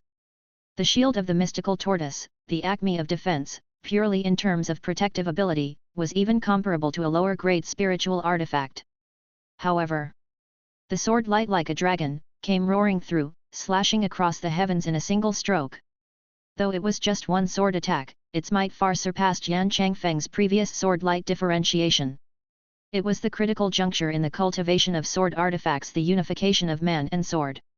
This sword strike didn't just embody the raw power of the sword artifact itself, nor merely the cultivator's own strength, but a combination of the two. Their powers multiplied many-fold, even tens, hundreds, or thousands of times over. It was like the differentiation of sword light, conjuring thousands upon thousands of swords. Under this sword strike, even the mystical tortoise was powerless. Boom! A clangorous boom reverberated, and blinding sparks erupted, shattering the mystical tortoise spirit shield to pieces upon impact. Tianling. Seeing this, Zhou Minjiao's complexion from outside the arena completely changed. Ignoring the rules of the platform, he leaped up and rushed into the battlefield. But it was too late. The sword light, like a dragon, furiously swept down, shattered one side of the four-sided black tortoise shield, revealing the utterly terrified Wang Tianling inside. No, Isarin! A panicked shout, trying to beg for mercy and concede to save his life. But the sword light did not pause for an instant, a life-ending slash fell, and in a moment, swallowed the cry of alarm. Tianling! A streak of white light, swift as lightning, rushed into the battlefield with tremendous force, too fast for the eyes to follow. However, he was still a step too late. A streak of sword light slashed out, colliding with him. Bang! With the collision, the sword light rebounded, landing dozens of feet away, revealing Su Yang's figure stepping on the void, staggering back before finally stabilizing. On the other side, the white light also dissolved, revealing the furious face of the Zhou family patriarch, Zhou Minjiao, fierce as a raging lion. Zhou Minjiao paid no attention to him, and instead rushed straight to Wang Tianling. Wang Tianling was seen sitting on the Buddha's light mat while three black tortoise shields continued to orbit around him. The golden Buddha light that emanated from within the mat was still intact, seemingly protecting his body without any significant damage. However, as Zhou Minjiao came closer, he saw a line of crimson blood slowly emerge from Wang Tianling's neck. Followed by pft! A muffled sound, blood sprayed, and the head upon the neck was sent flying by the force. Tianling! Zhou Minjiao cried out in alarm, lunging forward. But unexpectedly, a streak of sword light, furious as a dragon's roar, collided with him again. Bang bang bang! Clanging sounds erupted violently, and caught off guard by the fierce sword energy, even Zhou Minjiao, a late-stage Foundation establishment expert, was forced back. Seizing this opportunity, the sword light swiveled, sweeping the Buddha's light mat, mystical tortoise spirit shield, the two spiritual pearls that appeared in the void, and even Wang Tianling's headless corpse body into a bag. You! Zhou Minjiao, forced back by the sword light and witnessing such an act, was beyond furious, his rage boiling over as he prepared to engage in combat. However, Zhou Minjiao, do you dare to defy the rules of the Green Jade sect? A roar of anger thundered, pressuring him, causing Zhou Minjiao to freeze in his tracks. The crowd turned their heads, following the voice, and saw Bai Yunzi standing atop the Green Jade sect, equally enraged. How could he not be furious? The dispute over the Spirit Land, the battle on the platform, was a rule established by his Green Jade sect. Now, someone had brazenly burst onto the platform, openly slapping the face of the Green Jade sect. As the Green Jade sect's searching immortal envoy, how could he not make a statement? Seeing Bai Yunzi's rage, Zhou Minjiao also came to his senses and quickly bowed his head. It was impetuosity on my part due to the urgency of the moment, I did not intend any disrespect. I implore the immortal envoy to forgive my lapse. Humph! Seeing this, Bai Yunzi finally let out a cold snort and retracted his anger. Since you've put it that way, I will let you off this time. But if there's a next time, don't blame me for reporting to the sect and charging you with the crime of disobedience. Yes, thank you, immortal envoy. Zhou Minjiao quickly nodded and heaved a sigh of relief. But quickly, he remembered something and angrily looked up at Su Yang. Scoundrel, how dare you act so ruthlessly? This remark once again drew everyone's attention to Su Yang. Su Yang raised his hand, silently wiping away the blood from the corner of his mouth, then finally responded back to him, on the platform, life and death are fated. What, he can kill others, but others can't kill him. After so many years, still so shamelessly unaware. You! Zhou Minjiao was enraged by his words, yet had no way to refute them. Bai Yunzi also spoke up, indeed, on the platform, life and death are fated. Wang Tianling stepped onto it, fully aware of the risk of death. After speaking, he gave Su Yang another look, inwardly taken aback. He had not expected Su Yang to be so ruthless, decapitating Wang Tianling on the platform. Now the situation was a bit difficult to manage. But things being as they were, difficult to manage or not, it had to be resolved. Bai Yunzi looked at Zhou Minjiu, then at the crowd around. The second round still goes to Taoist friendly. Who will take the stage for the third round? Hearing this, everyone fell silent, their gaze collectively shifting to Zhou Minjiu. At this point, who else but his Zhou family would take the stage, who would dare to step up? This Li Jianchen was truly a sword cultivator, decisive in killing, ruthless in action, completely indifferent to the power and influence of both the Zhou and Wang families. Such a character was best not provoked unless one was confident of victory in a single strike. Meanwhile, ancestor, my husband, father. The members of the Wang family cried out, their gaze turning to Zhou Minjiu. At this point, their last hope was this late-stage foundation establishment ancestor of the Zhou family. Zhou Minjiu paid them no attention, his eyes fixed on Su Yang. After a long while, he finally spoke up. For the third round, I shall take the stage. Chapter 116, The Curtain Falls. The words were cold, heavy with weight. Indeed, they were heavy. If he could, Zhou Minjiu really didn't want to step into this arena. After all, the opponent had already proven their strength as a bona fide sword cultivator. Determined in heart and formidable in combat. If he went up, he might not win, and even if he could win, he might not be able to kill, and killing would come at a great cost. It wasn't the wise choice.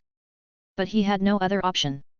With Wang Tianling being his son-in-law, if he didn't make an effort to fight this battle, it would be extremely difficult to bring the Wang family under control. Without Wang Tianling, the Wang family was a plump piece of meat, and Zhou Minjiu really didn't want to hand it over to someone else on a silver platter. Not to mention, all the supreme-grade magic artifacts and the storage bag had been taken by the opponent. That was the majority of the Wang family's assets, how could he allow an outsider to claim them? So, come, let this old man see what you're made of. In the middle of the arena, atop the platform, Zhou Minjiu's hair and beard bristled with rage, his eyes blazing fiercely, exuding an intimidating presence. Seeing this, the crowd was also shocked. This old ghost. He's become even more powerful. The white tiger Zhengjinju is indeed extraordinary.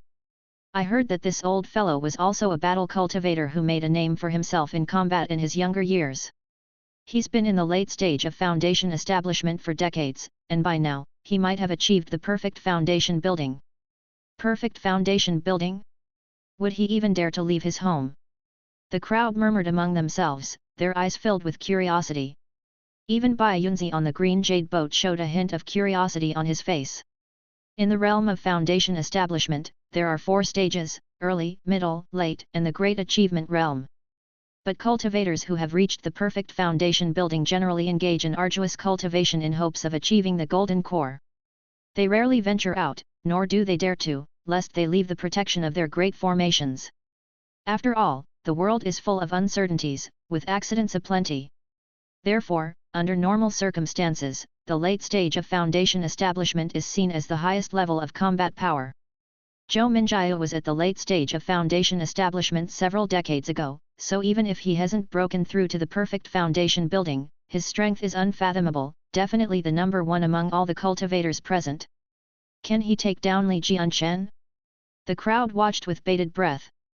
Seeing this, Su Yang wasted no further words. He immediately soared with his sword, attacking first. This was the first time he took the initiative to attack in the 3 matches, and he started with unifying man and sword. It showed the pressure that Zhou Minjiu brought. Humph! Zhou Minjiu snorted coldly. Without resorting to a magic artifact, he confronted the fierce sword light with his bare hands. Bang! A clanging explosion sounded as Zhou Minjiu struck with his palm. Behind him, a white tiger phantom appeared, its claws carrying sharp white radiance, heavily slamming down on the sword light, leaving 5 conspicuous marks that lingered. That was the white tiger Zhengjinqi.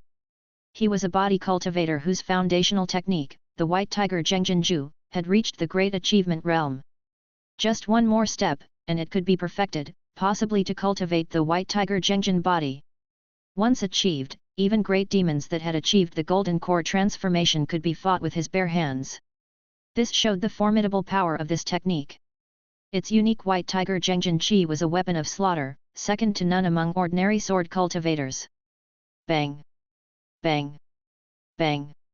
Zhou Minjiao pressed forward, hammering wildly with white tiger Zhengjin, completely overpowering by sheer force. He didn't rely on tricks, making it difficult for his opponent to use any as well. After several attacks, the dazzling sword light began to dim. Seeing this, onlookers sighed inwardly. What a pity, what a pity! Li Jianchen has fought consecutively and expended too much. Especially just now, with unifying man and sword, breaking through Wang Tianling's Dalan Pearl, Ice Jiao Pearl, and mysterious Turtle Shield, you can imagine how much power he exhausted.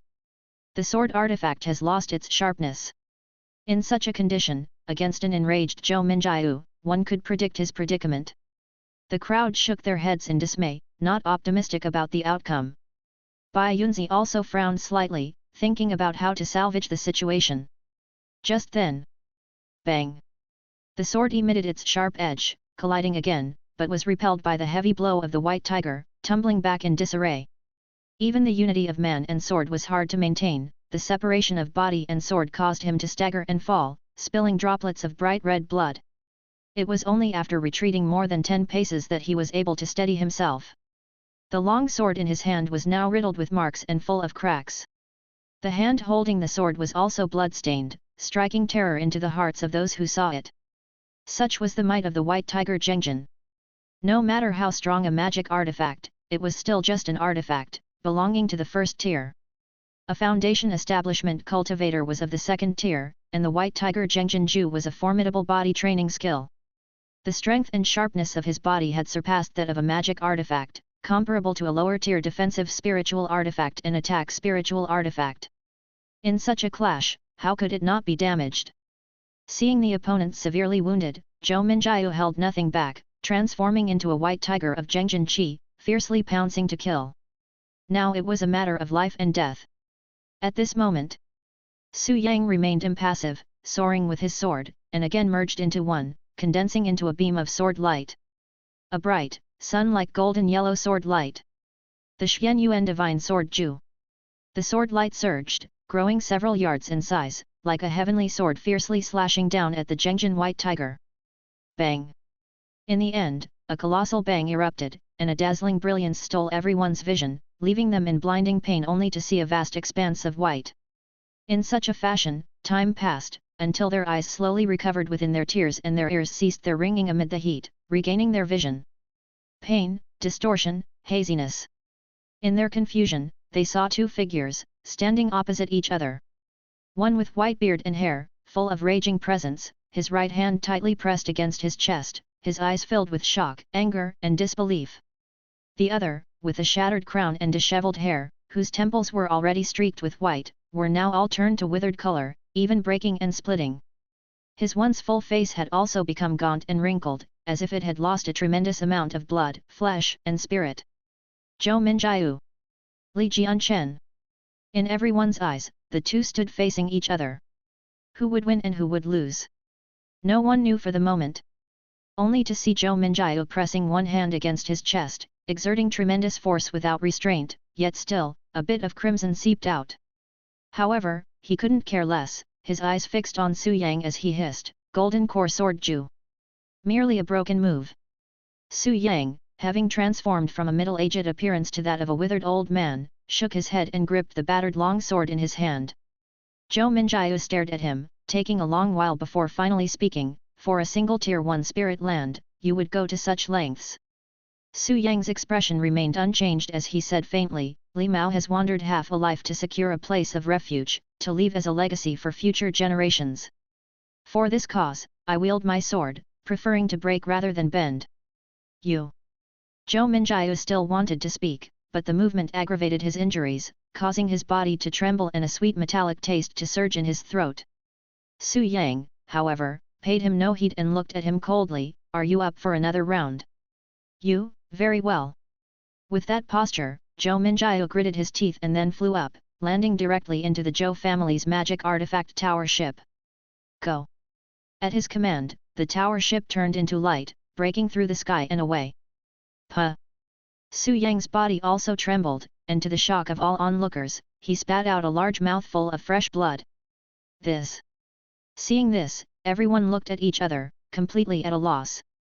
Su Yang did not concern himself with their reactions, raising his hand to wipe away the blood from his lips before turning to look at Bai Yunzi on the green jade boat. Immortal Envoy, what do you say?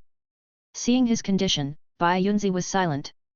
After a long pause, he finally said, Taoist friendly, a true man of resolve indeed, worthy of the name of a sword cultivator. Having said that, he turned his gaze to the crowd and announced solemnly, in the third round, Taoist friendly is victorious. With all three challenges defended, the Dongting Spirit Land henceforth belongs to Taoist friendly. Upon hearing this, everyone fell silent, then each summoned their magic artifacts and a series of escape lights shot out, heading away. Father! No sooner had the crowd left than an escape light descended from above, landing beside Su Yang and revealing a figure. It was a young man in white with a heroic bearing. The youth supported Su Yang, who then looked towards Bai Yunzi and bowed, thanks to the Immortal Envoy, may I invite you to the island for a talk? Bai Yunzi nodded, retracted the green jade boat, and accompanied the two as they descended onto the island. This is my son, Li Liuxian. Once on the island, Su Yang first consumed a medicinal pill, and then introduced the youth in white to Bai Yunzi. A hero indeed emerges from youth. Bai Yunzi gave the youth a glance, noting that he was only at the later stages of qi cultivation, before shifting his focus back to Su Yang and said with a wry smile, what is the need for this, Taoist friend? It is but a tier 1 spirit land, with your strength, surely there will be other options in the future. Su Yang shook his head and sighed, life is short, only through struggle can we aspire. Who can predict the matters of the future? Indeed. Bai Yunzi, upon hearing this, had no choice but to proceed with the formalities. From now on, this spirit land of Dongting will belong to Taoist friend, but every 5 years, the sect will send someone to inspect the spirit land and determine its tier. The higher the tier, the greater the taxes and labor duties to be shouldered. If these cannot be met, the spirit land will be reclaimed. I hope Taoist friend is aware of this. I understand, Su Yang nodded and then took out a storage bag. This is the offering for the past 20 years, already prepared. Within, there is also that incomplete sword technique I just demonstrated, which, if I am not mistaken, should come from a set of golden core sword ju. I am willing to present it to the upper sect. This. Upon hearing this, Bai Yunzi was taken aback, how is this possible? It is possible. Su Yang smiled, revealing his motive, I am aware that all spirit lands come with the responsibility of taxes and labor duties. However, my remaining time is short, and I wish only to teach my disciples during that time. Therefore, I present this technique. Although it is only an incomplete move, with the Immortal Envoy's abilities, it should be enough to exempt me from 20 years of labor, shouldn't it? This. Looking at Su Yang's graying hair and the high-tier storage bag in his hand, Bai Yunzi hesitated for a while before finally accepting it. Rest assured, Taoist friend, I will do my utmost. Thank you, Immortal Envoy. A moment later, Bai Yunzi departed by boat, and the island returned to its peaceful state. Li Liuxian then supported Su Yang, heading into the medicine field spiritual land. The divine seal was activated, water flowed into the land, and a secret passage instantly opened up. Both of them entered. The young man in white, who had just made his first public appearance, couldn't hide his triumphant joy and straightway waved his arms. Master, Master, how was it? My acting wasn't bad, right? Looking at the golden eagle who had revealed its true form, Su Yang shook his head and threw a bottle of medicinal pills, take my form and go upstairs to heal. Oh, oh, oh. The young man in white nodded, then activated his mana, and as moonlight circulated, a perfect copy of Li Jianchen appeared before him. It was none other than the supreme yin body training skill. This skill not only helped demonic beings cultivate a human form but also included the wonderful use of illusion and concealing presence. Coupled with Su Yang's disguising techniques, unless a cultivator had spirit eyes, they would unlikely see through it. Thus, after the golden eagle had sufficiently trained, Su Yang let him appear before Bai Yunzi under the identity of Sword Minister Li Jianken's son, Li Liuxian. As an immortal envoy of the Green Jade sect, although Bai Yunzi had practiced some spirit eyes techniques, at most, he could perceive spiritual roots and spirit lands. To see through the disguise of the supreme yin body training skill and Su Yang's illusion disguise was nothing but wishful thinking. With these maneuvers, on top of the momentum gained from the previous 3 successive battles defeating Yan Changfeng, slaying Wang Tianling, and repelling Zhou Minjiu, the next decade or 2 should provide ample time for development, without question. Of course, the premise was that he could get rid of the last bit of trouble. After sending the Golden Eagle away, Su Yang changed his appearance, removing the disguise of Li Jianchen and adopting the appearance of Yin Mountain Taoist, sitting cross-legged in front of the Yin altar. Then he took out a bottle of healing medicinal pills to consume, cultivating the life scroll, combining the power of thunderbolt creation, the nurturing abilities of the divine spiritual land, and various other techniques and wonderful skills to heal the damage from the recent battle. Shortly after, his injuries were fully recovered, and he looked vibrant and energetic. There was no longer any sign of the previous depletion of qi blood and life essence. Su Yang stood up and came to the front of the altar, retrieving the longsword used in the previous battles, and he took out a jade bowl from the storage bag. With a touch of the sword, fresh blood flowed out, tinged with strands of Zhengjin's sharp essence. It was indeed the blood of the Zhengjin white tiger left in the sword. Su Yang put away the longsword, took out a talisman pen, removed a grass figurine that had been offered atop the yin altar for more than 2 months, and took out 2 pieces of yellow paper as a base. Using blood as ink, he wrote down a name. Qingfeng Mountain, Zhou Minjiu. The 6 characters of his name and residence were attached to the front of the grass figurine, and then his birth date and hour obtained through the Heavenly Eye Mysterious Light Inquiry were pasted on the figurine's back. Afterward, Su Yang offered the figurine in front of the altar, scattered a handful of yellow talismans, took positions according to astral influences, and began chanting the curse. Heaven pure and bright, earth spirit alert and strong, now command underworld soldier 5 ghosts to obey the charm order, divine skills transform across myriad distances, seize and cut down the unrighteous in the world, exterminate all the improper deities of the mortal realm, left hand bearing the seal commanding celestial soldiers, right hand waving the flag leading celestial generals, summoning celestial soldiers and generals to come forth, if there are malicious spirits and malevolent ghosts who disobey, let the 5 ghosts seal their heaven and earth and listen. On Qingfeng Mountain, Zhou Minjiu of the Zhou family cultivates amidst treasured ships, crying to heaven meets no response, invoking earth finds no spirit, eyes dimmed as sun and moon darken, ears ringing with the cry of ghost gods, mouth and nose like stuffed, movement hindered, inviting longevity yet damaging fate, summoning souls and seizing spirits without trace.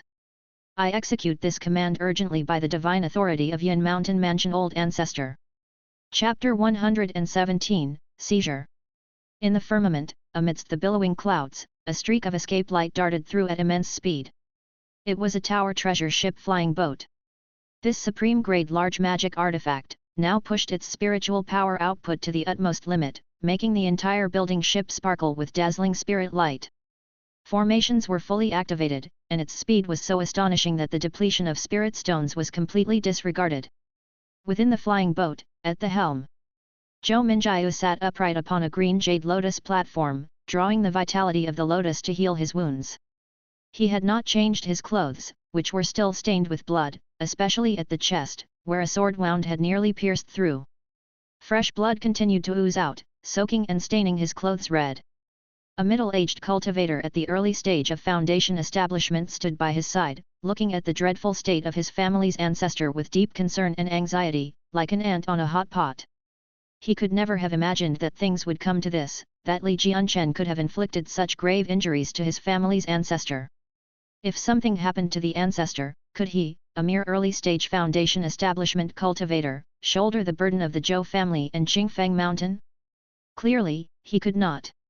This was why the ancestor decisively withdrew without daring to engage Li Jianchen in a fight to the death. It was a fight he simply could not afford. Li Jianchen practiced the Golden Core Sword Ju, and even if he only used an incomplete move that greatly diminished his life essence and reduced his lifespan, the power of the Golden Core Sword Ju was undeniable. To fight him to the death, even if victorious, would come at a terrible cost, perhaps even leading to one's own death, akin to both jade and stone being burned to ashes. It didn't matter if Li Jianchen lived or died, but as the Zhou family ancestor, Zhou Minjiu could not afford to falter. The foundation of Qingfeng Mountain had to be upheld by a cultivator at the late stage of foundation establishment. Otherwise, it would face a situation like White Dragon Island, being confined to its defenses, subject to oppression and attacks from all sides, struggling to maintain the market trade, and gradually spiraling into decline. If the future generations proved incompetent and could not quickly nurture a cultivator to stabilize the situation at the late or mid-stage of foundation establishment, once the family's potentiality was exhausted, they would not only have to relinquish Qingfeng Mountain, but they would also be driven to extinction by their enemies. Therefore, Zhou Minjiu dared not gamble, nor did he dare linger outside. He immediately ordered the Zhou family members to power up the flying boat and return to Qingfeng Mountain as fast as possible, lest their enemies received the news and took the opportunity to ambush and kill them. While the middle-aged cultivator was full of worries. Ha! Above the lotus platform, as the spirit light converged, Zhou Minjiu, who had been regulating his breathing for a long time, finally exhaled a murky breath and opened his eyes. Ancestor! The middle-aged cultivator hurried forward. How is it? Barely stabilized. Zhou Minjiu shook his head and lowered his gaze to the sword wound on his chest. Although the wound had clotted and no longer bled, he could still feel an extremely fierce energy within it. The golden core sword Ju is indeed formidable. Zhou Minjiu sighed, and said in a low voice, I underestimated that Li Jianchen. Ancestor. Hearing this, the middle-aged cultivator grew even more anxious. Rest assured. Zhou Minjiu shook his head and comforted him, although the golden core sword Ju is formidable, it requires the cultivation of a golden core to unleash its true power. Li Jianchen is only at the mid-stage of foundation establishment, and even if he forcibly performed a move by sacrificing his life essence, it lacks the might of a golden core. Against others, it might kill, but against me, he still lacks the necessary skill. The ancestor's might is awe-inspiring.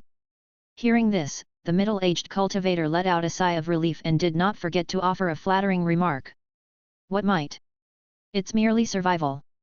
Zhou Minjiu shook his head again and sighed, sword cultivators truly live up to their name. My cultivation of the white tiger Zhengjinju has reached the great achievement realm. The strength of my physical body is so greatly tempered that even at the peak of foundation establishment, it would be difficult to easily break through. Yet I was wounded so terribly by that one strike from Li Jianchen, I fled in embarrassment and lost all face. The ancestors should not dwell on this. The middle-aged cultivator quickly consoled, that Li Jianchen put his life on the line for his strike, significantly diminishing his life essence. He fears not living long in this world. After his death, when we return to Dongting Lake, we must make the Li family repay the blood debt with blood. Between the lines, there was no thought of seeking revenge directly against the adversary. Zhou Minjiu nodded in agreement, this man is resolute, not ordinary. Now that his life essence is greatly damaged, he has nothing to lose. We need not argue with such a man desperate to die. Let him be arrogant for a while. After saying this, as if to justify his own cowardice, he began to earnestly instruct. As cultivators who seek longevity, such behavior might seem imposing, but it is actually forsaking the fundamental for the trivial, an act that fails to distinguish between what is important and what is not. You must not emulate him. The ancestor is wise. Seeing that the ancestor shared his perspective, the middle-aged cultivator smiled and asked, what about the Wang family? Upon hearing this, Zhou Minjiu's expression turned sorrowful, Tianling's death is truly a tragedy. After we return to Qingfeng Mountain, you will take some people to offer our condolences. Remember, do not let Yunar and the others be bullied as widows and orphans. This statement made the middle-aged cultivator's eyes light up, and he nodded immediately, grandson understands, ancestor, rest assured. Zhou Minjiu nodded, go down. I will regulate my breathing again. The flying boat must not slow down. We need to return home as soon as possible. Once the news spreads, those old ghosts will surely take action. Yes. The middle-aged cultivator nodded and respectfully left the room. Zhou Minjiu also closed his eyes, preparing to circulate his energy again to nourish the severe injuries within his body. But at that moment... Zhou Minjiu opened his eyes, his brow slightly furrowed. What is it? He couldn't quite put his finger on it, but he felt an inexplicable unease, a whimsical foreboding. It was as if a great disaster loomed overhead. Though he had not cultivated divination, at such a level of cultivation, he could sense the rhythm of heaven and earth, producing a faint premonition of warning it was not unfounded or without reason. Could those old ghosts have already received the news? Zhou Minjiu's brows were tightly knotted, filled with a sense of unease, yet there was nothing he could do. Helpless, he could only close his eyes again, channel his cultivation to regulate his breath, and try his best to recover from his injuries. Meanwhile, within the spirit land of Dongting Lake, inside a secret chamber, in front of the yin altar, the curse had been completed, the body of the straw effigy harboring the curse was ready to be unleashed. Su Yang placed down his magic sword, picked up the straw effigy, and tucked it into his sleeve. He then activated the Earth Ghost Divine Seal within his sea of consciousness, transforming into a streak of golden light, and vanished into the void. The Earth Deity Law, the art of teleportation. By consuming the power of the Spirit Land, one could teleport between the Spirit Land and its connected regions. Given the tier of the Dongting Spirit Land, one could teleport up to 500 miles at a time. It was a major means of saving one's life. Otherwise, Su Yang would not have put on such an overt drama. Even if the situation spiraled out of control, with Foundation establishment completers or even Golden Core experts appearing, he could still use this method to escape and save his life. Of course, his current use of this technique was not to flee for his life, but to pursue and kill. Chasing after the tower treasure ship to slay Zhou Minjiu and eliminate the last trouble. Some things, if you choose to do them, you must see them through to the end. Eliminate the roots to prevent future troubles. As for why he didn't just directly kill with a curse, Su Yang was not the kind of person to make a wedding dress for someone else. Zhou Minjiu's cultivation was in the late Foundation establishment stage, and as the patriarch of a Foundation establishment power holding sway over the Qingfeng Mountain cultivation market, his family was wealthy and affluent. It would be too unfair to himself to go through the effort and expense of cursing him to death without collecting some spoils of war. So, with the divine seal driving the spell and the spirit land lending its power, he appeared 500 miles away in an instant. Su Yang's figure solidified, he threw out the cumulated thunder cloud into the sky, which transformed into mist and rosy light, concealing his presence as he lay in wait. Although the Zhou family's tower treasure ship was a supreme-grade large magic artifact with astonishing escape speed, it couldn't have flown hundreds of miles in such a short time. Su Yang locked onto the energy trail and teleported forth, positioning himself ahead. The next step was to wait patiently, like lying in ambush for a hare. Zhou Minjiu did not have to wait long before he saw a streak of escape light approaching rapidly from afar. Perfect timing. Su Yang smiled, seated upon a cloud, he took out the straw effigy cursed with the spell just before and then produced 2 long nails. The 2 long nails, one red and one black, displayed the alternating cycle of yin and yang. They were the curse artifacts meant to pair with the increase life and damage fate generals, the increase life and damage fate yin-yang nails. Su Yang held the straw effigy in one hand and the nails in the other. One nail pierced through the heavenly spirit from above, the other stabbed into the Huiyan point from below. Then, using his finger as a brush, he uttered the incantation, increase life decrease fate, yin prospers yang dies. Go! With one flick of his finger, darkness fell upon the world, and in that instant, the white clouds turned into ominous yang clouds, foreboding and terrifying, signifying bad omens. In the sinister atmosphere, 2 ghostly figures condensed behind Su Yang. It was the towering form of 2 ghost generals. One general had a ghastly green face with fierce tusks, wielding a steel trident. The other had a fierce countenance with blood-red complexion and evil eyes, brandishing iron chains. The 2 generals appeared and then transformed into streams of energy that entered the pierced straw effigy. Instantly. Rumble. The foreboding clouds collided, and muted thunder rumbled, suffocating. Inside the tower treasure ship, Zhou Minjiu, who was channeling his cultivation to heal, opened his eyes once more, feeling irritation and restlessness, his chi blood boiling, with waves of unease. It seemed that a grave disaster was about to befall him. What's happening? Zhou Minjiu did not know, but instinctively, he took out several second-tier spirit talismans for protection from his storage bag. He also swallowed a second-tier pill to increase his chi blood and restore his vitality. Finally, he took out a green jade bead and consecrated it above his head, casting down a protective green light over himself. All of them were his life-saving methods and family's potentiality. But even this could not ease the sense of unrest, which instead intensified and became more ominous. What's happening? Zhou Minjiu frowned deeply, pondering internally. Though he was injured, it wasn't fatal. With all the precautions he had taken, even if some old enemies got the news and came to assassinate him while he was down, he was confident he could fend them off. Why then this feeling of unease? Could it be his?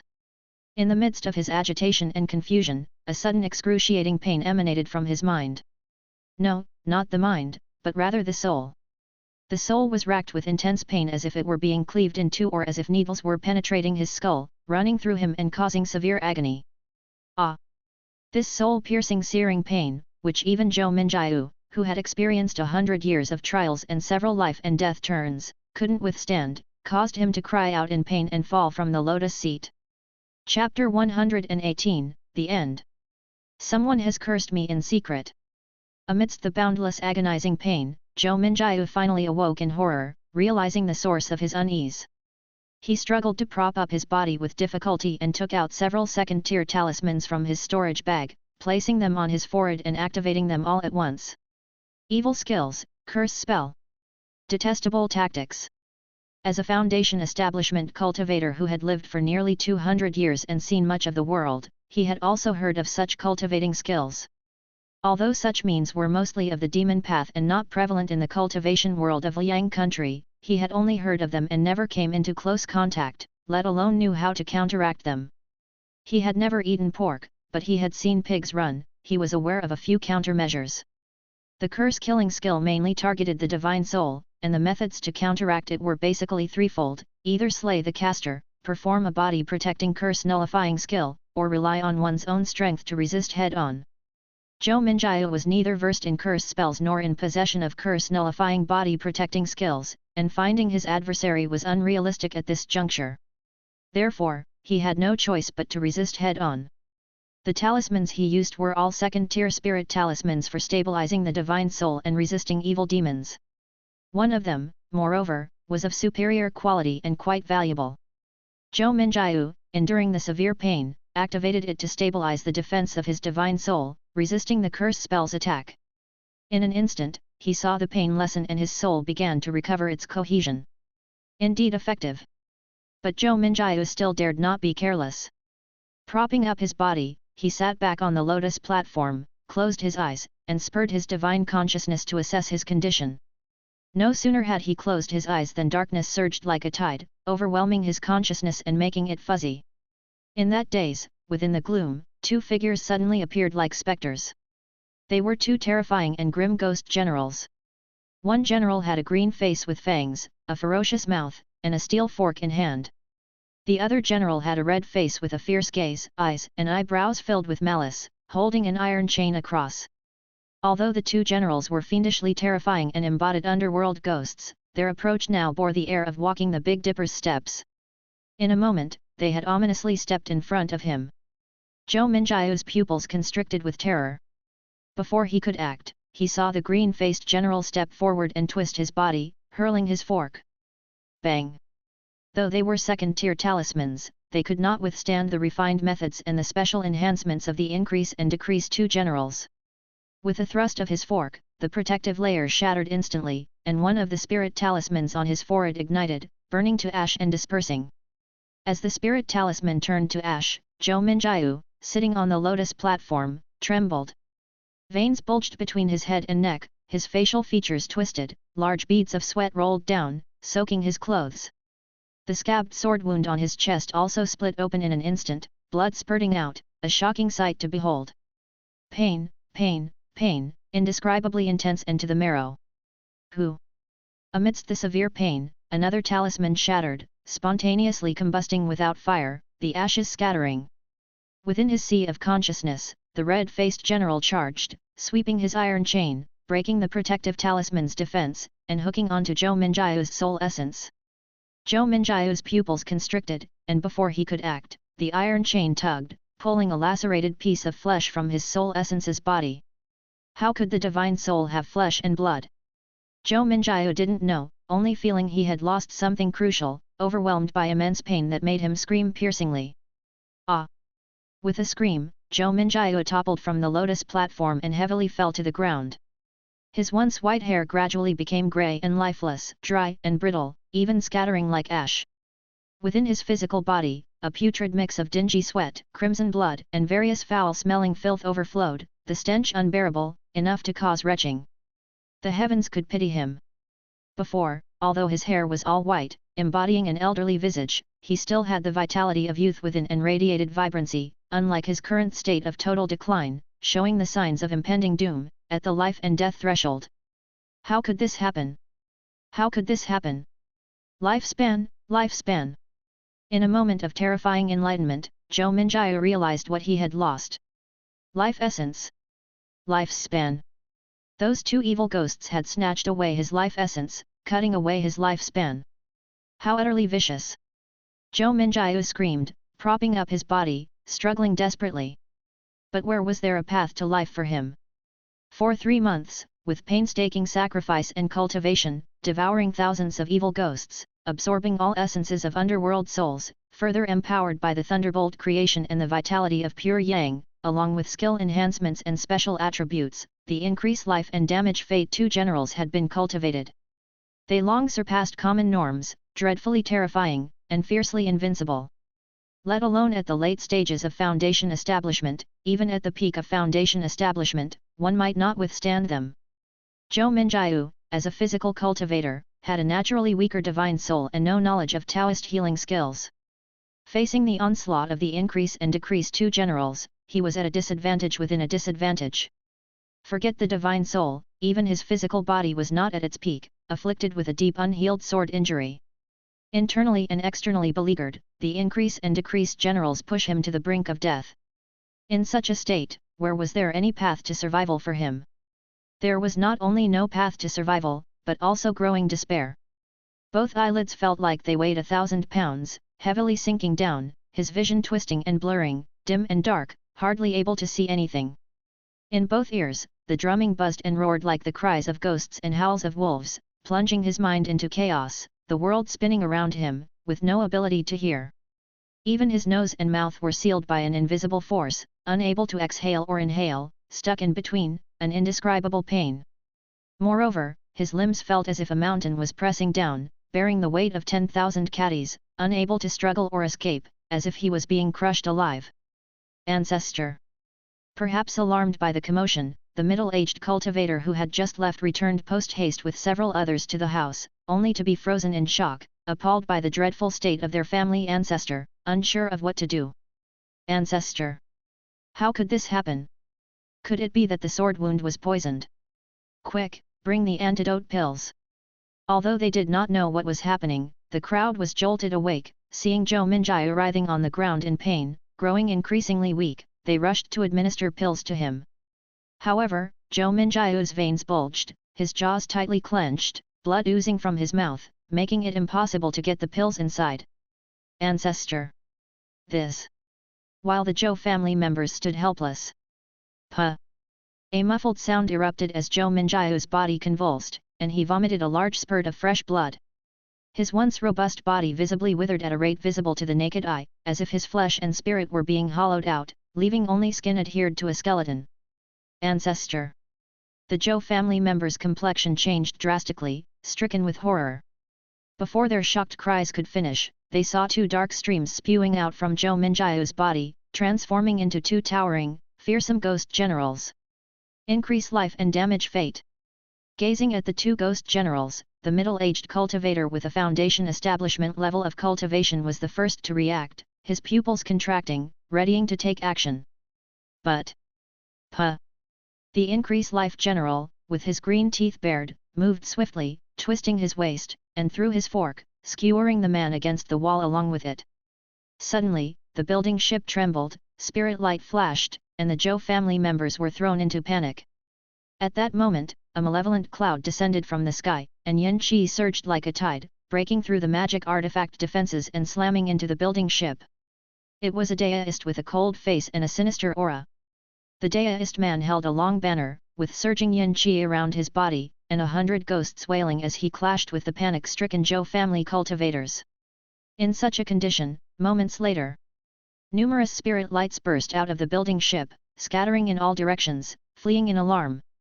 Inside the building ship, Su Yang held the 100 Ghosts banner at ease, showing no intention of pursuing them. Eradicating the roots was only necessary for Zhou Minjiu. As for the rest, he needed them alive. Only if they lived would the news of Yun Mountain Taoist intercepting the Zhou family's tower treasure ship and killing the family's elder Zhou Minjiu spread, clearing Li Jianchen of suspicion. He wanted to create distractions for the Green Jade sect and other forces, diverting attention from the spirit land of Dongting Lake. The Yun Mountain Taoist was indeed a suitable choice, a practitioner of the demon path who employed underworld ghosts to assassinate a late-stage Foundation establishment loose cultivator was enough to draw attention.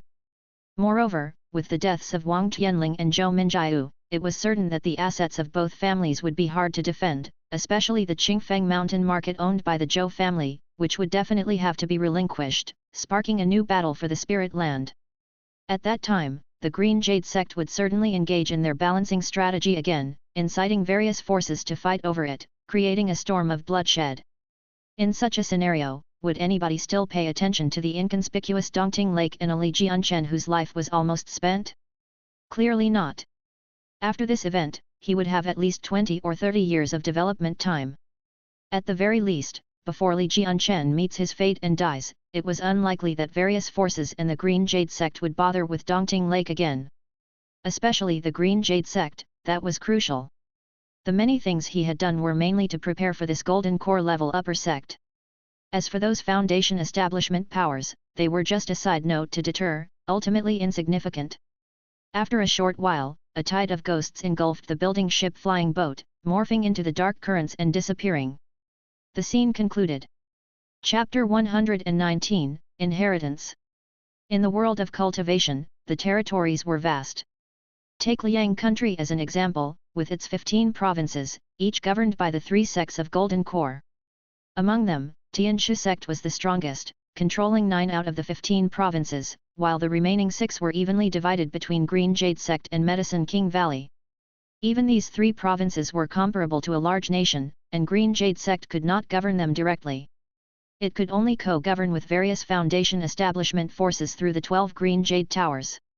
The 12 Green Jade Towers, each led by a Foundation establishment cultivator as the 12 Fairy Seekers, and in each cultivation market, there were smaller Green Jade establishments managed by those with either complete Qi cultivation or early Foundation establishment as directors.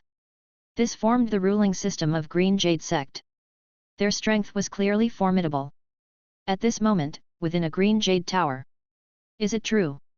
One of the 12 Fairy Seekers, Bai Yunzi, furrowed his brows upon hearing the news from his subordinate. There's confirmation from Director Zhang at Qingfeng Mountain Market, no mistakes, it really happened. The subordinate reported, on their way back, the Zhou family was ambushed by evil cultivators. Their magic artifacts were seized, their people slain. The patriarch Zhou Minjiu and the family head Zhou Jiafeng have gone missing, their fates unknown, with more likelihood of ill than good. Upon hearing this, Bai Yunzi fell silent. The Zhou family of Qingfeng Mountain was considered among the top-tier Foundation establishment powers under Green Jade sect's rule. After all, those with complete Foundation establishment dared not travel lightly, and late-stage Foundation establishment was the usual pinnacle of combat power. With this advantage, the Zhou family firmly held their ground in Qingfeng Mountain's second-tier spirit land, operated markets, rented out cave mansions, and accumulated considerable assets through various means. Their legacy had persisted to this day, still thriving without any sign of decline. Zhou Minjiu, a late-stage Foundation establishment cultivator, had nearly 100 years of lifespan left. He had also raised an early-stage Foundation establishment heir. Even 100 years later, when his time came, his successor could maintain this family enterprise. But unexpectedly, Zhou Minjiu was dead. This was completely unforeseen. As a searching immortal envoy tasked with overseeing the area, Bai Yunzi was well aware of Zhou Minjiu's strength. Not even a complete Foundation establishment cultivator could easily take him down without extraordinary means. And yet, he was now dead. Who had made the move? The Zhou family's known enemies? Or those aged ghosts with complete Foundation establishment? Or perhaps a ferocious dragon that had crossed the river from some unknown land? Bai Yunzi's brows were tightly knit as an image of a withered old face, drained of both qi blood, inexplicably surfaced in his mind. Was it him? No, although he bore a grudge against the Zhou family, it shouldn't have escalated to this extent. Furthermore, the timing doesn't fit. Zhou Minjiu left by boat first, while he stayed on the island to talk with me. The difference in their departures was too great, how could he have caught up? Even if he set out immediately after I left, with his mid-stage Foundation establishment cultivation and considering the speed of the Zhou family's tower treasure ship, it would be very difficult to intercept Zhou Minjiu before he returned to Qingfeng Mountain. Not to mention he was injured, with his life essence greatly damaged and both qi blood weakened. With such a state, how could he possibly have killed Zhou Minjiu? Unless he concealed his real strength. But that doesn't make sense. So, was it just his strike that severely wounded Zhou Minjiu, providing an opportunity for others? Bai Yunzi analyzed, initially casting suspicion on Su Yang, then shifting it away. This was a normal reaction. For such an unsolved murder, the first suspect would naturally be someone with a vested interest. In the struggle for Spirit Land by Dongting Lake, the two had just engaged in a confrontation, even sparking a real fire. With this context, Zhou Minjiu's ambush naturally pointed to Su Yang as the prime suspect. But after his analysis, Bai Yunzi dismissed the suspicion towards him. Should Zhou Minjiu's death indeed be the doing of this individual, then the affair would become incomparably terrifying. As the searching immortal envoy, Bai Yunzi truly did not wish for such a frightful event to occur within his jurisdiction. It was a kind of instinctive subjective intention, one that even he himself had not noticed. His subordinates also opportunely said, Director Zhang reported that a few of the Zhou family managed to escape by luck. According to their descriptions, the person who ambushed and killed was a nefarious evil cultivator, who attacked with overwhelming yin qi, with 100 ghosts surging like tides. Such behavior is extremely similar to that of the Yin Mountain Taoist who wandered through various ghost markets some time ago, luring and killing 2 Foundation establishment cultivators. Yin Mountain Taoist. Bai Yunzi frowned. A devious evil cultivator was able to ambush and kill Zhou Minjiu. Within his speech, uncertainty and shock were evident. But he soon came to a realization. Although Zhou Minjiu was not weak, he was severely injured by Li Jianchen with the golden core sword Ju. The Yin Mountain Taoist took advantage of this, launching a surprise attack. It is only natural that the Zhou family were destroyed unsuspectingly by his hands. Li Jianchen, Li Jianchen. Well then, I shall do them a favor with the flow. Murmuring to himself, he finally decided and rose to leave. Meanwhile, on the small island, within the secret room, in front of the Yin altar. Looking at the dozens of storage bags before him, Su Yang revealed a smile akin to that of a weathered farmer. Hard work reaps rewards, a fruitful return. Next, comes the joyous and much anticipated segment of opening the bags. For this, Su Yang was also somewhat eager. In this period of time, for the refining of the increase and decrease 2 generals, he travelled across Liang country, collecting evil ghosts, purchasing all sorts of materials, constructing the righteous skills Yin altar. He did not know how many spirit stones he had spent in total, back and forth. Lastly, he had to deal with Bai Yunzi, the green jade immortal envoy, and gave away 2 storage bags, which were not light in weight and extremely precious. After all these maneuvers, even he was drained, facing a potential deficit crisis. Fortunately, the effort paid off and was able to fill in the gaps. The dozens of storage bags represented the accumulation of hundreds of years by the Zhou and Wang families. Most valuable of them all, undoubtedly, were the possessions of Zhou Minjiu and Wang Tianling. As the heads of their respective powers and mid to late stage Foundation establishment cultivators, the wealth and potential of the two were incomparable to that of ordinary loose cultivators. With an expectant heart, Su Yang first opened Wang Tianling's storage bag. Clatter! Within the storage bag, the most numerous and eye-catching items were the spirit stones, neatly stacked, amounting to no less than 100,000. As the head of the Wang family and a second-tier artifact refiner himself, spirit stones were something Wang Tianling certainly did not lack. Apart from spirit stones, there were magic artifacts, supreme-grade magic artifacts. Wave Pearl, Ice Dragon Pearl, a mystical tortoise shield with one side broken, that Buddha's light mat, and a furnace cauldron used for artifact refining, a total of 5 supreme-grade magic artifacts.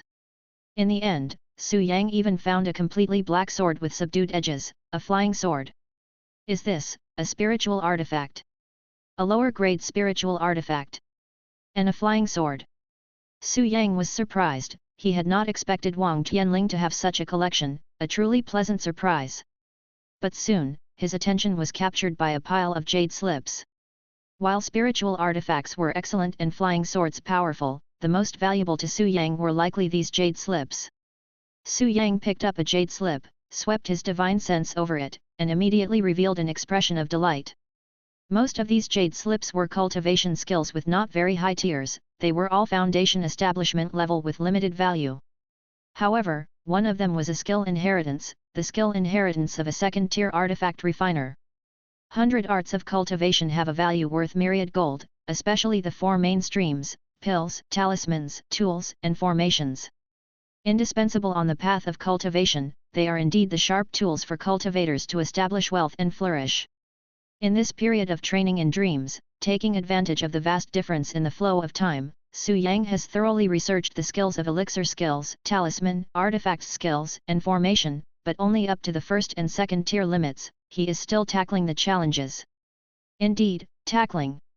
He obtained many inheritances in the world of Dao and Law, including the skills of pills, talismans, tools, and formations, and their grades are extremely high, with many capable of stepping into the realm of Taoist true monarchs, which according to this world's classification, is equivalent to the third tier of Golden Core.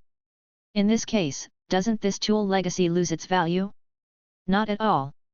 Although there are inheritances in the world of Dao and Law, many are ancient cultivation methods, with many materials now extinct, unable to methodically replicate and refine according to procedure. One also has to consider the differences between the two worlds, issues such as adaptation to local conditions, and cannot directly apply them to reality without adjustments. If one wants to practice the ancient methods, one must also practice the modern ones. By taking cues from each other, complementing one another's strengths and weaknesses, one can apply them freely, and even innovate and create new methods.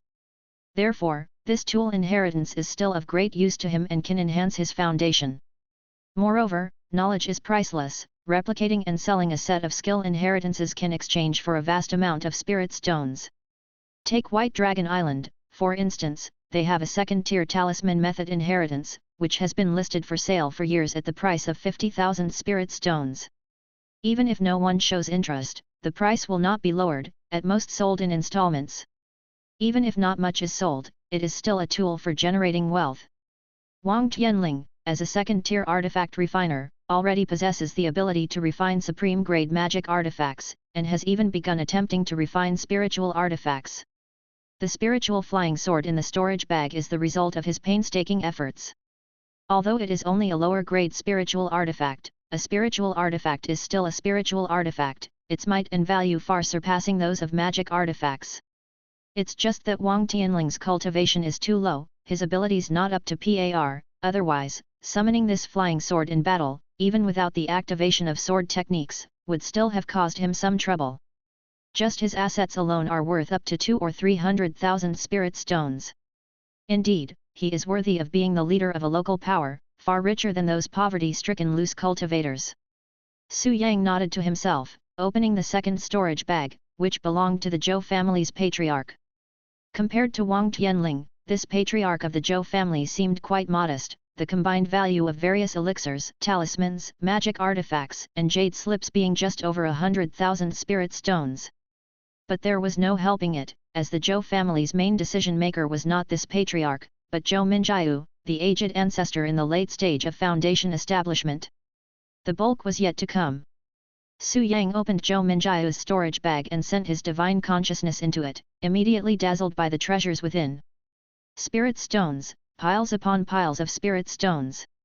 At a rough count, at least 300,000 to 400,000. Su Yang wasn't surprised by this. With the Zhou family occupying Qingfeng Mountain, a second-tier spirit land, operating a cultivation market and earning a fortune daily, accumulating such wealth over hundreds of years was only natural. This was even after ceding most of the profits to the Green Jade sect. If not for Green Jade sect's oppression and control, not to mention 300,000 to 400,000, even 3 to 4 million would have been within reach. Su Yang even found a small pile of spirit stones that were breathtakingly radiant and full of aura. Are these mid-grade spirit stones? Their aura was pure, comparable to elixirs, even for foundation establishment cultivators. They were extremely beneficial, capable of aiding in artifact refining, setting up formations, and versatile for combat. Such a piece of mid-grade spirit stone could be worth 1,000 lower-grade spirit stones. Beyond that, there were magic artifacts, elixirs, talismans, cultivation technique jade slips, and other items. Among them, the Tower Treasure Ship was the most precious, a large supreme-grade magic artifact with a value comparable to a lower-grade spiritual artifact. Added together with various second-tier elixirs, second-tier talismans and various materials, cultivation technique jade slips, as well as a second-tier talisman inheritance, and this extremely spacious, spiritual artifact-grade storage bag, their combined value was no less than 1,000,000 spirit stones. Is this the foundation of the Zhou family? Indeed, they are the tycoons of the marketplace. However, the insatiable greed of the human heart is an abyss that cannot be filled. Even with accumulated wealth that could be described as enormous, they did not forget the tactics that they used to rise up and were still keen on matters of immortality, leading to such downfall. It can only be said, heaven's law is clear, karma is never in error. After examining for a while, Su Yang finally took out a jade slip, looking at it with interest. White Tiger Zhengjinju. A body training method from the cultivation world. Currently, Su Yang divides his practices into 3 categories. One is the inner Yuan martial arts, based on the martial arts scripture. Currently, he has only extrapolated as far as the embracing the elixir realm, corresponding to the cultivation's foundation establishment. One is the external body training, based on the martial arts scripture's fish-dragon transformation and also using the thunder-driving lightning lifting skill along with thunder and lightning quenching body to toughen up his body. So far, he has only extrapolated as far as the external body realm, corresponding to the cultivation's foundation establishment. The third is the earth deity cultivation method. Its system is complete but its progress is slow. Currently, there's no significant use, so it's momentarily set aside. Due to the lack of spiritual root, Su Yang cannot directly practice cultivation skills. He can only research and modify, integrating them into the martial arts scripture, to create his exclusive martial path of cultivation practice. Therefore, Su Yang has always been keen to collect various methods and inheritances. The White Tiger Zhengjinju, as one of the rare body training cultivation techniques in the cultivation world, piqued his immense interest. White Tiger Zhengjin, White Tiger Zhengjin. Immersing his divine consciousness, he contemplated the cultivation technique and soon had a complete understanding of the White Tiger Zhengjinju. But after finishing, Su Yang slightly furrowed his brow, feeling that there was something not quite right about the White Tiger Zhengjinju. What was not right? Was there a problem with the technique? No, it wasn't that there was a problem with the technique, but rather. In an instant, enlightenment struck. Su Yang put down the jade slip and once again activated the spirit eye's mysterious light. Immediately, within the Xuanguang mirror, information appeared. White Tiger Zhengjinju, a foundation establishment body training cultivation technique, only those with a superior grade metal spiritual root can practice it, achieving foundation establishment upon minor completion, advancing to the later stages upon major completion, and even reaching the pinnacle of foundation establishment. After perfection, with subsequent techniques, one can cultivate the White Tiger Zhengjin body, which is one of the postnatal 5 spirits 5 elements battle bodies. The postnatal 5 spirits 5 elements battle bodies, consisting of the White Tiger Zhengjin body, Azure Dragon Geowood body, Black Tortoise Ren Water body, Vermilion Bird Bing Fire body, and Keelan Wu Earth body.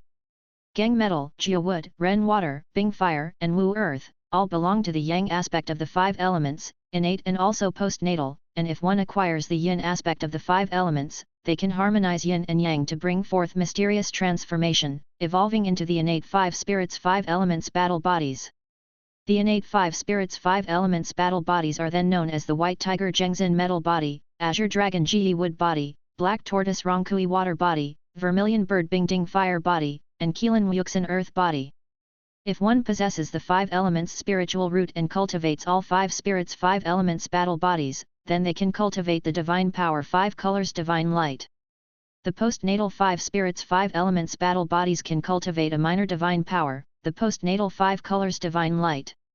The innate 5 spirits 5 elements battle bodies can cultivate a great divine power, the innate 5 colors divine light. Staring at the information discovered in the Xuanguang mirror, Su Yang was stunned. 5 elements battle bodies? 5 colors divine light? Could it be the 5 colors divine light he knew from his memories? How deep were the waters of this world, for such cultivation techniques to have been passed down? Su Yang's heart skipped a beat, he snapped back to reality, and was about to inquire further. But then, he stopped himself. Using the spirit eye's mysterious light to inquire about the heavens depended on the karmic ties and one's spiritual stature. With his current level of cultivation, was he qualified to inquire about divine powers like the 5 colors divine light? Clearly not. Even this information about the 5 spirits' 5 elements battle bodies was only obtained because he acquired the white tiger Zhengjinju, which led to the related information due to karmic reasons. So, it was better not to hastily inquire. Otherwise, if backlash occurred, a minor injury would be the least of concerns, while the disruption of his spiritual progression would be far more severe.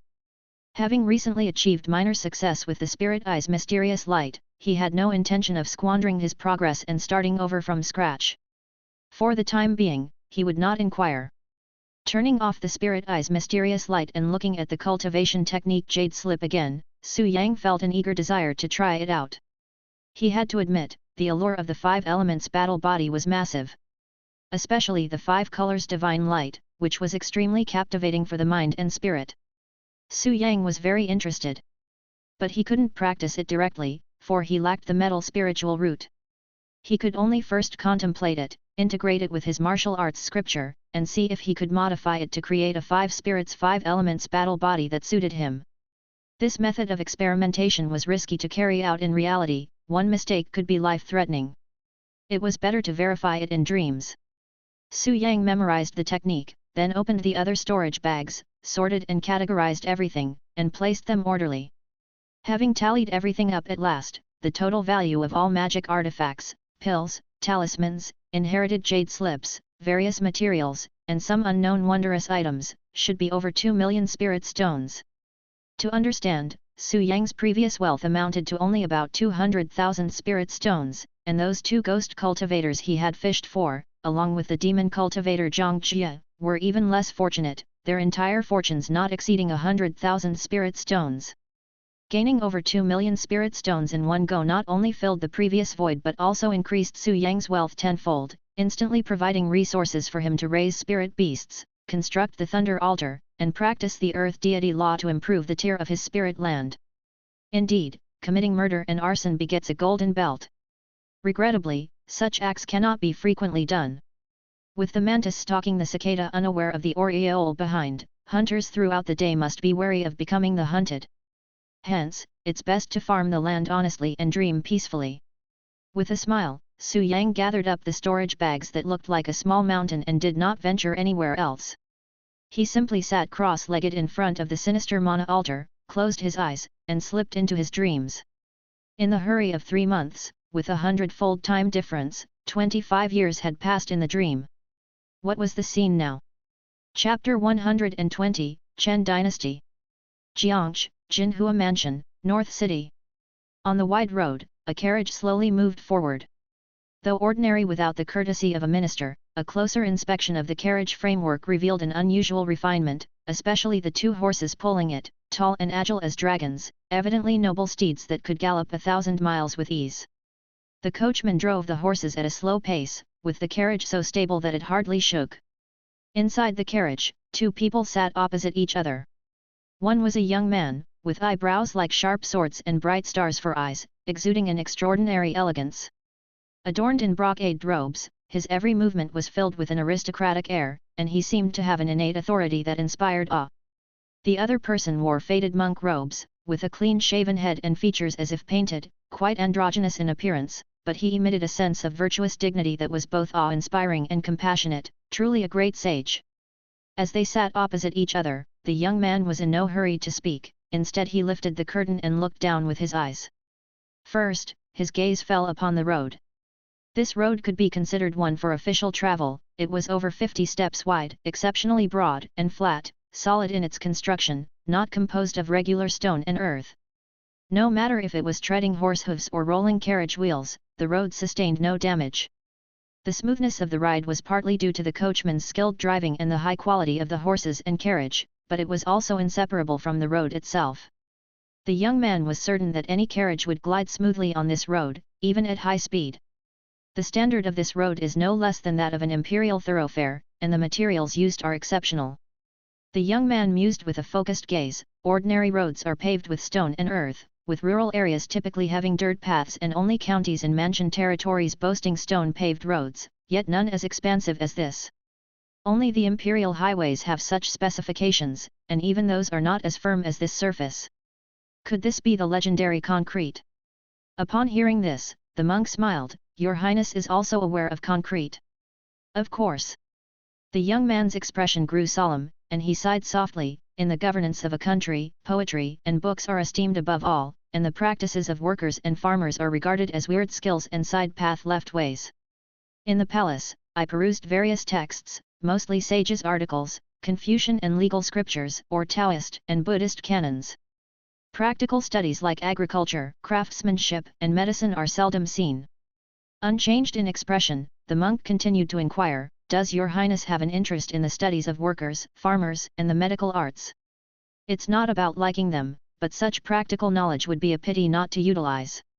The young man sighed lightly, his voice distant. The teachings of the three teaching sect can lead to the practice of divine magic, not only for attaining divine skills but also for pursuing longevity and the hope of everlasting life. Thus, everyone in the world focuses on cultivation. Confucians pursue fame through literature, and Taoists and Buddhists engage in deep practice. Who would willingly spend their time and energy delving into those weird skills? Indeed. The monk nodded and muttered, who would be willing? Li Liuxian was willing. Taking over the conversation, the young man spoke gravely. Guo Bei Academy accepts all kinds of students from across the world without discrimination, and has even established various disciplines such as agriculture, craftsmanship, and medicine. After decades of cultivation, it has now produced a group of great farmers and master craftsmen, as well as brilliant medical practitioners. This concrete is the creation of its engineering department. With this material alone, North City, Jinhua Mansion, and even every city and county in Jiangxi province have constructed major roads. The smooth passage of carts and horses brings unparalleled convenience. The already wealthy land of Jiangnan, with such convenient transportation, not only enhances commercial exchanges but also continuously brings in a flow of resources into North City. Moreover, it is rumored that the cost of this material is extremely low, suitable not only for paving roads but also for constructing tile-roofed houses and even buildings, and it can even be used for building cities and erecting walls with remarkable effects. Ordinary city construction is usually a massive drain on resources, requiring not just a large workforce and imposing hard labor on the people but also consuming a great amount of materials. Stones have to be quarried from mountains and transported to cities for construction, then bound together with sticky rice mortar. Such a time-intensive and laborious process drains the lifeblood of the people to erect a city. Hence, from ancient times, those who undertook such vast construction projects without reason have often been dim-witted and tyrannical rulers, heralding the beginning of a dynasty's decline. If this material is truly as cost-effective as rumored. Pausing, the young man's gaze sharpened, it could be considered a great asset of the nation, a cornerstone of the sovereign path. Indeed. The monk nodded and then questioned further, does your Highness wish to bring this asset into his own possession? The young man fell silent for a while before finally speaking, if possible, I would like to offer it to my father, the Emperor. The monk shook his head, I'm afraid His Majesty is not in the state of mind to concern himself with these matters at present. Indeed. With a solemn expression, the young man spoke morosely, the Emperor is aging, divine marshal is no more, and he is gradually becoming more ineffectual. It would be best to refrain from speaking such words, Your Highness. The monk cautioned with another head shake, through the ages, every emperor has longed for immortality. Although our current emperor is extremely talented and strategic, no one can escape the common human desires. Your Highness should understand this. I do understand, but... The young man lifted his head, emperors may be blessed with the nation's destiny and looked up to by countless citizens, but with great power comes great responsibility. The accumulation of power from all the people into one person, with all its complexities, can also be a burden. That is why emperors struggle to cultivate and find it even harder to extend their lives. Even when they consume spirit pills and marvelous medicines, the effects are minimal and may even incur the resentment of the people. If misgovernance and misconduct arise, public outrage could boil over, resulting in a backlash so powerful that the emperor could suddenly die a disastrous death, condemned by thousands, perishing without an ailment. Knowing this, why does my father insist on defying nature's course? The emperor's life is bound to his empire, and to wish for longevity, one must govern well. Yet my father pins his hopes on elixirs, isn't that neglecting the fundamental and chasing after the superficial? As he spoke, the young man clenched his fist, pounding heavily on the windowsill, but it couldn't relieve the frustration in his heart. Hearing this, the monk only shook his head and remained silent. 30 years ago, the great Chen dynasty was in decline. Back then, Emperor Yingzong reigned over the land. Yingzong was known as such, but he was in fact an incompetent ruler, depraved and lawless, drawing the wrath of heaven and the resentment of the people. Disasters sprung up everywhere, and demonic beings roamed free, causing the people to suffer miserably and resentment to swell, accelerating the decline of the great Chen dynasty. However, Emperor Yingzong was oblivious, indulging in the pleasures of his harem all day long, to the extent that the people's grievances boiled over, ultimately rebelling against the emperor and causing his violent death within the palace, bringing an end to his licentious life. After the death of Yingzong, the crown prince ascended the throne, becoming Emperor Xianzong of the Great Chen. Although Xianzong was the son of Yingzong, he was unlike his father. Gifted and intelligent from a young age, wise and divinely martial, upon ascending to the throne he received great assistance from Buddhism, purged the power ministers, beheaded the treacherous courtiers, reformed the court officials, wise and divinely martial, turned the tide, and astonishingly revitalized the state of Chen, ushering in an era of great revival and order. He was the mastermind behind the great revival of Chen. However, since ancient times, beautiful women and famous generals were not allowed to show their whitened hair to the world. Even with the status of an emperor, holding the power over the world, one could not defy the natural span of life. 30 years later, this capable and tactful ruler, wise and divinely martial, had also reached the ripe old age of 70. In this world, heaven and earth are scarce, and the lifespan of creatures is very short. Unless one cultivates. However, an emperor, entangled with the will of the people, finds it difficult to pursue cultivation. The age of 70 is already approaching twilight. The wise ruler gradually became confused and muddle-headed. He began to believe in the effects of elixirs and pursued the art of longevity. However, it is an iron rule that emperors cannot live forever. Under the great terror of life and death, Xianzong's actions became increasingly foolhardy, and with the addition of many princes competing for succession and intensifying strife within the court, the world that had just stabilized for a few years was once again embroiled in turmoil, gradually leading to rebellion. Furthermore, the demonic beings roamed with even greater intensity, surpassing the past. In the blink of an eye, it was time for the dynasty's fateful cycle to repeat. As a prince of the Chen dynasty, Liang Xiao had repeatedly offered counsel, hoping his father the emperor could restore the country. However, by now Emperor Xianzong was nearly deranged, not only ignoring his advice but also banishing him from the capital city. This left Liang Xiao deeply despairing, nearly without hope. But his nature resilient, he did not give up but took his last hope to the lands of Jiangnan. I heard that in the county of North City, Mount Jili's Ming Xiao Taoist Temple, and its King Shifa, a Taoist true man, expert in thunder and lightning true cultivation, can concoct elixirs such as the youth-retaining pill, the resurrection pill, and the life-enhancing pill, all possessing extraordinary effects. If I could acquire such a spirit pill and present it to my father, perhaps I could receive his forgiveness and return to the capital. However, Liang Xiao's eyes focused, and raising his head, he looked at the monk. Grand Master, do you think that King Shifa really lives up to his great reputation or fails to do so? The monk smiled and calmly said, how could someone who established such a foundation be a fraud? That's true, Liang Xiao replied and nodded, but felt an unexplainable restlessness.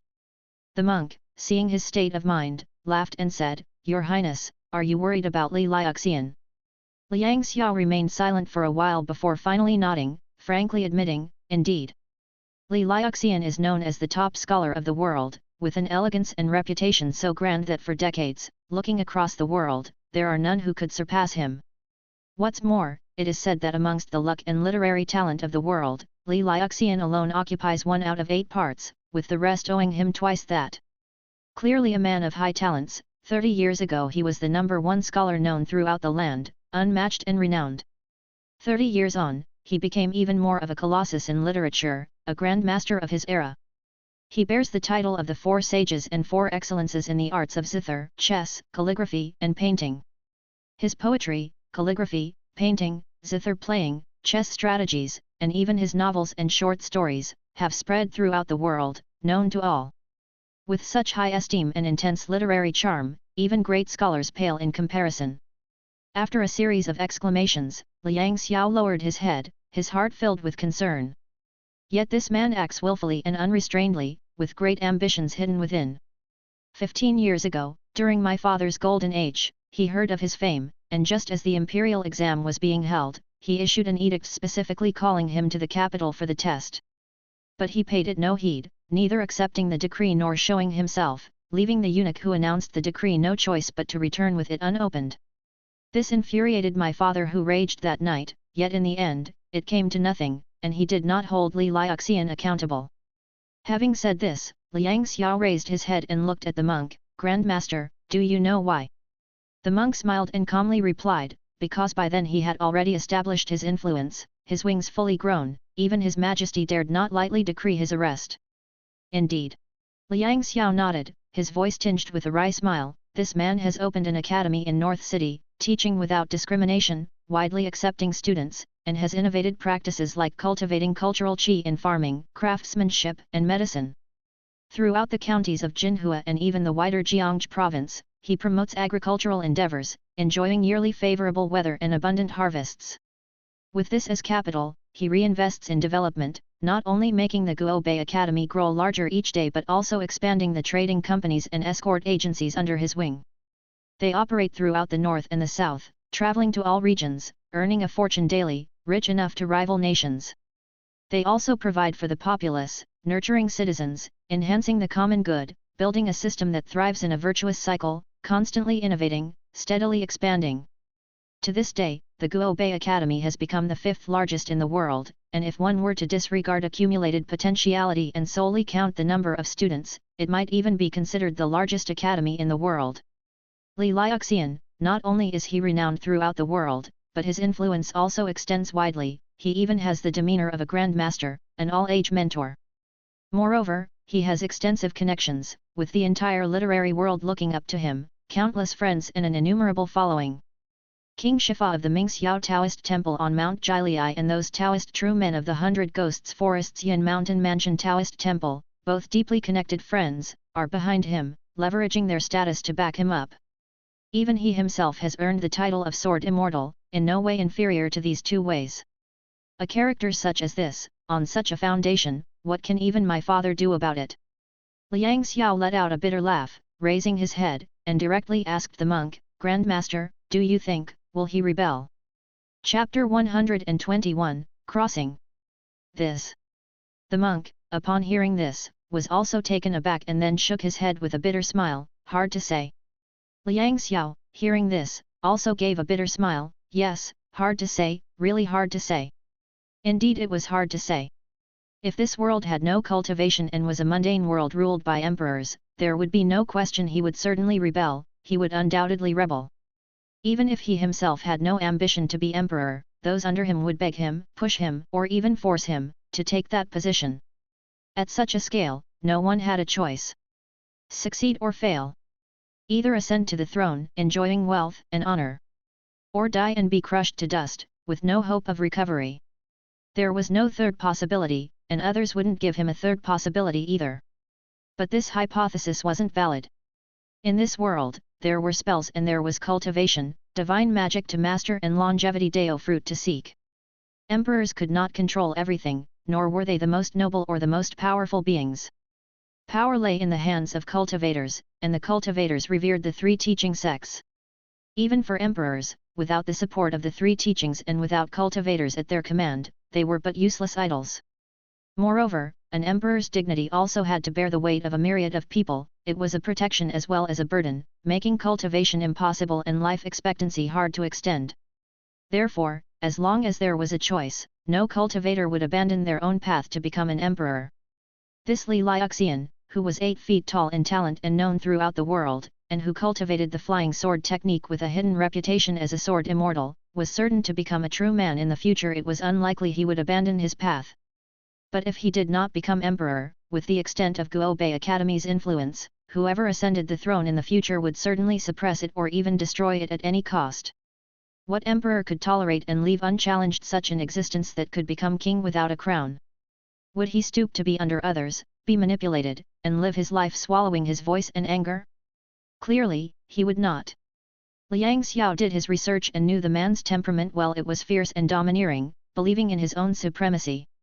According to Liang Xiao's speculation, there were only 3 possibilities for this man in the future. First, die and have his clan annihilated. This goes without saying, as it's the result of failure. Second, to operate from behind the scenes as the supreme power, putting forward an emperor while remaining and developing Guobei Academy in the background until eventually becoming an existence like the 3 sects doctrines, transcending generations and enduring through the ages. Third, to rule a piece of land as king, not participating in the strife but also not allowing anyone to step over him, becoming a local emperor who doesn't heed anyone's commands like the major Taoist schools. Although surrendering some benefits to the new emperor is a compromise, it is also a way to survive. Among these 3, the second is the most likely. At least that's what Liang Xiao believes. Given this man's courage and the current scope of Guobei's foundation, Liang Xiao could not believe that he would be content with being a small local emperor, living in an obscure corner without vying with the world. That didn't match his approach. Keep in mind, in recent years, this man's actions had been extremely fierce. Using Guobei as a base, he expanded largely beyond Jinhua Mansion, a bloody expansion met with challenges countered either by the point of his sword in persuasion or by the swing of it in destruction, causing all forces to steer clear of his edge. For this, he didn't just fight formidable enemies, he had several clashes with the leaders of both the Mingxiao Taoist Temple and the 100 Demon Dark Mountain, including the righteous skills true men from both Buddhist and Taoist traditions. If he had meant to live quietly in peace, why would his actions be so extreme? Therefore, Liang Xiao was very worried. He was concerned about Li Liuxian as well as King Shifa. Outside rumors stated the 2 were not master and disciple, but rather sworn friends of different generations, deeply bound by shared oaths. For this reason, the Spell King from the Mingxiao Taoist Temple not only came out multiple times to intimidate other forces for his sake but also called upon Buddhist and Taoist true men friends from the 100 Ghosts Forest and Yin Mountain Way to join him in combating the cultivators who came to cause trouble, culminating in the slaying of 2 of them. It even alarmed true monarch Chang Rong, who was suppressing the Orchid Ghost Realm, to personally mediate and prevent the situation from escalating further. This showed the depth of their relationship. Whether or not their loyalty ran deep was beyond Liang Xiao's knowledge, but he was sure that their interests were tightly intertwined. If Li Liuxian succeeded in his quest for power in the future, then the Mingxiao Taoist Temple and the Yin Mountain Mansion Taoist Temple would be the dominant sects in the world esteemed within Taoism. Given this, as the 9th prince of the Chen dynasty, could he still seek spirit pills when visiting the Mingxiao Taoist Temple? It seemed highly unlikely. This left Liang Xiao feeling helpless. Actually, whether the spirit pills worked or not was not of much concern to him. After all, they didn't have much effect even when consumed. What truly made him feel uncomfortable was this kind of despair, the profound despair of a collapsing empire that could not be turned back. Had his great Chen dynasty, his Liang family's great Chen dynasty, truly become hopeless? Liang Xiao's gaze faltered for a moment before he raised his head to look at the monk before him. Master, in the current situation, there is only one person who can solve it. Could you tell me where the holy monk Duxing actually is? The monk looked at Liang Xiao, who clung to him like a drowning man grasping at straws, and sighed deeply. I truly do not know. Although he anticipated the answer, hearing it stated still left Liang Xiao feeling disheartened. He had placed his last hope, his only hope, on that man. That man, the holy monk Duxing. Back when his father, Emperor Xianzong, ascended the throne, despite being ambitious, he faced the mess left by Yingzong and saw it as an insurmountable calamity, beyond redemption. Until later, a monk arrived in the capital city. That monk bore the Dharma name Duxing. Upon entering the capital, he went straight to the major Buddhist temples to discuss the Dharma and debate the scriptures with the revered monks and sages. After 3 days of debate, the outcome was unknown.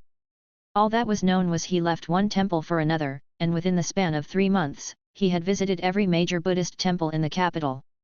In the end, the power of Buddhism was unified under him, the high monks from the temples regarded him as their leader and went to all the major Taoist temples to debate on the doctrines and scriptures. This debate went on for 3 months. In 9 doctrinal debates between Buddhism and Taoism, Master Duxing alone defeated 3 true monarchs, and the Buddhist sect triumphed over Taoism, achieving a complete victory. Afterwards, Master Duxing entered the palace representing Buddhism, assisted the young emperor in removing powerful ministers, executing traitorous courtiers, reorganizing the court hierarchy, and revitalizing the nation's vigor. After helping Emperor Xianzong regain control of the court, Master Duxing, now conferred the title Holy Monk, led high monks from the Buddhist temples and Buddhists from all directions on a tour around the world, subjugating demons and evil spirits that were causing chaos everywhere. The world was thereby purified. Emperor Xianzong also implemented new policies with strong support from Buddhism, reorganized the land, and ultimately achieved a great revival. It can be said that without Holy Monk Duxing, there would be no Emperor Xianzong, esteemed for his great talent and strategy, and divine martial prowess. Yet, a few years ago, Holy Monk Duxing, who had led Buddhism and supported the emperor, suddenly announced he was entering seclusion and disappeared without a trace.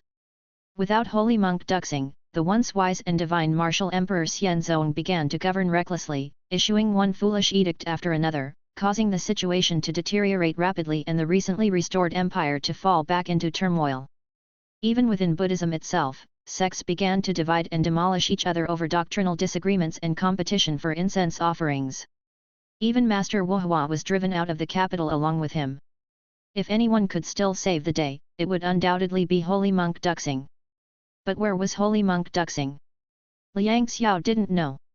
He had asked many people, including Master Wuhua, a fellow high monk of Buddhism.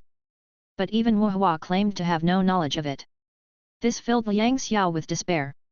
How he wished for Holy Monk Duxing to return and counsel his father, the emperor, who was losing his mind and verging on madness, or perhaps join him in supporting the restoration of the empire as he once supported his father. He vowed he could do it even better.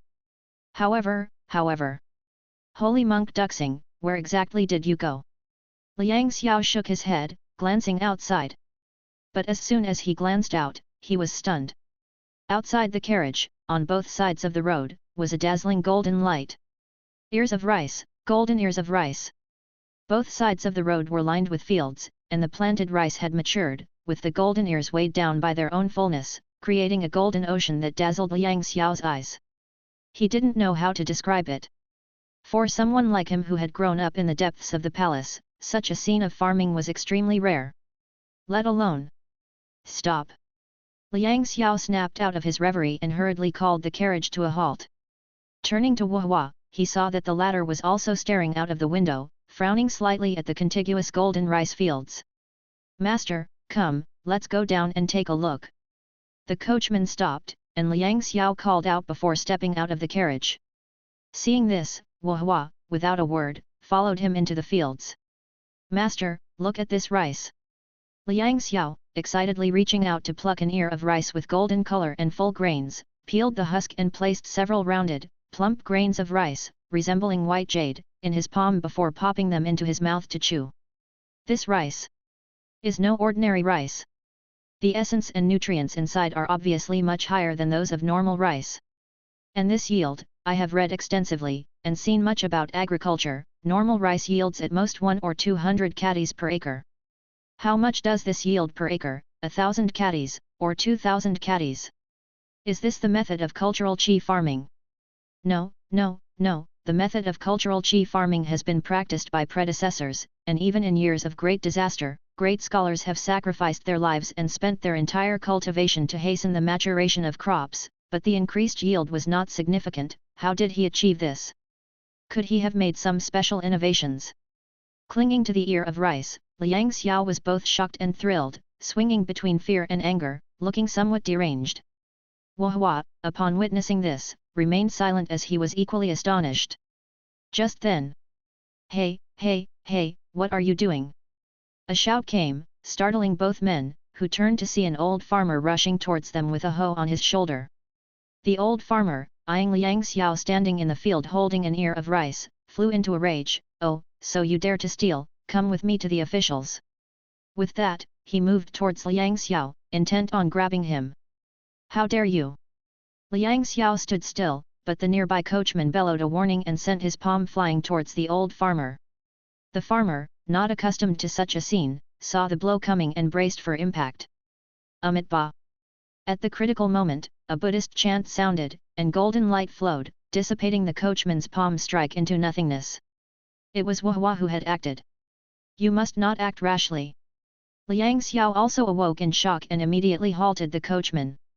However, the old farmer, startled, fell onto his backside, looking at the three men with a mix of fright and anger. You still dare to hit people? Esteemed elder, we. Liang Xiao, assuming the dignity of a prince, was about to explain. But the old farmer didn't wait to listen, yelling out loud. Help! Someone is stealing! Who's stealing? With that shout, a crowd of farmers converged from all around, encircling them. Seeing this, Liang Xiao truly realized what was meant by sly villagers in a poor and harsh environment. Just as he was thinking of how to extricate himself. What's going on? A group of people approached on horseback, entering the scene, turning out to be several young men and women in strong attire, carrying swords. It's the patrolling students. You've arrived just in time. They were stealing. And they hit someone. A chorus of farmers started speaking all at once. Enough. The leading youth silenced the crowd and then approached Liang Xiao and his companions. What is all this about? Liang Xiao sized him up and asked with a bow, may I ask who you are? We are the patrolling students on duty from Guo Bei Academy. The youth's expression remained unchanged, and who might you be? Guo Bei Academy. Patrolling students on duty. Liang Xiao raised an eyebrow and then said, we are merchants from afar who came here, and upon seeing the rice in these fields so full and plump, we were overjoyed and acted without thinking. It was not intentional, and we are willing to compensate this elder for his losses. With that, he ordered the coachman to bring out a silver ingot. The youth looked at him, then at the old farmer, took the silver ingot, pinched off a small piece with 2 fingers, and handed it to the old farmer before returning the larger part of the ingot to Liang Xiao.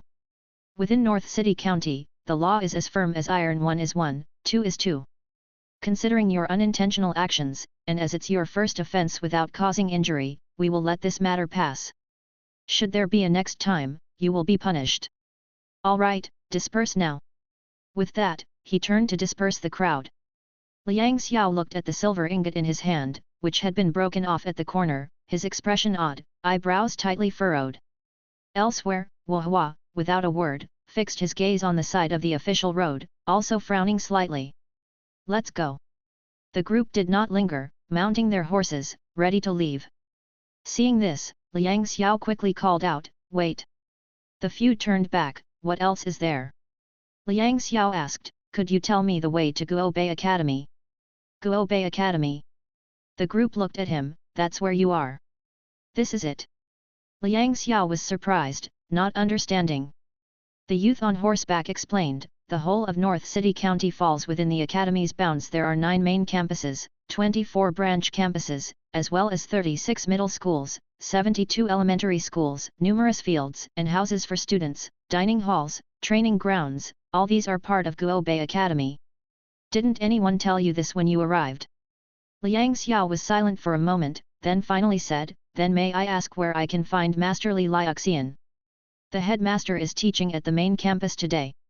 Here is a map and the Academy's rules.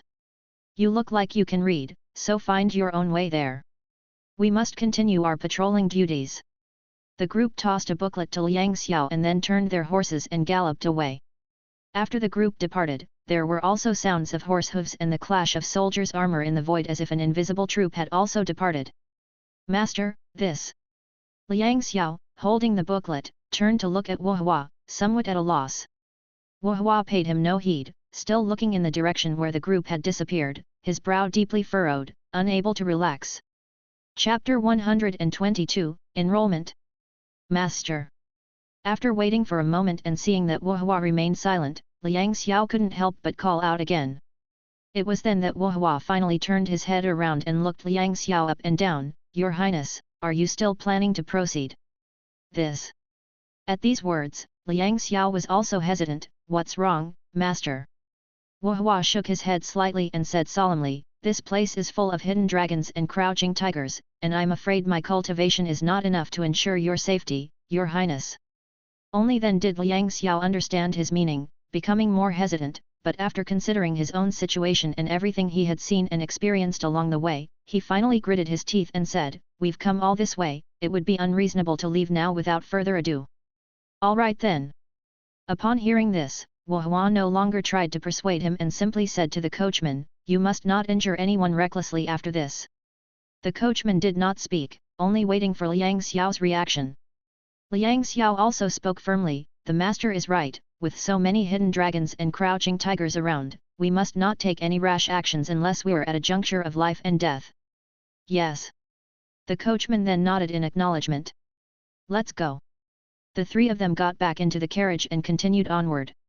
Liang Xiao also opened the academy's rulebook, comparing it with the outside world while introducing it to Wu Hua. "Master, the place we are currently in is still the outskirts of the Guo Bei Academy. The outskirts, aside from the official roads, are mostly fields. The fields within North City are now all owned by the Guo Bei Academy. The Guo Bei Academy has allocated them, mainly for the peasantry to cultivate, thus the fields are divided into three types: fields for the commoners, fields for the students, and fields for the academy. The commoners farm their fields, which yield 800 per mu, 70% goes to the academy, and 30% to the farmers, and no other taxes or labor are imposed. Students till the student fields, which yield 1000 caddies per mu, and due to the nourishment of cultural qi, some reach as much as 1500. All harvests go to the academy, but the cultivating students receive academic credits. The academy tills the academy fields, which yield 3000 per mu, and also produce spirit rice, belonging to the masters, but students can also exchange it for academic credits.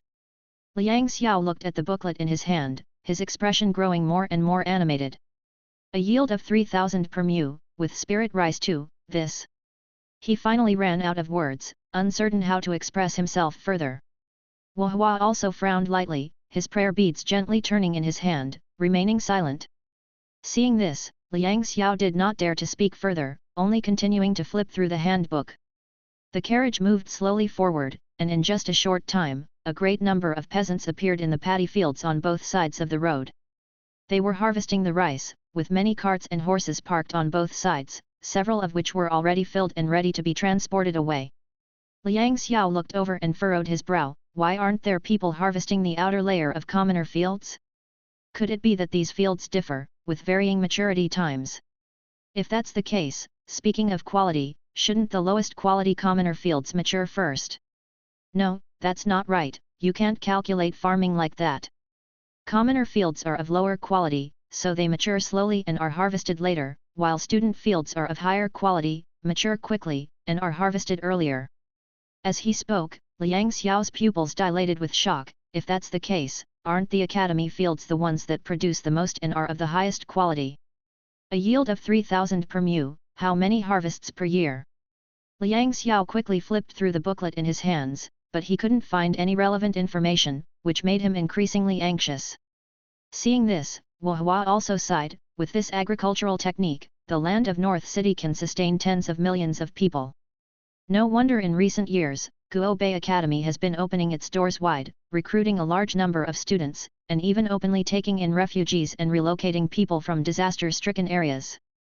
Now, the population within North City is probably not less than 1 million. With 1 million people as a base, even if 1 in 10 is conscripted, with a single command, North City could muster 100,000 elite troops. Add to that various other incentives, students from all directions who come because of the Academy's fame, the number of students at Guo Bei Academy, the number of cultivators. Provisions. With such provisions, even if cultivation is difficult, a path can still be forged. The path of cultivation is based on faith, and 1 million people can provide how much faith?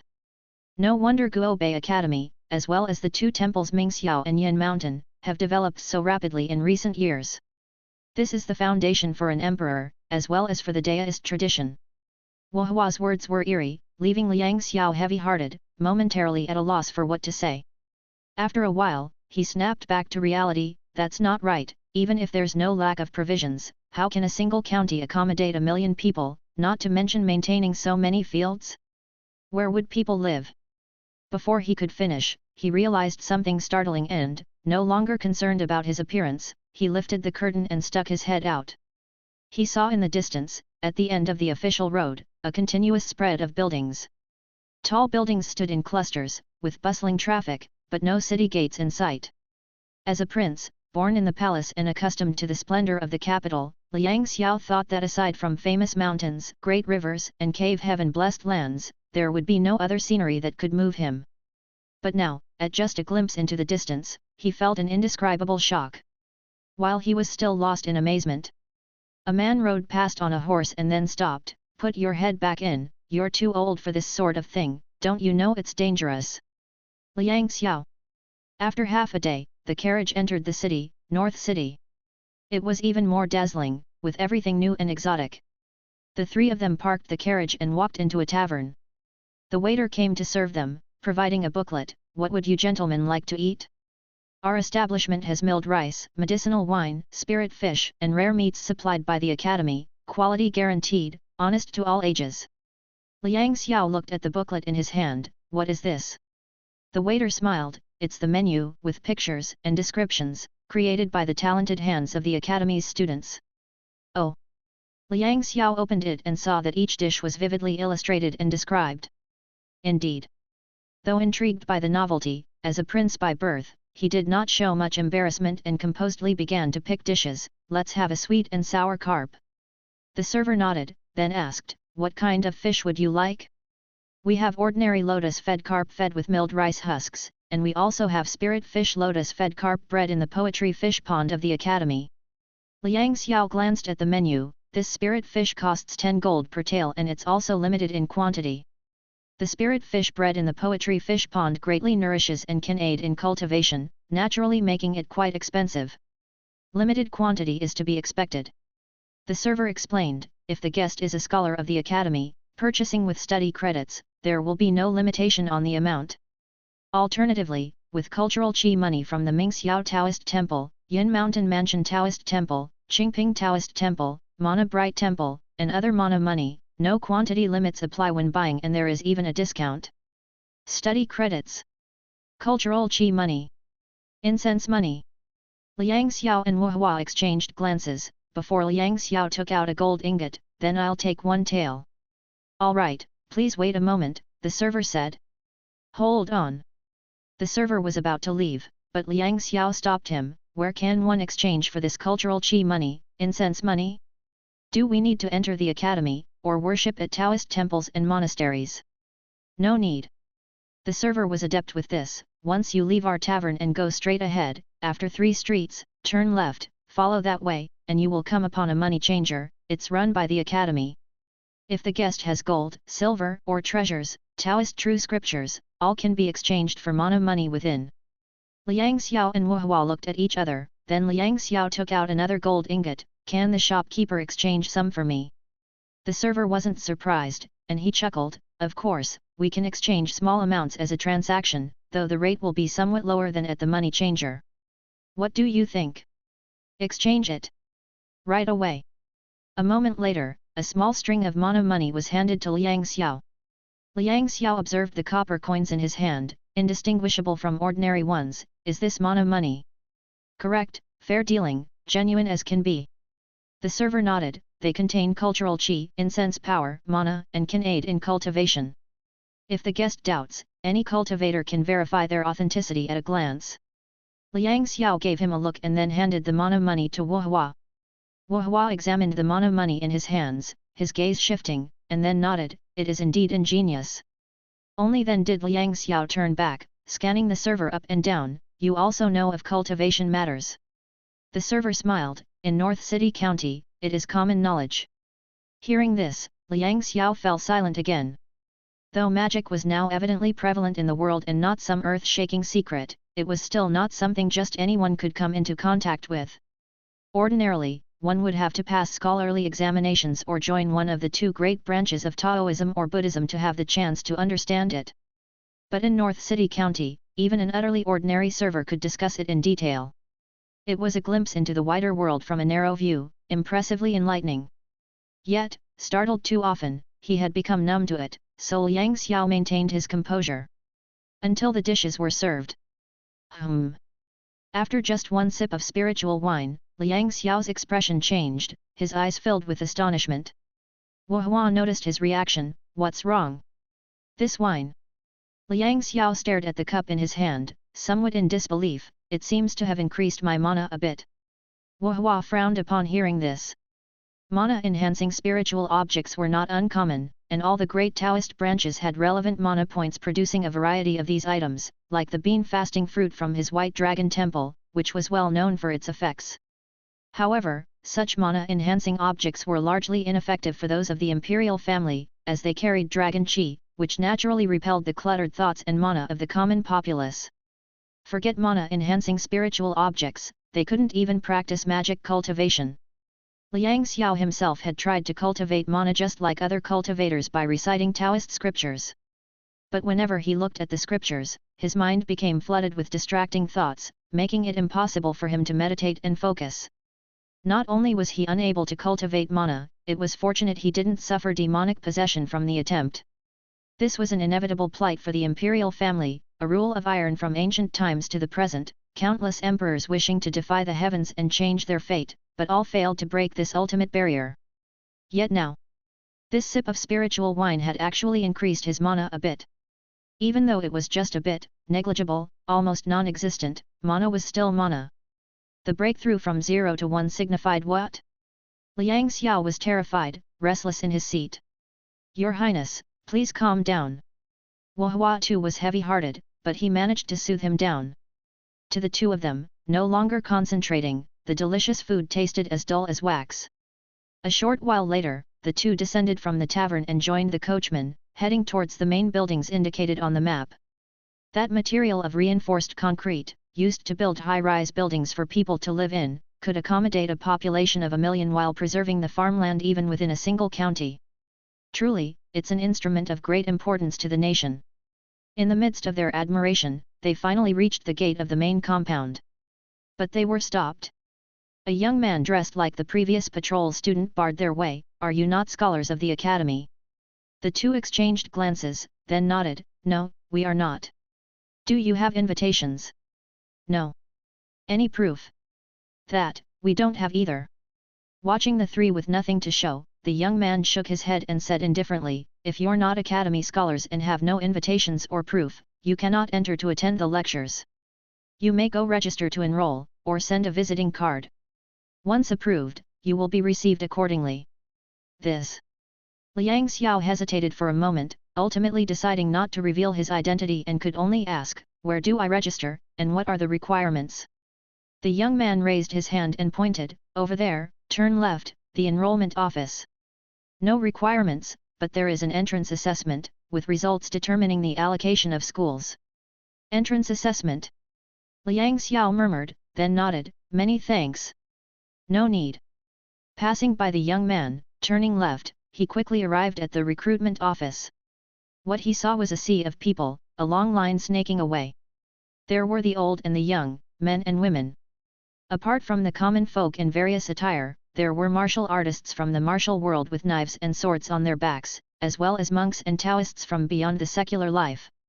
There were Taoists, monks, nuns, rich gentlemen in brocade robes, ladies from well-to-do families, as well as ragged refugees, skinny beggars, and destitute commoners.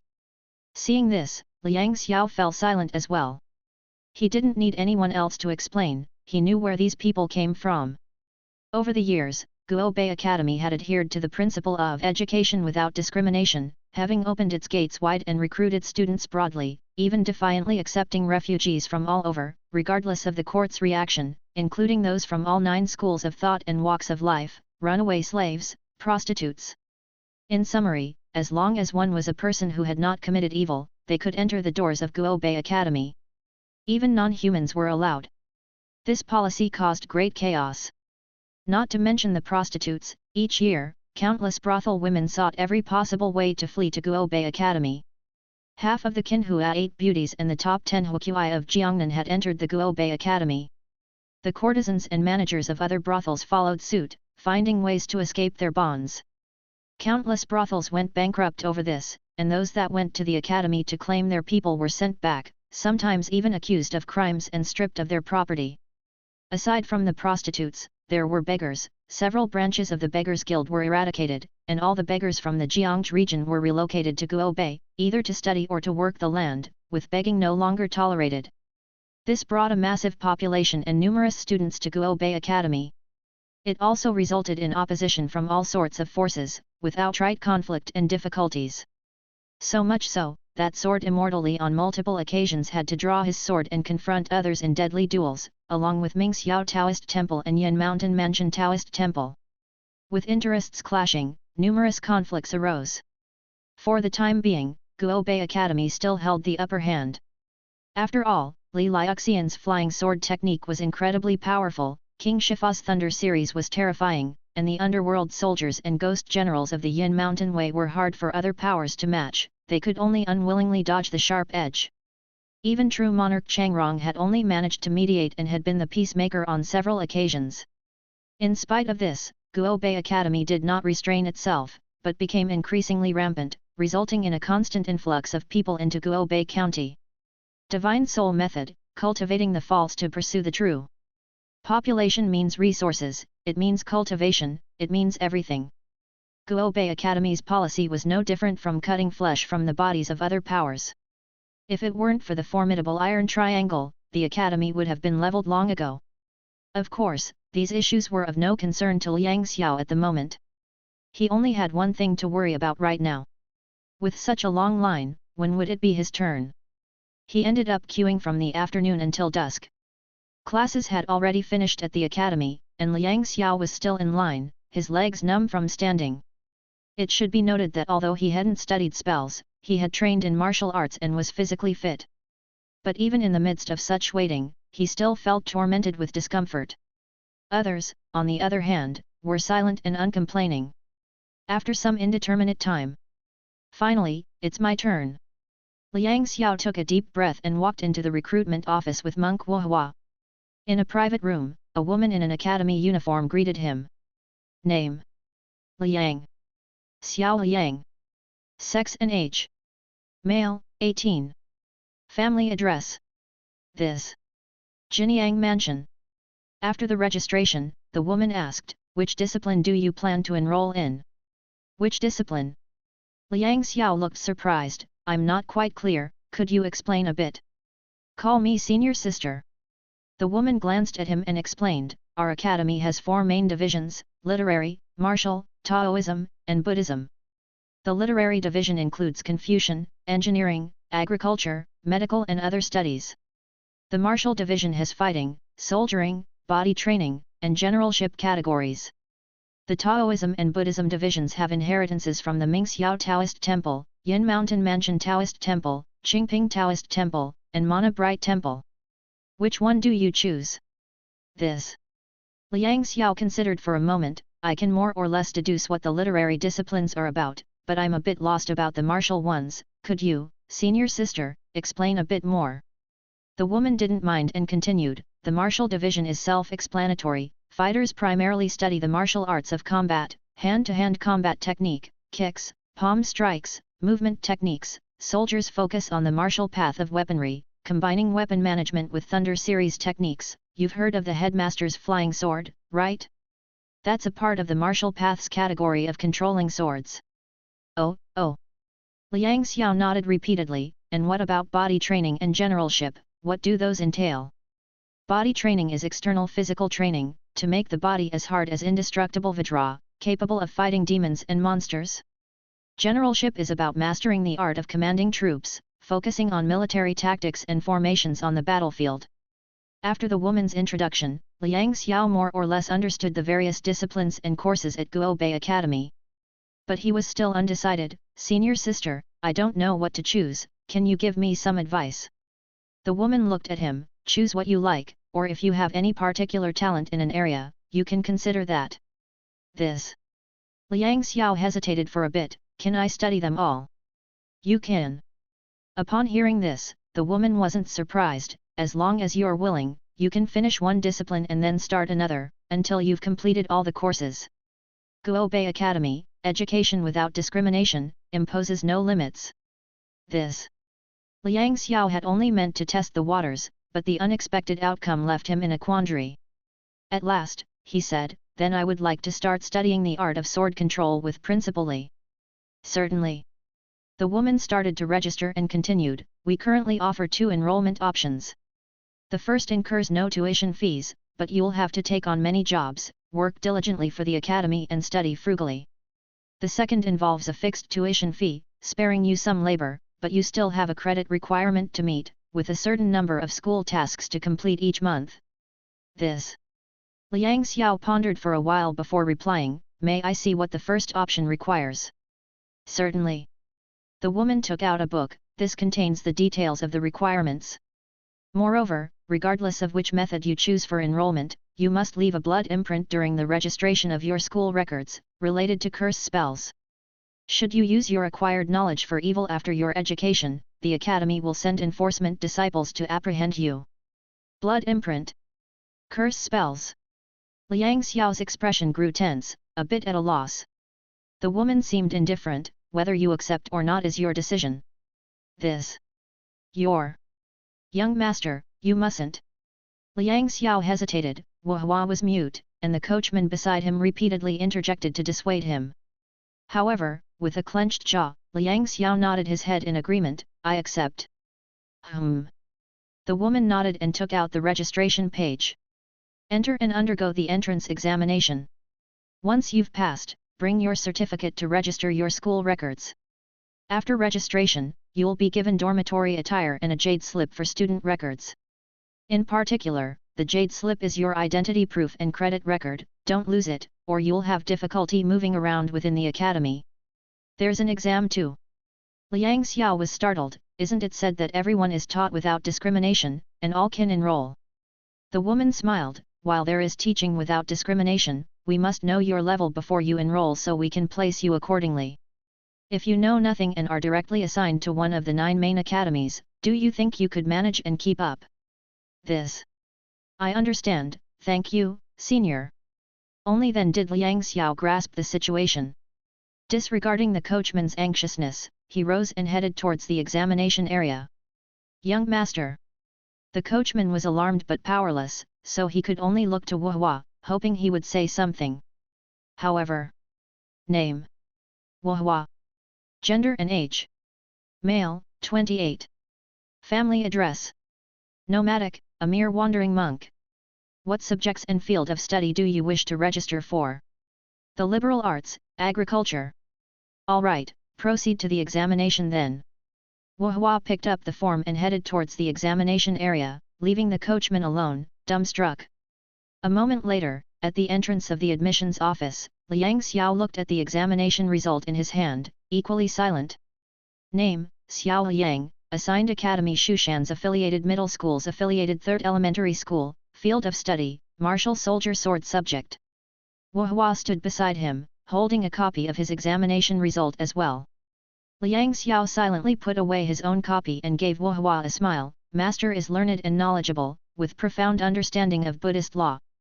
Surely you must have been admitted into one of the 9 main academies, right? The main academy of agricultural sciences. Hua nodded calmly, additionally, they have appointed me as a guest educator at the Calming Heart Zen Religious. Liang Xiao. In the silence that followed, Hua added, Your Highness has always been intelligent and widely read since childhood. Only due to the lack of exposure to cultivation methods do you find yourself enrolled in a small school. The soldier martial sword subject integrates both Dao and martial arts. The techniques of controlling weapons and the flying sword led to this outcome. Your Highness needn't concern yourself. After enrollment, strive to catch up and I'm certain you will soon advance to the middle school, then transfer to an affiliate, and eventually ascend to a main academy. Liang Xiao. Chapter 123, System. Let's set aside the academy life of a certain prince for now. Elsewhere, within Li Mansion. Su Yang led an elderly couple into the hall, father-in-law, mother-in-law, this way please. Yun Er, serve the tea. Yes, young master. Dressed as a married woman but still retaining the appearance of a young girl, Miss Xin Shizi also offered them immortal tea. Father, mother, please have some tea. Good, good, good. Old man Xin looked at his daughter and son-in-law in front of him, smiling from ear to ear, repeatedly praising the scene, while the elderly woman beside him with a youthful face and white hair also nodded continuously. Compared to the past, there was almost no change in him. He was still clothed in extravagant silk robes, resembling a wealthy officer, and although his hair was white and he was well beyond his years, he didn't feel the least bit aged. Instead, he radiated a healthy glow, full of vitality as if he came from a family of immortals. The elderly woman beside him was also vigorous and spry, old yet undiminished, and even exuding a bit more of the aura of an immortal's household. Fox immortal, fox yet immortal. The two took their seats and savored the fragrant tea, then exclaimed, "The immortal spirit chi of this Thunder Peak mist sprout is ever more pure. Just one sip makes me feel my mana has advanced a bit. King Shifa truly masters the Taoism art." Su Yang smiled, "If father-in-law and mother-in-law like it, I will pack some for you to take back later. Mingxiao Taoist Temple has increased its production and has sent more this way. I have prepared it as a gift, so when the two of you return to Mount Jilei, you can also bring some for your sisters." "How could we accept this? Liuxian, you are too polite." Upon hearing this, the elders immediately refused. "This Thunder Peak mist sprout is given by King Shifa to aid in your cultivation. How could we take over the nest of the magpie? No, we can't." Su Yang smiled unconcernedly, "It's just some spiritual tea, nothing significant. Please take it with you, father-in-law and mother-in-law." "This, all right then." The elders initially wanted to decline further, but knowing their son-in-law's assertive character, they finally agreed with a smile. Especially old man Xin, who couldn't hide the joy on his face and felt utterly content in his heart. In his lifetime, the best decision he made was to betroth his daughter Shizi to this Li Jiayuan, no, soared immortally. Now, as one rose to enlightenment, even the pets and poultry ascended with him. Not only did his daughter find a blissful place to belong, but their Xin family also found a safe haven to shelter from the storm and live peacefully, more carefree than when they were in Yellow Mountain. Even the two of them had received spirit pills as aid, their cultivation improved, and their lifespan extended. The demons that once gave them no peace on earth or in heaven now not only dared not scheme against them but even behaved submissively in their presence. All these were thanks to their worthy son-in-law. Unfortunately, this worthy son-in-law is a man of singular affection, having only taken Shizi as his partner. If only the other Fox sisters could enter Li Mansion, how wonderful would that be? No, no, no, that wouldn't do. If he were to become a man of many loves, opening up a royal harem, then his daughters might not be able to hold on to their territories.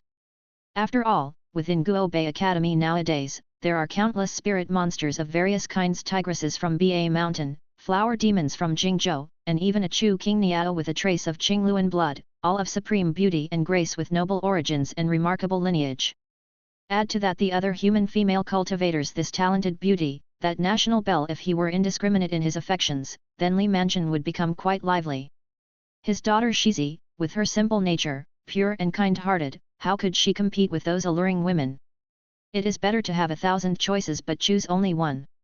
Old man Xin felt waves of relief, but quickly snapped back to reality, hastily reporting, "Liuxian, just as you anticipated, when we arrived at the gold-silver leopard's lair, it was already gone."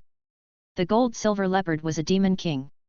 3 days ago, Su Yang had asked them to visit the lair of the gold-silver leopard to check whether the demon was still in the mountains. When they arrived, they found only a few lesser demons and no sign of the gold-silver leopard. Where had it gone? Old man Xin did not know, but he suspected his son-in-law had his reasons for keeping an eye on it. Thus, not wanting to neglect the matter, the elders hurried back to report. Su Yang, appearing unconcerned, still replied with a light laugh, "Thank you for the trouble, father-in-law and mother-in-law." After saying this, he had Miss Xin Shizi fetch 2 jade bottles. "I hear elder sister has completed her cultivation perfectly. Here is 1 foundation building pill for her, father-in-law and mother-in-law, please take it back to her. As for this bottle, it contains ordinary spirit pills to be given to the other sisters. Their cultivation must not fall behind."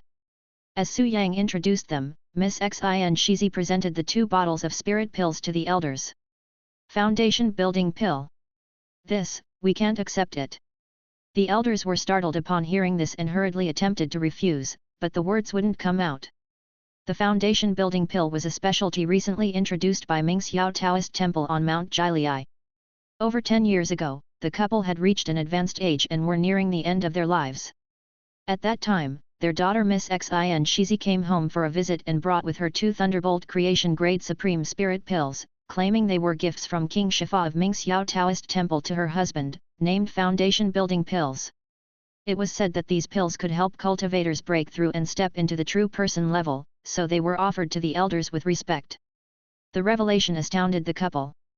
20 years ago, King Shifa of Mingxiao Taoist Temple had already pioneered the Thunderbolt refining pill technique, creating many mysterious and miraculous spirit pills that were unheard of in ancient times, gaining fame in the Taoist world and astonishing cultivators everywhere. But a spirit pill that could aid in breaking through the 4th realm to achieve the body of a 5-realm true man was still shocking. One must know that since ancient times, the leap from the 4th realm to the 5th has been a great divide. During ancient times, it was less challenging with abundant UN spirit and deities everywhere. It was not difficult for cultivators to advance in levels. Even if one failed in breaking through, there were masters with powerful mana to support them, without worry. But after ancient times, UN spirits fell silent, the world became barren, the heavens and deities broke through their realms and ascended, leaving behind descendants who could not be nurtured properly.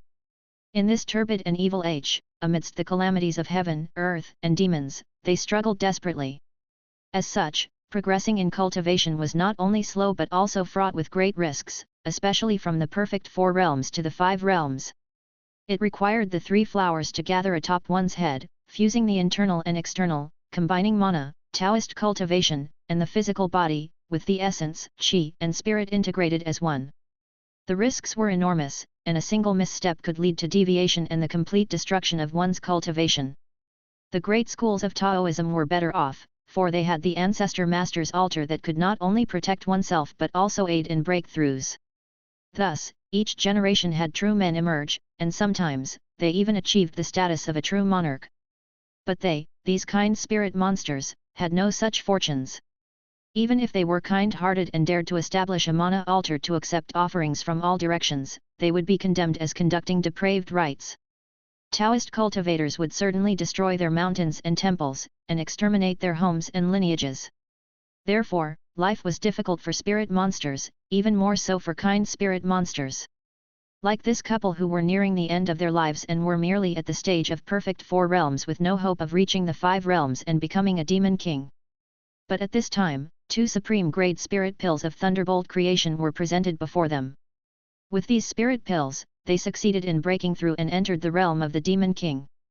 Heaven had shown mercy. It was the first time in the Xian family's millennium-long heritage that a fox achieved the Demon King status. Their hardship was beyond words. This foundation-building pill could assist in breaking into the 5 realms, and its value goes without saying, especially to various spirit monsters. Today, the Guo Bei Academy had established a mature contribution system. Whether it was students, teachers, or those kind spirit monsters who devoted themselves to service, they could earn academic credits and mana money through various tasks. These could then be exchanged for milled rice, medicinal pills, weapons, magical treasures, Taoist true scriptures, and other cultivation necessities. Among these, the foundation-building pills produced by Mingxiao Taoist Temple at Mount Jilai were undoubtedly the most popular and the most expensive. Their eldest daughter, Miss Xin Shizi's sister Xin Yuniang, had been progressing steadily in her cultivation with the aid of the academy, and now had reached the same stage of perfect 4 realms as they had, ready to make a breakthrough at any moment. Hence, during this period, the elderly couple and the various foxes of the Xin family had been continuously taking on tasks, accumulating academic credits to exchange for foundation-building pills for Xin Yuniang. Unexpectedly, Su Yang had already prepared them in advance. This surprise was both delightful and unsettling to them, laced with anxiety and worry. They were well aware that their son-in-law was no ordinary individual, and that the academic credit contribution system established in the Guo Bei Academy was a system, a regimen that concerned future development and influenced the big picture of public apparatus. How could a public apparatus be used for personal benefit? If what is public is used for personal gain, then surely people's hearts will become divided. Having already received 2 foundation-building pills, if they were to ask for more, even with the connection of kinship, it might well provoke jealousy in others and upset the balance, especially among those students who diligently served the academy. We work hard, earning credits and exchanging them for sustenance, and you ascend with just one step through connections? What kind of fairness is that? If everyone were to follow suit, focusing on relationships and networking, who would truly be dedicated to their duties? Wouldn't the system and regimen that the Guobei Academy had established with great effort collapse overnight? Although their son-in-law held high prestige, and there was no one in the academy who did not respect him, and even if he were to show favoritism no one would say anything, some things, once started, could not be stopped. If one does not abide by the rules oneself, how can one set an example and serve as a model teacher? Such a transgression was too great for the Xin family to bear. Relationships need to be maintained by both parties. Taking advantage of them unilaterally, without restraint, will only lead to the thinning of bonds and eventually the breaking of the relationship altogether. Therefore, the couple and the Fox girls had yet to mention Xin Yuniang's culmination in cultivation, even concealing it from Miss Xin Shizi. They silently took on tasks, accumulated academic credits in contribution, waiting to exchange them for foundation-building pills. But now, looking at the medicinal pills presented by Miss Xin Shizi, the elders of the Xin family felt anxious and uneasy, hastily trying to refuse them. Liuxian, this cannot be done. As for academic credits, we will soon accumulate enough, and then we will naturally exchange them for foundation-building pills for Yuniang. As the head of the academy and a model for teachers, how can you commit such an act of using public resources for private purposes? We cannot bear such a sin. Yes, please take back these medicinal pills. It is not urgent for Yuniang at the moment. The two elders from Xin family repeatedly declined. Su Yang smiled reassuringly and said, "My dear in-laws, rest assured, this is a personal gift and has nothing to do with public systems. After all, humans are not emotionless vegetation, and those in public positions can have private lives, as long as they do not disrupt the established laws." Having said that, he added, "Moreover, due to the increasing production of various materials, Mingxiao Taoist Temple has decided to increase the output of foundation-building pills. Accordingly, the Academy will make necessary alterations. Any student who has advanced from the secondary school to the main campus and achieved the perfect four realms will be eligible for a foundation-building pill. This is the Academy's support for education, and the exchange price for foundation-building pills will also be reduced to a certain extent to basically meet the demands. Therefore, my dear in-laws, you can rest easy and hand over these medicinal pills to Big Sister with confidence." Su Yang's words left the elderly couple from the Xin family in a daze. After a while, old man Xin finally came to his senses, staring at the spirit pills in front of him and then at his worthy son-in-law, stuttering, this. He was stammering, at a loss for words. No wonder he was so discomposed. The significance of foundation-building pills goes without saying. Currently, the North City Academy has been able to gather such a large number of kind spirit monsters for two main reasons. One is because of their son-in-law, who is exceptionally talented and well known throughout the lands, and because North City Academy teaches without discrimination, opening its gates widely, and has the strong capability to offer shelter to kind spirit monsters from being hunted by demons and slain by those on the righteous path, attracting female spirits from all directions along with their families to seek refuge at the Academy. The second reason is due to various cultivation resources and miraculous spirit pills available there. Among these, foundation-building pills are the most valuable and attractive, but due to their limited production, they haven't been able to be supplied in large quantities to meet all demands until now. Even to his own knowledge, within North City Academy, there are at least dozens of four-realm spirit monsters painstakingly accumulating credits, waiting to exchange for foundation-building pills. At this moment, if foundation-building pills are produced in large quantities for these four-realm spirit monsters who have joined the Academy, it would likely be just a matter of moments before North City Academy would see a surge of new five-realm monster kings. Dozens of monster kings? How could he not be shocked by that thought? And this is only considering the kind spirit monsters, not even the human cultivators.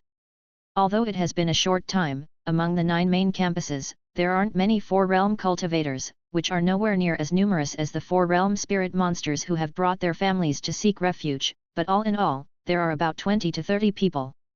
If all of them were to break through and achieve the 5 realms, just how powerful would North City Academy become? What, betrayal? Over the years, among the many disciples of North City Academy, Old Man Xin had yet to see a single one above the 3rd realm turn their back on the Academy. These academy students, especially those who joined Li Mansion's medical and martial schools many years ago, their loyalty has been unwavering. Their betrayal is out of the question. Contrarily, it's the kind spirit monsters who joined halfway through whom caution must be taken. But after some thought, Old Man Xin concluded that unless they suddenly lost their minds, there should be no kind spirit monster who would betray North City Academy, right? Even if there were such fools, their parents, spouses, children, and family members would probably force them to reconsider, even resorting to extreme measures if needed. Family heritage and the fate of their lineage, how could they allow it to be ruined by one individual's selfish actions? Chapter 124, Change. Having sent away the overjoyed elder couple of the Xin family, it was once again time for the couple to be alone. Young master. Miss Xin Shizi turned around and bowed to him solemnly. On behalf of my parents and elder sister, I'd like to thank the young master. Her words were laden with deep affection and earnestness. She had long been aware that Mingxiao Taoist Temple was going to increase the production of foundation building pills, and that all the students of Guobei Academy, as well as those who fought against spirit monsters, would benefit. However, the quality of foundation building pills could vary greatly.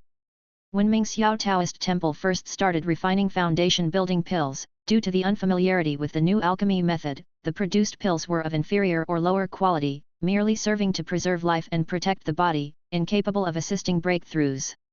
But the two foundation building pills she gave her parents were of supreme grade. They were infused with a great amount of thunderbolt strength, using the power of thunderbolt creation to make up for the deficiencies in alchemy skills and ingredients, yielding such spirit pills. Such a method of pill refinement was highly consuming. How could ordinary people possibly obtain them? It was only because she, as his beloved, went to Mingxiao Taoist Temple personally that King Shifa was willing to disregard the exhaustion of his mana and Taoist cultivation, using all of his thunderbolt creation power to refine such spirit pills. Only such spirit pills could assist her parents, whose lifespan wasn't much, and whose essence, energy, and spirit were all weak, to make a breakthrough in their cultivation. Ordinary foundation building pills, let alone the inferior ones, even those of high quality, would probably not achieve this effect. The two pills from back then were of supreme grade, and the one now was the same. The depth of his kindness went without saying. Su Yang smiled and embraced her into his arms. Between you and me, do we still need to talk about such things? Young master's compassion. At these words, the girl showed shyness, with a beauty beyond compare. Her already delicate and boneless body became even softer as she collapsed into his embrace, though she struggled to straighten up and gave him a proactive kiss on the lips.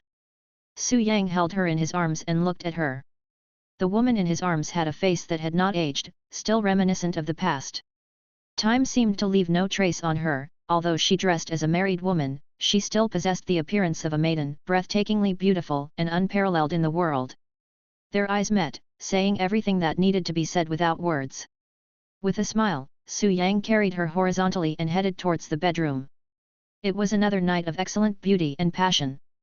The next day, early in the morning, feeling refreshed and cheerful, Su Yang got up with the help of Miss Xin Shizi and transformed into a streak of sword light, piercing into the celestial Qingming realm, heading straight for Mount Jiliai.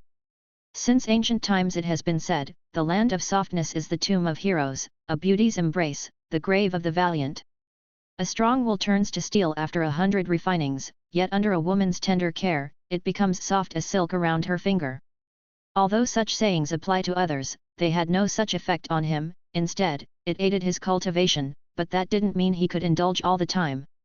There were still important matters to attend to. Within the sword light, his mind partially distracted, he glanced at his attribute panel. Su Yang, Li Liuxian. Lifespan, 63/700. Cultivation, embracing core outer body, yin soul out of body, unified within and without, Taoist true man, 5 realms. Eating, daily devour 1 ox, strengthen body and health, food aversion for longevity. Sleeping, soothe the spirit and nourish the soul, stabilize foundation and cultivate essence, vigor of dragon and tiger, extend lifespan. Breathing, strengthen body and health, stabilize foundation and cultivate essence, vigorous as thunder and fire, circulation of breath like an infant. Travel, swift as flying, scaling mountains and crossing ridges, strengthen body and health, cloud riding, sword light across all the way. Reading, never forget after reading, reflect on every aspect, scriptures of the three teaching sects, path through the book mountain, boat on the sea of learning. Martial training, heaven rewards hard work, martial path communicates with God, founder of martial arts scripture, extend lifespan, yin and yang dual cultivation. Teaching, patient teaching, mutual learning, lead by example, all age mentor, everyone becomes a dragon. Beast taming, enlightening transmutation, thriving growth, fish leaping over dragon gate, large-scale breeding, both pet and beast.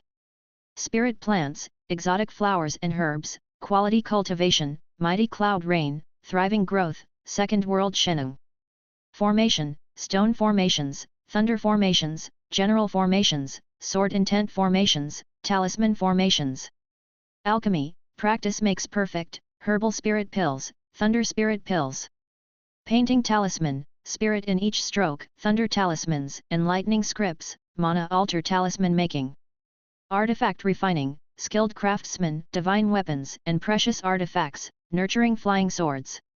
Cultural chi, 4 sages and 4 excellences, cultural chi as deep as the abyss, immense righteous chi. Taoism, thunder lightning mana king, increase and decrease 2 generals, 5 chaotic generals and soldiers, 3 law sword, spirit eyes mysterious light, yin and yang dual cultivation. Martial arts scripture, martial arts scripture. Spells, supreme cave true spirit cultivation scripture, 9 heavens responsive thunder sound universal transformation heavenly venerable jade shu sutra, Xuanming true person's ghost controlling method, spirit eyes mysterious light numbers, Biun immortal spirit grass song, supreme yin body training skill, supreme pure true man vital linkage ju, supreme pure contemplation mirror sword figure, supreme pure wearable talisman scripture ju, cave truth 8 scenery jade tablet morning figure. 3 months hurried by, and with 100-fold time difference, a full 25 years had passed in the dream, with changes that were indeed earth-shattering. First was the cultivation, a successful breakthrough. Both the inner Yuan martial arts and the physical body of the outer Yuan had entered the 5th barrier realm, comparable to the cultivation world's foundation establishment. The Taoist cultivation, too, had reached the stage of the soul leaving the body, where the yin soul could separate from the flesh. Even in death, the spirit would not perish. With this cultivation level, the span of life reached the limit of 700 years. When compared to reality, it falls short. In the real world, I'm only in the mid-stage of foundation establishment, but with various traits augmented, I can break the constraints of the heavens and earth to possess a lifespan of 800 years, overpowering golden core cultivators and closely chasing nascent soul practitioners. However, in this world, due to the dormant Yuan spirit and the impoverishment of heaven and earth, cultivators have even shorter lifespans. A Taoist real man at the level comparable to foundation establishment generally has only 200 years of life, a true monarch somewhat better, with up to 400, but still 100 less than golden core cultivators in the real world. Although Su Yang had various skill traits augmenting him, allowing him to break through the constraints of the heavens and earth to extend his life, he was still somewhat affected. Only upon reaching the pinnacle of Taoist true man and the peak of cultivation foundation establishment could he achieve a lifespan of 700 years. These were the changes in cultivation and lifespan. Next, let's look at the skill traits. In the real world, over the course of 3 months, apart from refining the ghost general, Su Yang was not idle.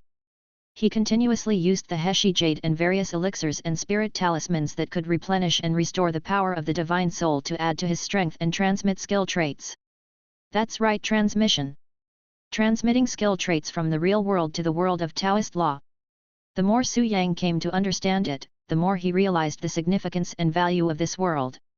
Therefore, he decided to increase his investment, transferring some development-oriented skill traits to strengthen the power of Guo Bei Academy, in order to plan for the future and bring this world into his fold.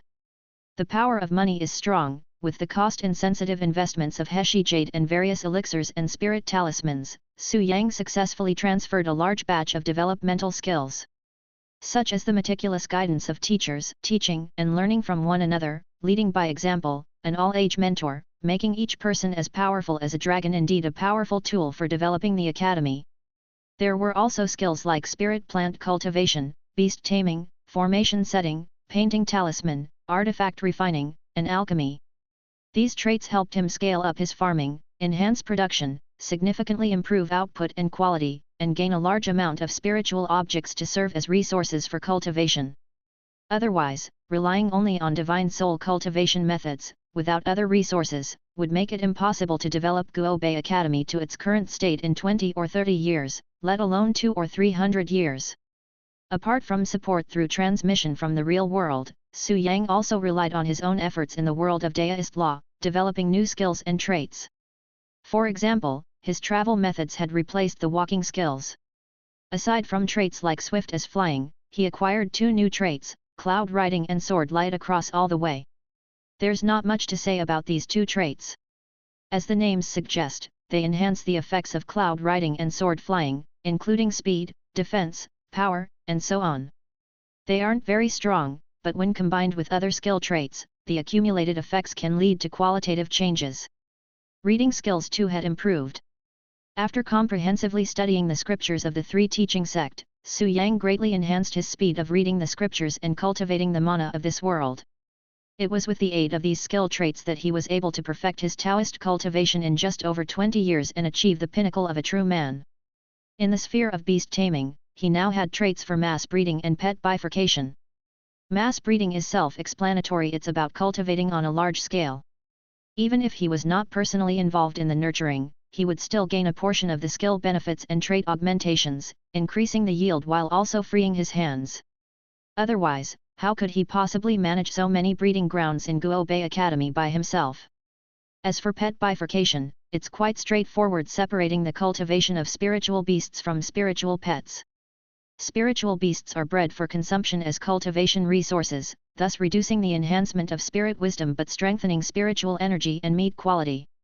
This way, the resulting spiritual beasts don't have high intelligence, almost none, but the meat quality is excellent and filled with spiritual energy, making them superior food ingredients. Spiritual pets, as companions, are cultivated partners, so their spirit wisdom and spiritual energy are enhanced. They can cultivate the supreme yin body training skill more quickly, transform into spirit monsters, becoming helpers that provide workforce assistance. This skill trait also addresses the racial issue within Guobei Academy. After all, there are many spirit monsters in the academy, of the benign kind. Spirit monsters can't consume humans, but humans can consume beasts. Over time, this disparity would inevitably cause tensions. With the implementation of pet bifurcation, spirit monsters were separated from the ranks of beasts. Now, people only consume creatures that do not develop spirit wisdom, whereas spirit monster groups capable of developing such wisdom are cultivated as pets. While this doesn't entirely resolve the issue, it does minimize disputes. Even the spirit monsters benefited because they, too, like humans, could consume spiritual beasts. Spiritual beasts without wisdom bear no curses or grievances, thereby not adversely affecting the divine soul cultivation method, and preventing plunging into the path of demons. Following beast taming came spirit plant cultivation, with 2 new traits, Mighty Cloud Rain and Second World God of Sheneng. Mighty Cloud Rain needs no further explanation, it's an evolved version of a lesser cloud raining skill, able to significantly enhance the effects of the cloud cover and rain spell. With this trait, Su Yang's single spell could enshroud the entire Guobei area with spiritual rain, moisturizing all fields within Guobei County. As for the Second World God of Sheneng, it works similarly to mass breeding but with far superior effects. Relying on this trait, Su Yang again freed his hands and a great deal of time. Any crops planted under his guidance would fall under his farming system, receiving all the beneficial trait bonuses from his cultivation skills, significantly improving both quality and yield, making him a true Second World God of Sheneng. Besides, with formation, alchemy, talisman making, artifact refining, Taoism, and law, new traits continuously emerged, but their functions are self-explanatory and do not require much elucidation. Using these skill traits, along with various formations, ancient and modern techniques melded from the cultivation world, Guobei Academy, Mount Jili's Ming Xiao Taoist Temple, and the 100 Ghosts Forest's Yin Mountain Mansion, the 3 powers surged forward in their development. It's not an exaggeration to say that holding a single county or conquering a province, even aspiring for the whole of Jiangnan, was well within their means. However, Su Yang still kept his power contained within North City, and although there was some external development, it was more about extending his reach through trade routes than creating new foundations. Why? Because this world is different from the Great Zhou or the Great Tang. Chapter 125, Plot. In the mundane worlds of Great Zhou and Great Tang, with his accumulated potentiality and skill traits, expanding his power was relatively simple. He only needed to bide his time for a while, and once he had enough manpower, he could easily begin to expand outward. When encountering obstructions, he would use a mix of the carrot and the stick, coercion and inducement, to clear the way. If necessary, he could take more extreme measures, like employing a disguise or replacing key individuals within various factions in secret. He had done all of this in the world of Great Tang, and it had worked quite well, his power growing rapidly. But in this world, it wouldn't work. Because this world had Taoism, unless he personally oversaw and maintained operations day and night, someone skilled in Taoist arts could easily see through his disguises. Not to mention there were divine skills like Spirit Eye's mysterious light, which could unveil any deceptions. With just a glance of the Spirit Eyes and a flash of the mysterious light, one could obtain all the information and know all the secrets. Therefore, disguises and secret replacements would not work. Not only would they fail, but they would also label him as an evil outsider, subject to be hunted down by everyone. Even the North City Iron Triangle he had created would not be able to withstand the pressure. Furthermore, with the prevalence of magical practices, each faction possessed extraordinary means. Even if they feared his might and dared not act brazenly, they could still cause significant losses through covert actions. This would lead to a gradual erosion of his strength. If he could split himself into 3 avatars like the 3 Pure Ones, creating King Shifa and Yin Mountain Wei, then he could defend each territory and ensure the management of his power. But he couldn't do that. He only had alternate identities, no avatars, and certainly not the time to deal with the nuisance of that bunch. So, he simply switched to a different strategy for expansion, consolidating his forces, gripping them tightly like a fist, focusing solely on managing North City. As a result, he achieved surprising effects. North City was fortified like an iron bucket under his leadership, with his eyes and ears in every corner. Patrols roamed day and night tirelessly, creating a defense that was impenetrable like water off a duck's back or a needle unable to pierce through. With the practice of Spirit Eye's mysterious light, not even a Taoist true monarch hoping to deceive the heavens and cross the sea could succeed in harming others under his watchful eye. This was the effect of gripping tightly. A hand spread open covers a large area but with weak fingers is easily injured at every turn. But if the hand forms a fist, with 5 fingers clenched together, it has formidable strength and can deliver a crushing blow to anyone. Now, after many years of development, his strength had increased dramatically, and his power had greatly expanded. He finally had the resources to spread his hand and grasp at territories in all directions. So, Mount Jiliai, Mingxiao Taoist Temple. A sword light descended from the sky and fell into the main hall of the temple. Among the hundreds of disciples inside, including Taoists and 4 realm mages, all were well aware yet indifferent to this occurrence, obviously accustomed to it and showing no intention of intervening. In the main hall, a mana altar stood tall with a divine statue at its center. The statue had disheveled hair and a third eye on its forehead, sitting in a posture of wrath. One hand held a wish-fulfilling scepter, the other a golden whip, and below it rode a dark watery ink Qilin. This was none other than the Taoist Thunder Ancestor 9 Heavens Responsive Thunder Sound Universal Transformation Heavenly Venerable. Immortal gods each have their unique aspects, manifesting differently. The current statue represented the Thunder Ancestor in an enraged aspect. The 9 Heavens Responsive Thunder Sound Universal Transformation Heavenly Venerable Jade Shu Sutra Records. The Supreme Jade Pure King, sovereign over 36 heavens. The 9 Heavens Universal Transformation Heavenly Venerable, transforming the 10 directions world. Disheveled hair riding a Qilin, barefoot treading on layered ice. With a clenched fist of 9 Heavens Chi, his whistle commands thunder and lightning. Indeed, this was the enraged aspect of the Thunder Ancestor. The Thunder Ancestor, in his wrathful state, occupied the center, with various gods of the Thunder Department standing to the left and right. There were 6 Waves Heaven Sovereign Emperors, Jade officials as the 5 Thunder Envoys, the green, red, white, black, and yellow gods of the 5 directions, as well as the Rain and Dew Sovereigns, Wind and Fire Sovereigns, Thunder Sovereigns, Lightning Sovereigns, Generals, Thunder Officials, Judges, Divine Clerks, Messengers, Children, and more. Large and small, densely packed, some with statues, others with memorial tablets, filling the entire hall. Incense offerings and faith bolstered their presence. It truly was a display of divine authority and Taoist magic in the human realm. Su Yang descended into the hall, not bothering to change his appearance, and approached the painstakingly constructed Thunder Mana altar where he had devoted many years of worship. First, he offered incense, then bowed respectfully, and finally sat down on a meditation cushion. He began to meditate quietly, seeking the unity of heaven and man. After an unknown span of time, finally reaching a state of no distractions and unity of heaven and man, Su Yang opened his eyes, stood up, and performed rituals in front of the altar with his sword in hand.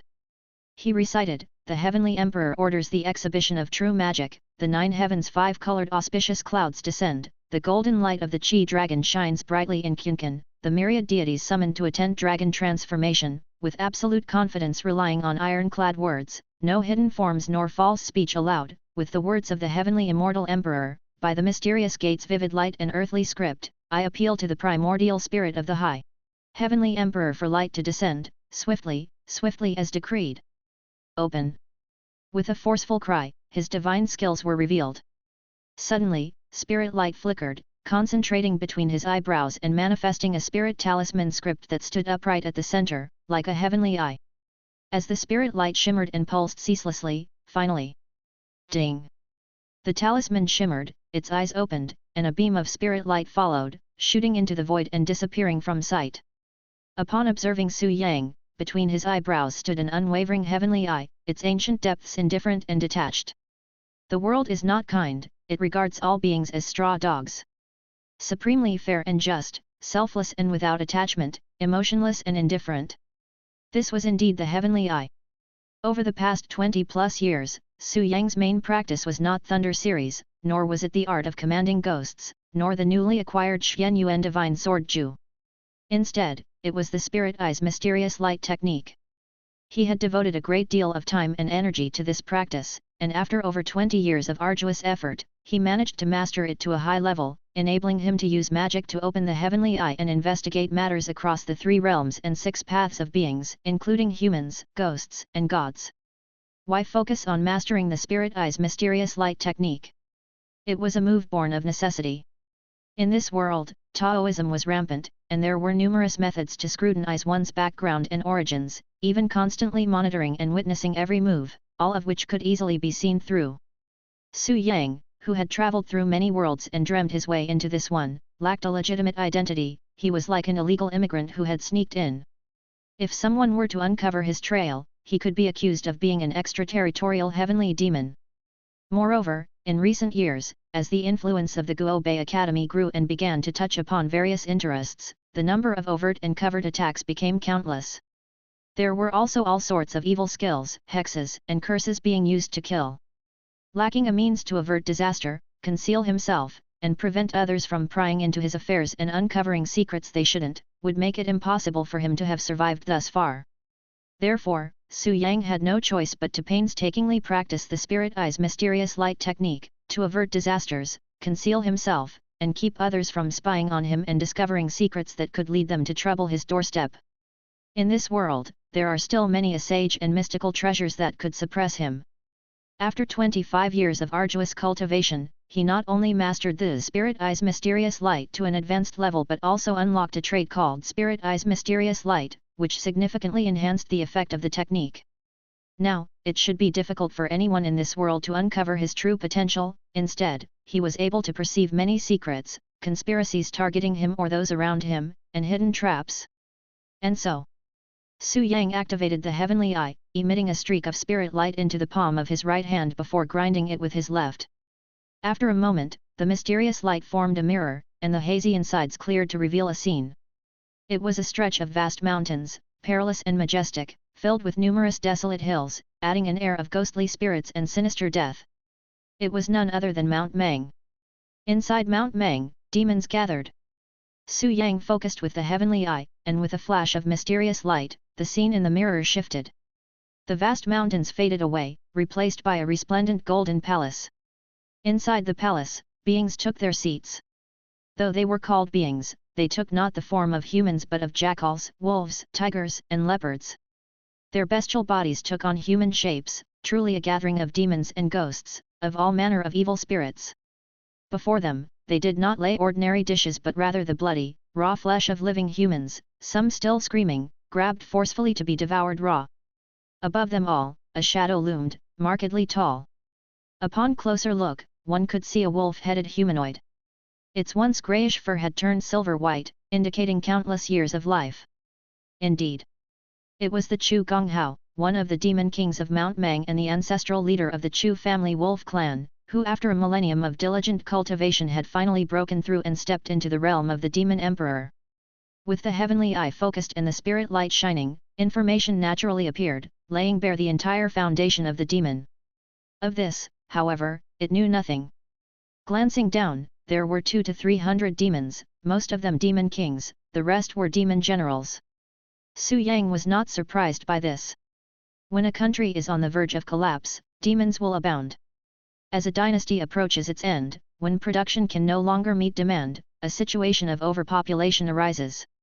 Moreover, with corrupt governance and irreversible decadence, unequal distribution, uprisings become frequent, and it all can only be resolved with a massive slaughter before a new dynasty is established.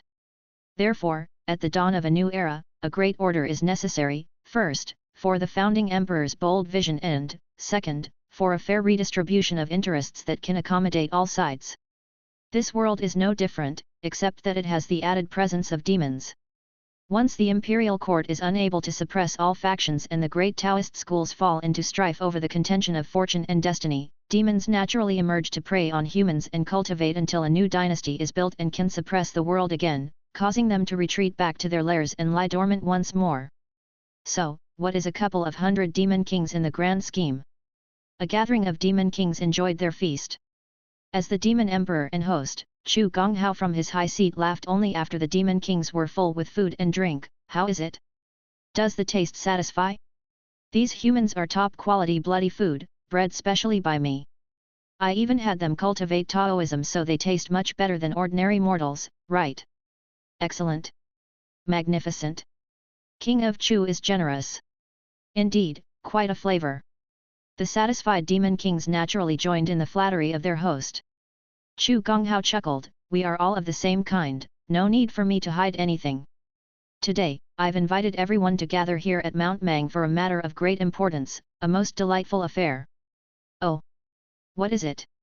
At this, the demon kings showed their interest. Chu Gonghao gave a sinister smile, words emerging from his big, bloody mouth, Guo Bei Academy. The lively feast instantly turned cold, and the demons fell silent, a deathly hush pervading the air. It was so quiet, one could hear a pin drop. Seeing this, Chu Gonghao seemed unconcerned. What, afraid? This. The demon kings also came to their senses, looking up at Chu Gonghao with uncertainty, not knowing what to do. After a while, a demon braved to ask, is King Chu planning to target Guo Bei Academy? Indeed. Chu Gonghao nodded, a grim smile on his face, I've already investigated. Right now, the population of Guo Bei County is like a sea, with just one county housing 1 million people. 1 million people! If turned into bloody food for our nourishment, quite a few of you seated here could break out of the demon king form and ascend to become rulers among demon emperors, right? Not to mention, within the Guo Bei Academy are tens of thousands of students who are literary and endowed with cultural qi, along with numerous Taoist spell cultivators. By feeding on them, how much further could our cultivation progress? Furthermore, those so-called good demons who betrayed their roots are now hiding inside as well, each a supreme grade nourishment, top quality bloody food. Are you not tempted? If we can conquer Guo Bei Academy, we'll have endless bloody food at our disposal, even more preferable than the officials and even the emperor of the capital. Using them as nourishment to break out of the king form and achieve the demon emperor realm is not far-fetched at all. There's even a chance to transform into demon gods, breaking the realm, ascending, and seeking eternal life. Chu Gonghao raised his wine cup and drained the crimson blood within, then slammed the cup forcefully onto the table. His fierce wolfish eyes turned to the gathered demons, would you all be willing to join me in this great endeavor, to partake in this grand scheme? Chapter 126, The Plan is Settled. Despite the warm invitation from Chu Gonghao, the gathering of demon kings remained silent. Breach the Guo Bei Academy? It sounded good in theory, but how could it be executed? Which demon in the realm didn't know that the Guobei Academy had consumed countless lives, yet the problem was that it was indigestible.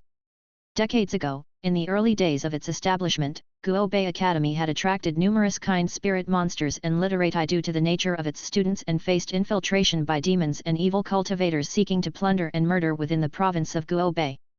In the end, Guobei Academy remained Guobei Academy, while those demons and evil cultivators vanished without a trace. That included the Chu family's young wolf cub. Surely you, King Wolf Chu, are not unaware of this? Let's not even talk about ordinary demons, even 5 realm monster kings and true man-level evil cultivators who entered Guobei disappeared without returning. Years of bloody lessons later, you, King Wolf Chu, still dare to entertain such thoughts? Could it be? Suddenly realizing something, a shiver ran through the eyes of the demon kings, their hearts filled with shock. However, despite the fear, they kept a neutral expression, waiting to hear what Chu Gonghao had to say. "There's no need to be afraid," said Chu Gonghao with a chilling smile. "Since I have invited you all here, I naturally have a reason for doing so." This. The demon kings exchanged glances, feeling that there was some logic to his assurance. As the leader of the Chu family's wolves, Chu Gonghao certainly knew the formidable nature of Guobei Academy. Otherwise, why would he have lain in wait all this time before taking action against Guobei Academy? Remember, decades ago, his clan lost a wolf cub there. That cub was a legitimate bloodline member of the Chu family, with strong blood and exceptional talents, deeply favored by Chu Gonghao. Yet after the news was sent back, Chu Gonghao did not retaliate over the years, nor did he take action personally. Clearly, King Wolf Chu was cunning and far-sighted. Such an abrupt change now surely indicated he had something to rely on. But this reliance. The hearts of the demon kings were filled with doubt, and they dared not jump to conclusions. In the end, it was the older demons who mustered the courage to probe. "King of Chu, that Guobei Academy is extraordinary. Indeed, just Li Liuxian alone, with his sword technique of the flying sword, is extremely sharp. 18 years ago, my cousin also fancied taking on Guobei Academy, only to be slain by a sword from 10 miles away. That was a true sword technique, the flying immortal skill, coupled with the immense cultural chi that Guobei Academy possessed, slaying demon kings as if they were mere pigs and dogs, truly not something to provoke carelessly. Furthermore, within the county of Guobei, there are 2 other true spell cultivators, the Thunder Lightning Mana King from the Mingxiao Taoist Temple at Mount Jiliai, and the 100 Ghosts Taoist from the 100 Ghosts Forest in Yin Mountain Mansion Taoist Temple, both of whom are close friends with Li Liuxian. That Thunder Lightning Mana King, Shi Jian, possesses horrifyingly powerful Thunder series skills, particularly lethal against our kind. Over a decade ago, when the 8 great demons of the Langshan wanted to capture Guobei, they ran into him. 3 of the demon kings were instantly obliterated on the spot, and he chased down and exterminated 4 more, with only one narrowly escaping back to Langshan. After returning, the surviving demon was mortally wounded and died soon after. Then, Shi Jian led the disciples of Mingxiao to thoroughly scour Langshan, killing countless members of our kind. To this day, Langshan is left with nothing but a few cats and dogs. Then there's the Yin Mountain Taoist, whose ghost enslaving skills are nothing to scoff at. The old ghost of the dry tomb at Whitebone Mountain, with thousands of years of Taoist cultivation, had a rank of ghost kings and ghost generals among his followers, each more powerful than us. 15 years ago, on July 15th, during the Ghost Festival, when the Ghost Path is wide open and the dual realm of Yin and Yang is accessible, the entire Whitebone Mountain rose up. The old ghost of the dry tomb led 5 ghost kings and over 10,000 underworld soldiers into the county of Guobei. What became of them? The 5 ghost kings along with the 10,000 underworld soldiers were stopped dead in their tracks by the increase and decrease 2 generals and the 5 chaotic generals and soldiers from the Yin Mountain Mansion Taoist Temple. The resulting battle was earth-shattering. Eventually, the Yin Mountain Taoist himself joined the fray, and together with the increase and decrease 2 generals, slaughtered the old ghost from the dry tomb, all 5 ghost kings, and more than 10,000 underworld soldiers. Not a single one survived, they were all devoured and annihilated. The old demons started listing the military feats of Guobei Academy one by one, which stirred even greater fear among the gathered demon kings. Despite making statements that seemed to bolster the enemy's morale and diminish their own, all present were veterans of old and wouldn't be bothered by such trivialities. Testing Chu Gonghao's confidence and support was the key. "Humph. Let us not boost the morale of others and undermine our own prestige. As expected, Chu Gonghao let out a cold huff, and went straight to the point. If I dare to take action against that academy, it means I have full confidence in conquering it. Oh! Seeing Chu Gonghao's confidence, the old demons perked up. Is King of Chu truly confident? As they spoke, the eyes of all the demons were focused on Chu Gonghao. Although the world had its fair share of rampaging demons, it was still a world belonging to the human clan, whose strength far surpassed that of demons.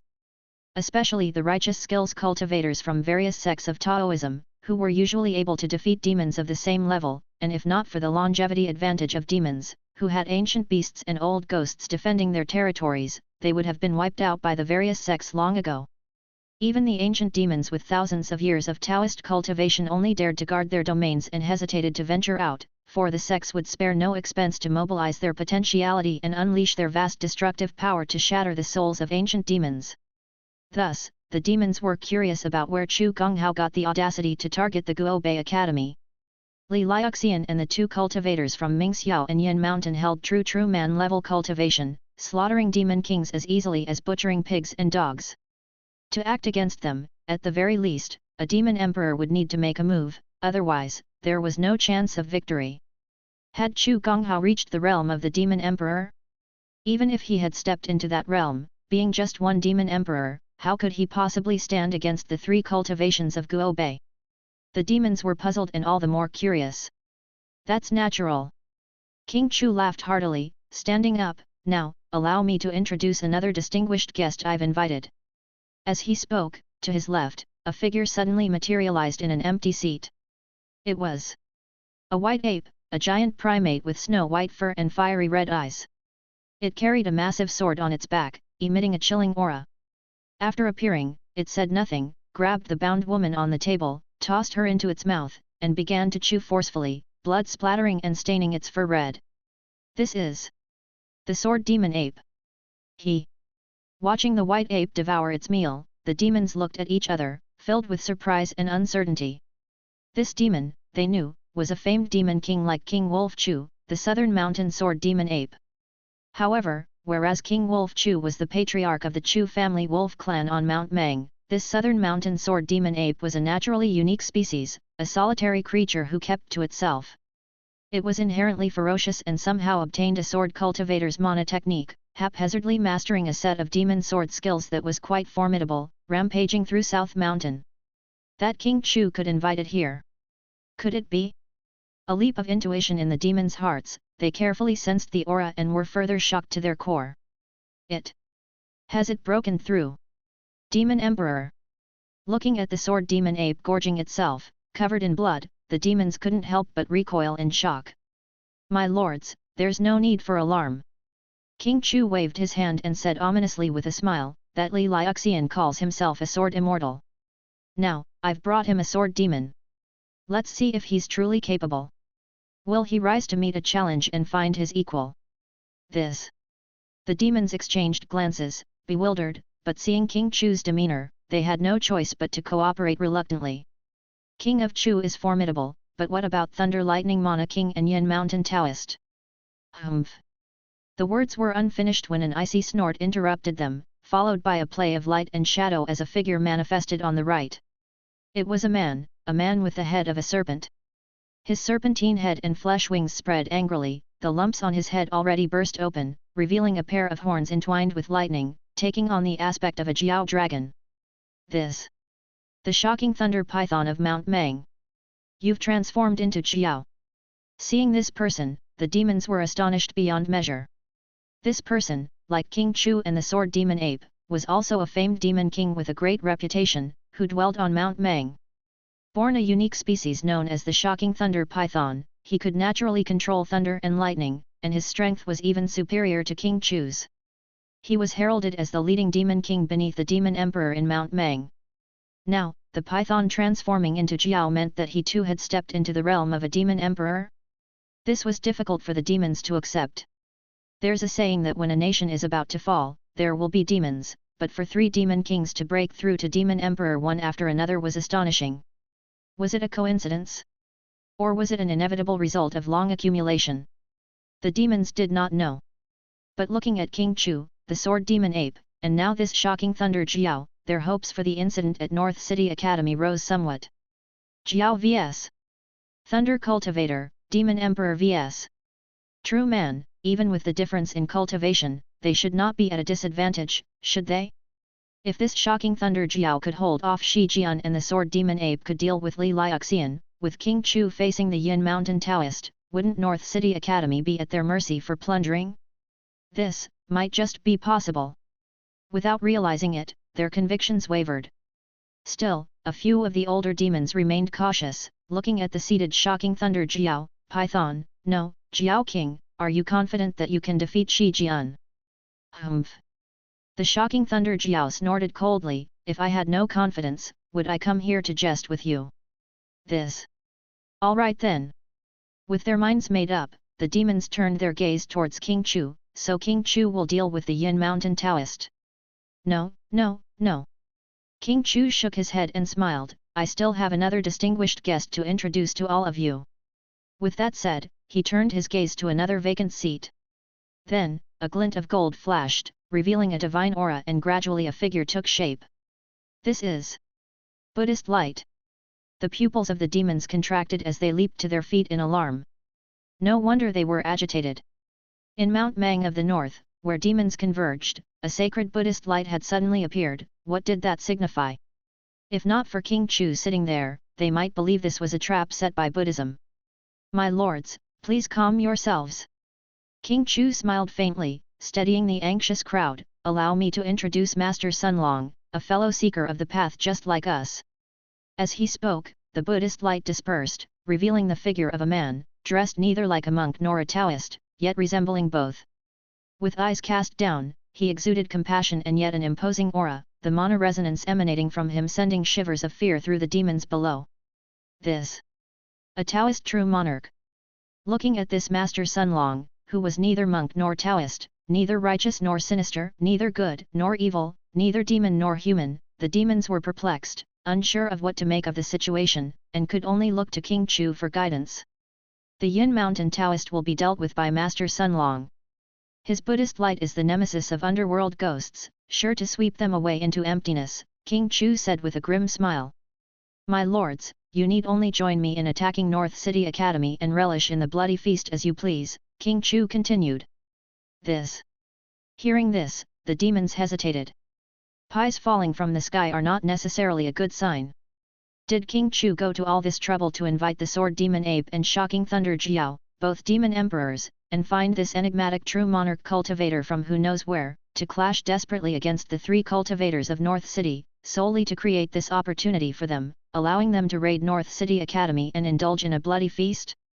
What good fortune could possibly be this generous? The demons were skeptical. The King of Chu must have some ulterior motive, perhaps he wanted to use them as cannon fodder. Seeing the hesitancy among the demons, the King of Chu spoke again with a smile, Gentlemen, you're overthinking it. I have invited you to plan a great venture because inside the Guo Bei Academy, aside from Li Liuxian and his two companions, there are quite a few combatants. Those who have sought refuge under his command and are considered the so-called righteous ones have, with the help of the spirit pills from Mingxiao Taoist Temple, broken through one after another.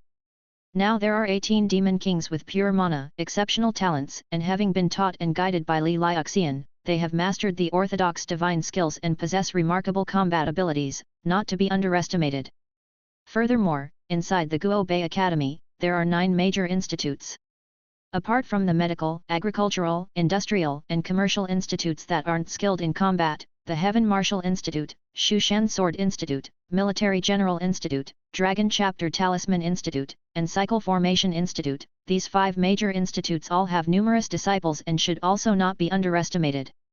And the Mingxiao Taoist Temple, Yin Mountain Taoist Temple, along with their accomplices in crimes, Mana Bright Temple and Qingping Taoist Temple, have also fostered many Taoists, Buddhists, and the chaotic generals and soldiers, among whom are plenty of real man magicians, ghost kings, and ghost generals, constituting a significant problem. Lastly, Guo Bei, a county cultivated for many years, is layered with formations, fueled by an ocean of cultural qi and thriving incense offerings, concealing untold dangers. If they trigger their formations, add the reinforcement of their mana altar, and rally the Taoist support, committing life and limb, even we might find it difficult to suppress them in the short term. So, the king of Chu turned his gaze towards the assembly of demon kings. Soldier against soldier, general against general, Master Sunlong and his fellows will hold off Li Liuxian and his 2 companions, while you join me in raiding the Guobei Academy. Everyone will use their skills to clear out the Academy's disciples, destroy Guobei's formations, and it would be best if we could breach the central hub of the Academy along with several major Taoist temples.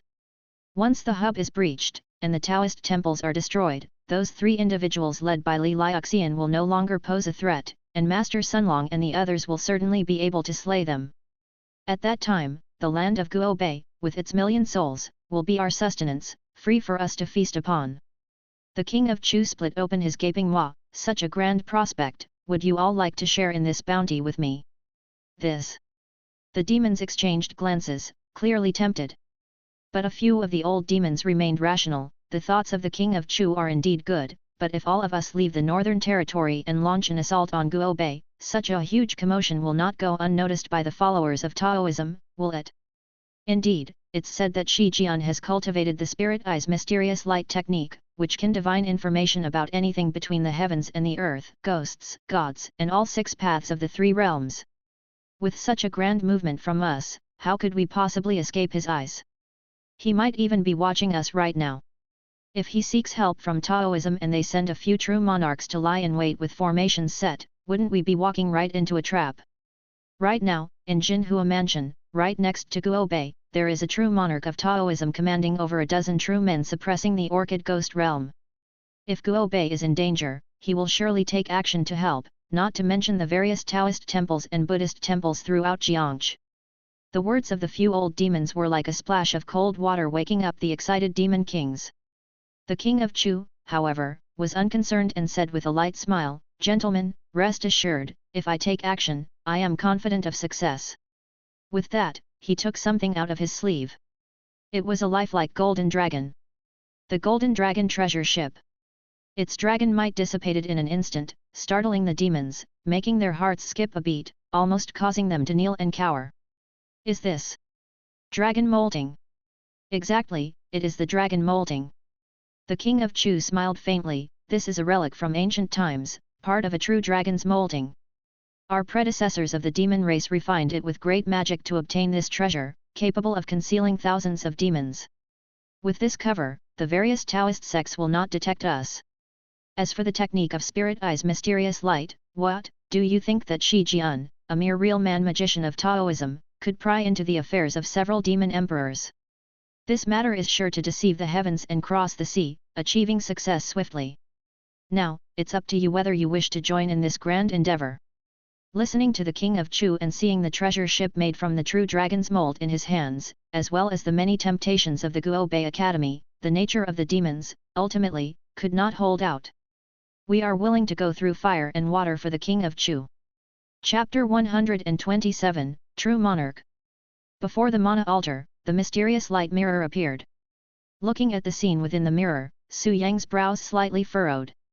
His frown was not due to the aggressive approach of the opponent but because the situation was abnormal and tinged with eeriness. It was quite normal for someone to set their sights on the Guobei Academy, as a tall tree catches the wind, and the temptation was astonishing. However, 3 demon kings simultaneously breaking through and achieving the body of a demon emperor, and finding a true monarch cultivator with unclear background to collude with them all 4 acting in collusion like a nest of rats and snakes, this was somewhat abnormal. There must be another force behind this. Su Yang hesitated for a moment but eventually did not use the heavenly eye to investigate. His current level was merely of a true man. 5th stage of true human realm, equivalent to foundation establishment. Demon Emperor is of the 6th realm, comparable to Golden Core. Foundation establishment and Golden Core, a difference of 1 realm, as vast as the difference between the clouds and mud. Logically speaking, even if he had cultivated the technique of the Xuan Guang to the heavenly eye stage, it would be difficult to surveil without alerting the other party due to the disparity in realms and levels, a gap that cannot be bridged. But this was only in terms of conventional methods, relying on the skill traits. Su Yang made up for the difference between them. With the heavenly eye's oversight, even the likes of Chu Gonghao, who had now become demon emperors, could not sense it. However, just because Chu Gonghao and the others could not detect it did not mean that the one pulling the strings behind the scenes could not detect it. It would be better not to act rashly and startle the snake by hitting the grass. Su Yang withdrew his mana, the mysterious light dissipated, and along with it the heavenly eye closed, transforming into a talisman that vanished between his brows. Afterward, Su Yang raised his hand and motioned. A person approached him. Master! Prepare the mana altar, set up the rite. Yes. The disciple took the order and left. Su Yang also turned around, his brilliance flickered, and his shape changed, already assuming the appearance of Shi Jian. Then, with a sweep of the duster, mists rose by themselves, and he mounted his body and went straight up into the sky. Should mortals witness this scene, they would surely exclaim at the methods of the immortals. Su Yang rode the clouds, traveling far away, and soon left the lands of Guobei County. North City is part of Jinhua, beyond North City lies Jinhua. Within Jinhua Mansion, there's a forbidden name that changes the color of people's faces when spoken. It's called Orchid Temple. As Su Yang rode the clouds, in just a moment, he saw a desolate wilderness. In the middle of the wilderness, the forest was dense, with solitary graves. Above the ridges, peaks were steep, blocking the four directions. From a high vantage point looking down, one could see a formation that subtly conformed to the principle of yin and yang, trapping this desolate place within it. At the center of the formation, under the seal, there was a dilapidated and secluded ancient temple situated between the wild forest. The ancient temple was dilapidated, with secluded paths and eroded by a large amount of vines and moss, but overall, it still retained the facade of the structure. Inside the temple, stone pagodas stood tall. Whether or not Buddha bones were still enshrined was unknown. Outside the temple, everywhere was adorned with steles, dried graves, and tombs. Even during the day, it felt eerie. However, all these eerie scenes were merely illusions to cover up the reality. Su Yang's gaze became sharp, and between his brows, the sacred light flickered, faintly forming into a talisman, outlining the contours of the heavenly eye.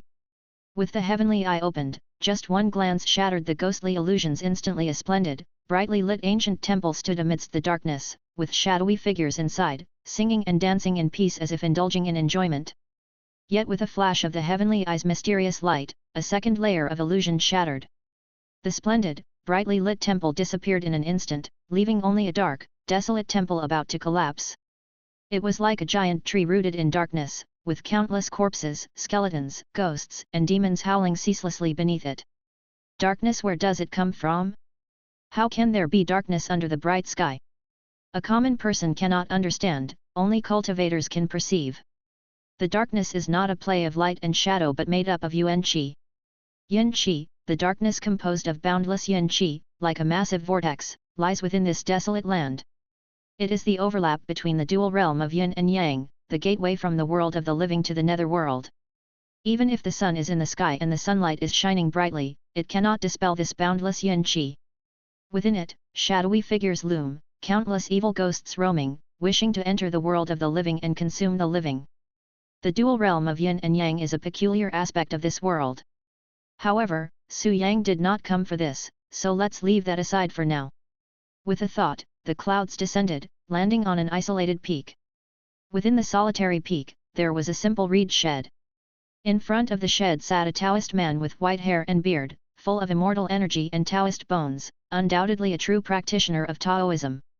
Seeing Su Yang descending from the clouds, the Taoist man also stood up to greet him, smiling lightly and saying, "Has Taoist friend Liuxian arrived?" "Greetings, true monarch." Su Yang nodded, performing the proper courtesies. This person was none other than the master of the White Cloud Taoist Temple, highly respected, transcendental, and a grand master of Taoism, true monarch Chang Rong. Several decades ago, as the Orchid Ghost Realm fiercely expanded, no one within Jinhua Mansion could restrain it, and it seemed that Mansion City would be swallowed by the Ghost Realm. At the critical juncture, true monarch Chang Rong came from White Cloud Temple, single-handedly repelling the multitude of ghosts and demons. Afterward, he led cultivators from both Taoism and Buddhism, more than a dozen true men, to suppress the area around Orchid, preventing the Orchid Ghost Realm from expanding further. He maintained this suppression for several decades, rarely leaving the area. This displayed the height of his morals. Although Su Yang frequently wielded sword and spear, destroying the doctrines of the three sects within both Great Zhou and Great Tang, it was because most of the three sects in Great Zhou and Great Tang were pseudo-Buddhists and pseudo-Taoists devoid of virtue and conduct. They claimed to be gates of enlightenment but were in fact local tyrants. For such bastards lacking in virtue and use, only good at causing trouble and frustrations, Su Yang naturally intended to eradicate them root and branch, scouring the court and sweeping the den. However, this world was different. Taoist magic was honored, cultivators sought the truth, and the three sects had extremely high standards for their own moral character. While not everyone could be considered saints, on the whole, they were still part of the righteous path.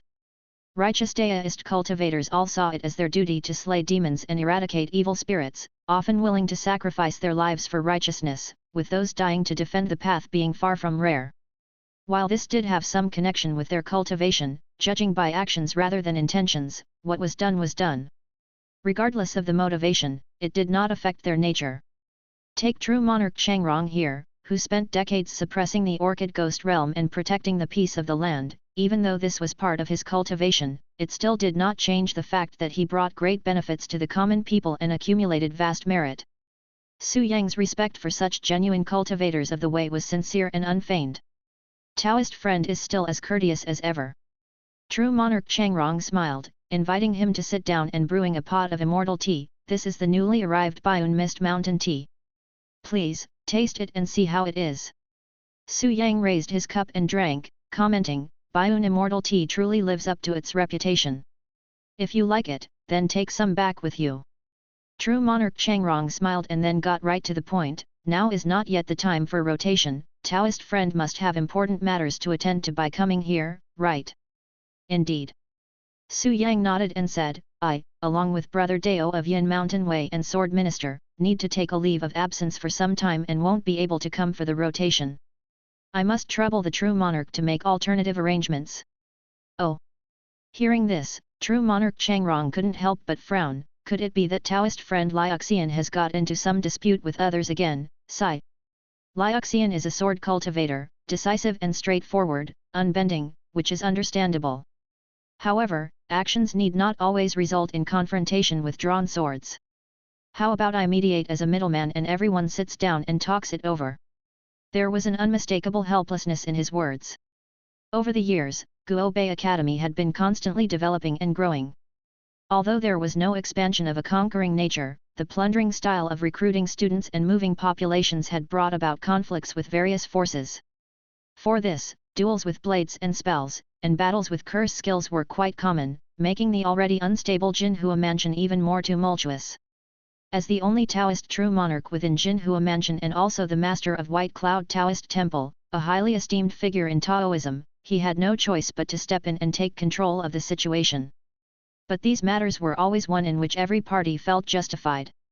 Additionally, with Guo Bei Academy conducting their affairs flawlessly and Li Liuxian and his two companions possessing extraordinary strength, forming a sworn brotherhood with strong ties.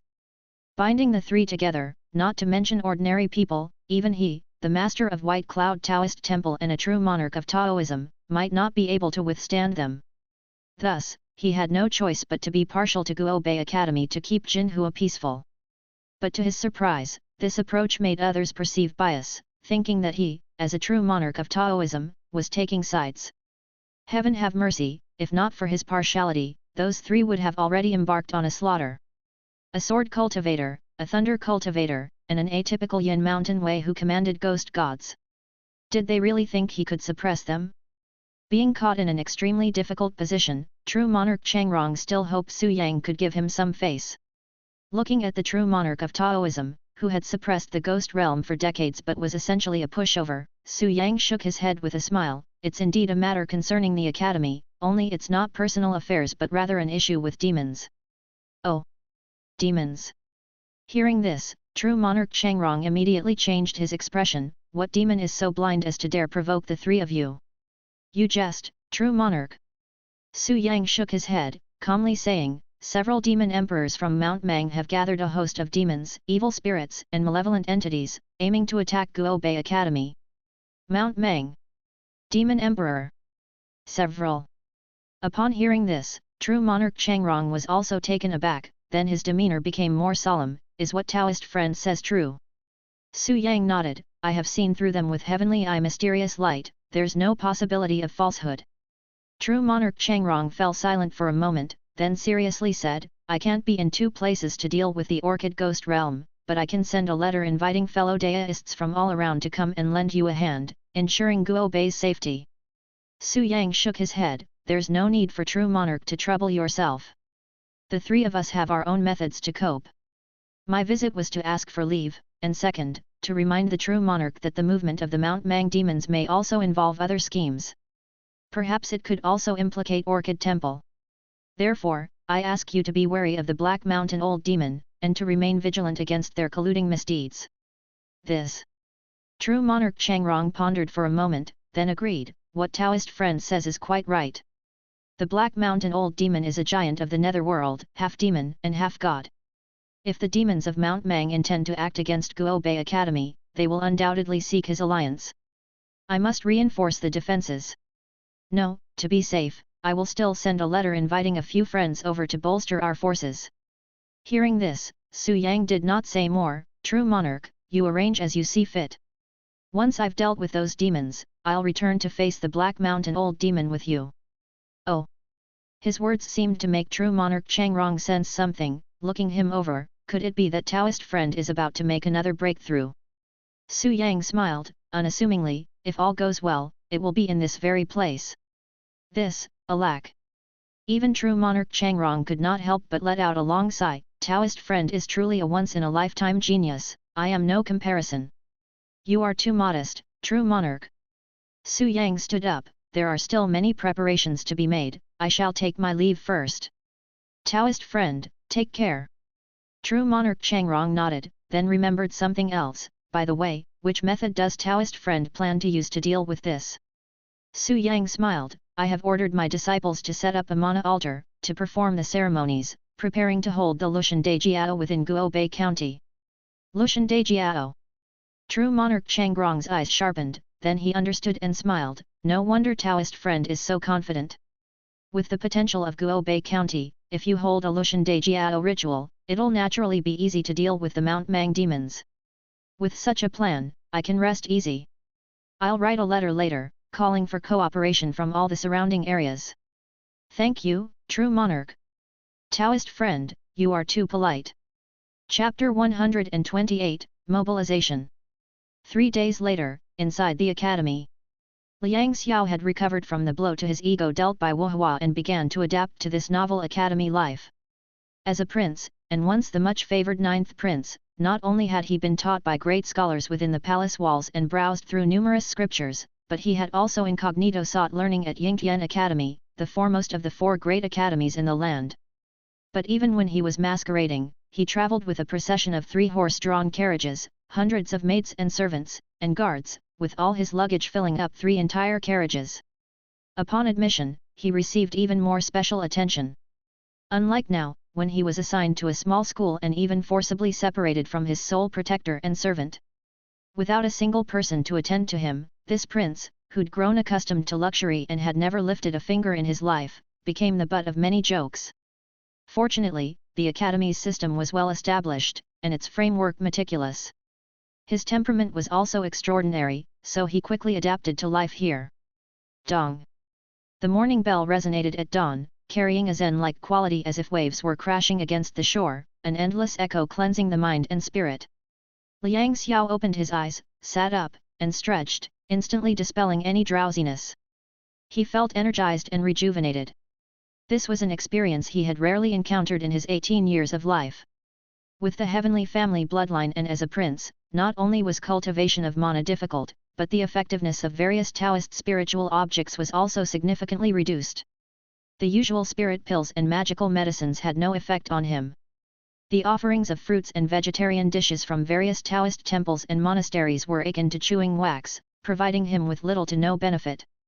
Only supreme-grade spiritual objects, the kind that provided benefits even to Taoist true monarchs, had any noticeable effect on him.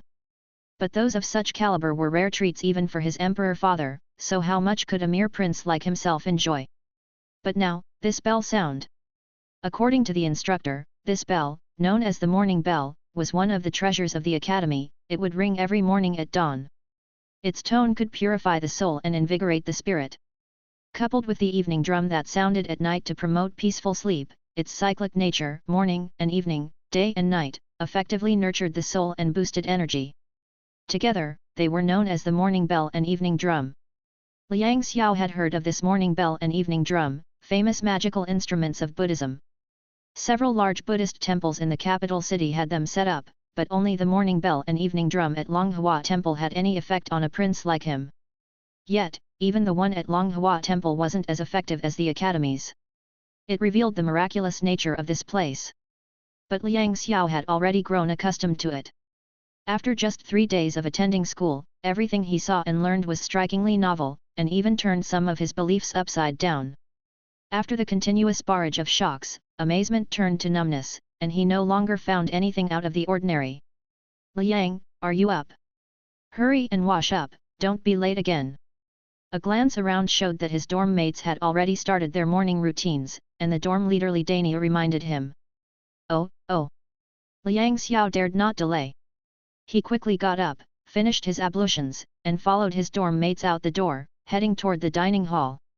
At Guo Bei Academy, lodging and basic meals thrice a day were provided for free. If you had academic credits or mana money, you could even add extra dishes and enjoy various Taoist spiritual objects exclusively provided to the students, including milled rice and spirit rice harvested from the academy's fields, delicacies made from the rare breeds of spirit beasts and alien beasts raised within the academy, and various spirit pills. In addition, the Tiangong and Ming Xiao produced various soldiers' armor, magic artifacts, talismans, and even high-tier spiritual treasures. If you had enough credits, you could exchange for them. In fact, there was no need to exchange if you could complete your studies and pass the assessments to progress to the branch schools or the main school, as there was a standard set of benefits endowed upon you. As he had enrolled in Shushan Sword Institute, the main school disciples were each equipped with a flying sword, albeit only at the level of magic artifact. Despite this, their power was not to be underestimated, and each was also issued a sword robe, armor, and a storage bag as standard gear. This was something many envied. Sadly, he was currently just a freshman in a small school. Flying swords and the like felt too far out of reach. The academy had provided him with a longsword and several sets of uniforms for changing and daily use. The group walked down from the dormitory building to the equally extensive and elaborately constructed dining hall. Then came the grueling wait in line. The number of students at Guo Bei Academy was simply too vast, and even after dividing them into main, branch, and small schools and building a large dining hall to segregate the streams, serving tens or even hundreds of thousands of students and faculty was still a daunting task. As such, queuing up for meals every morning took up a significant amount of time. Time wasting was one thing, but within the dining hall, the aroma of food was irresistible. Various dishes crafted from milled rice and spirit rice along with cuisines made with spirit beasts and alien beasts were incredibly fragrant, impossible to conceal. The academy's students were mostly cultivators, so all had hearty appetites. Queuing hungrily for meals each day was a torturous ordeal. The veterans were used to it, but newcomers often found it hard to endure. Seeing Li Daniu ahead of him virtually drooling, Liang Xiao shook his head and took out a volume of Taoist scriptures to read. Supreme Pure Great Cave True Scripture. This was a false sutra. What is a false sutra? In this world, where the cultivation of Taoism is based on the divine soul, it is necessary to gather the power of the souls of all beings and use falsehood to cultivate truth. Therefore, Taoist scriptures are divided into true scriptures and false sutras. A false sutra embodies the false in using falsehood to cultivate truth, a crucial intermediary. Reciting a false sutra not only yields no cultivation of mana but also depletes one's mental and spiritual energy.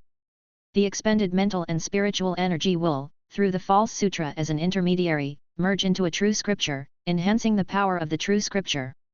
In doing so, cultivators who possess true scriptures can absorb the souls of all beings through the scripture to cultivate their mana.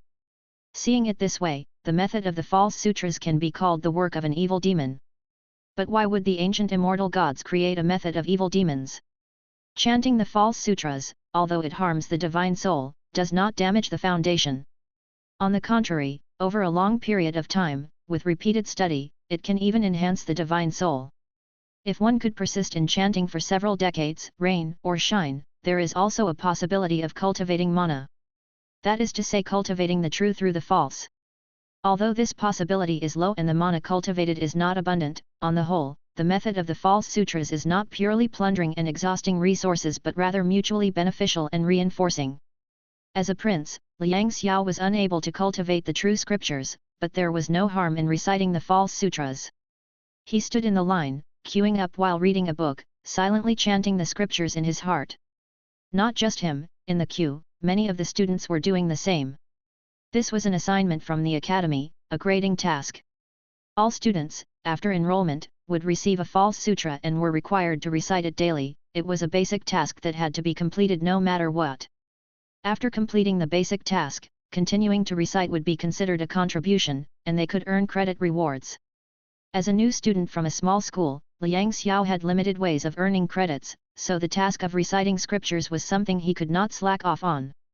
As for monetary transactions, within Guobei Academy's exchange system, gold and silver held very low value and could only be exchanged for mana money, not credits, hence one couldn't purchase special spiritual objects like the current popular foundation building pill.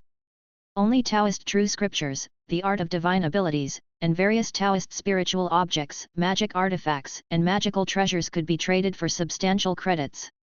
But Liang Xiao lacked such things, let alone those. He did not even carry much gold or silver on his person. After all, he was a criminal exiled from the capital, sent here, no longer the ninth prince once favored by royal grace. Without money, he was impoverished and had to work hard to earn credits by himself. Although it was somewhat arduous, he did not mind. On the contrary, he liked, even enjoyed, such an environment. In the capital, within the palace, as a prince witnessing the chaos in the world and the disorder in politics, he too had dreamed of reversing a dire situation, propping up a collapsing edifice, restoring order to the world, and purifying the Qinkan. However, dreams are beautiful, reality is cruel. As time passed, he grew older, and his experiences increased, efforts again and again came to naught, hopes dissipated time and time again. He realized what it meant to stave off the inevitable decay. The efforts of an individual are insignificant in the face of the overall decline and corruption. Not to mention him, even his father, the emperor of the great Chen dynasty, the mainstay of its revival, and who was strongly supported by Buddhism, found his hands tied and faced many considerations when acting. The so-called great governance of revival was nothing more than a temporary peace resulting from various compromises. The fundamental problems had not been resolved. It was like an old man on his deathbed taking a potent drug, merely clinging to life, struggling to draw breath. The power of the emperor versus the power of the chancellor, the imperial family versus the noble families, as well as the struggles between factions, the preconceptions of different sects, and the battles among princes for the throne, the various investments, the power struggles and wagering, the court filled with several major forces, dozens of small groups, intricately interwoven, impossible to untangle. They were like a decaying corpse, lying in a rotten coffin, void of any vitality or vigor. On the contrary, any new and fresh force would be firmly suppressed by their decaying hands. They would rather die in that decayed coffin than cut away their own rotting flesh to make any change. In that environment, Liang Xiao felt as if countless rotting tentacles were wrapped around his neck, his throat, his limbs, pulling at his body with all their might, dragging him into that decaying abyss, making all his efforts vanish like smoke and swept away by the current. Suffocation, an indescribable suffocation. Despair, an indescribable despair. So much so that when he was exiled from the capital, he felt somewhat relieved, a burden lifted off his shoulders. After arriving in this place, he felt an energy, a vigor he had never experienced before. Compared to the capital, compared to the palace and that interwoven, interest-entangled court, this academy felt more like a nation, a fresh, vibrant nation. Here he did not feel a single obstacle, on the contrary, the entire academy, the whole system, the atmosphere and the policies, were actively pushing him, even compelling him, to unleash his strength and move forward. Liang Xiao did not know what to use to describe it. Or maybe, like those machines at the Tiangong Academy? Yes, machines, a tightly structured, high-powered national machine.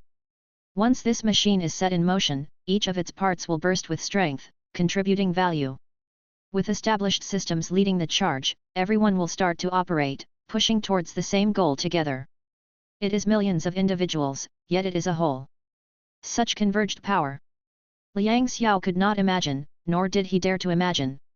What would the Guobei Academy look like after a total mobilization, what kind of power would it unleash? If possible, Liang Xiao hoped he would never have to witness such a scene. But, the development of events often defies one's wishes. After an unknown amount of time, the scriptures ended, and the procession had arrived at its destination. Liang Xiao put away his scriptures, looked ahead at Li Daniao, who was eagerly on tiptoe and said with a smile, "Stop looking, wipe your mouth, see how you're drooling." Li Daniao then came back to his senses, embarrassedly wiped away his drool, and then whispered to him and a few roommates, "Did you hear? Today they've added dishes, the portion of milled rice has doubled, and there's even exotic beast meat." "Oh!" Liang Xiao raised an eyebrow in surprise, "Really? Don't be fooled by someone fooling you." In between the words, he clearly did not believe it.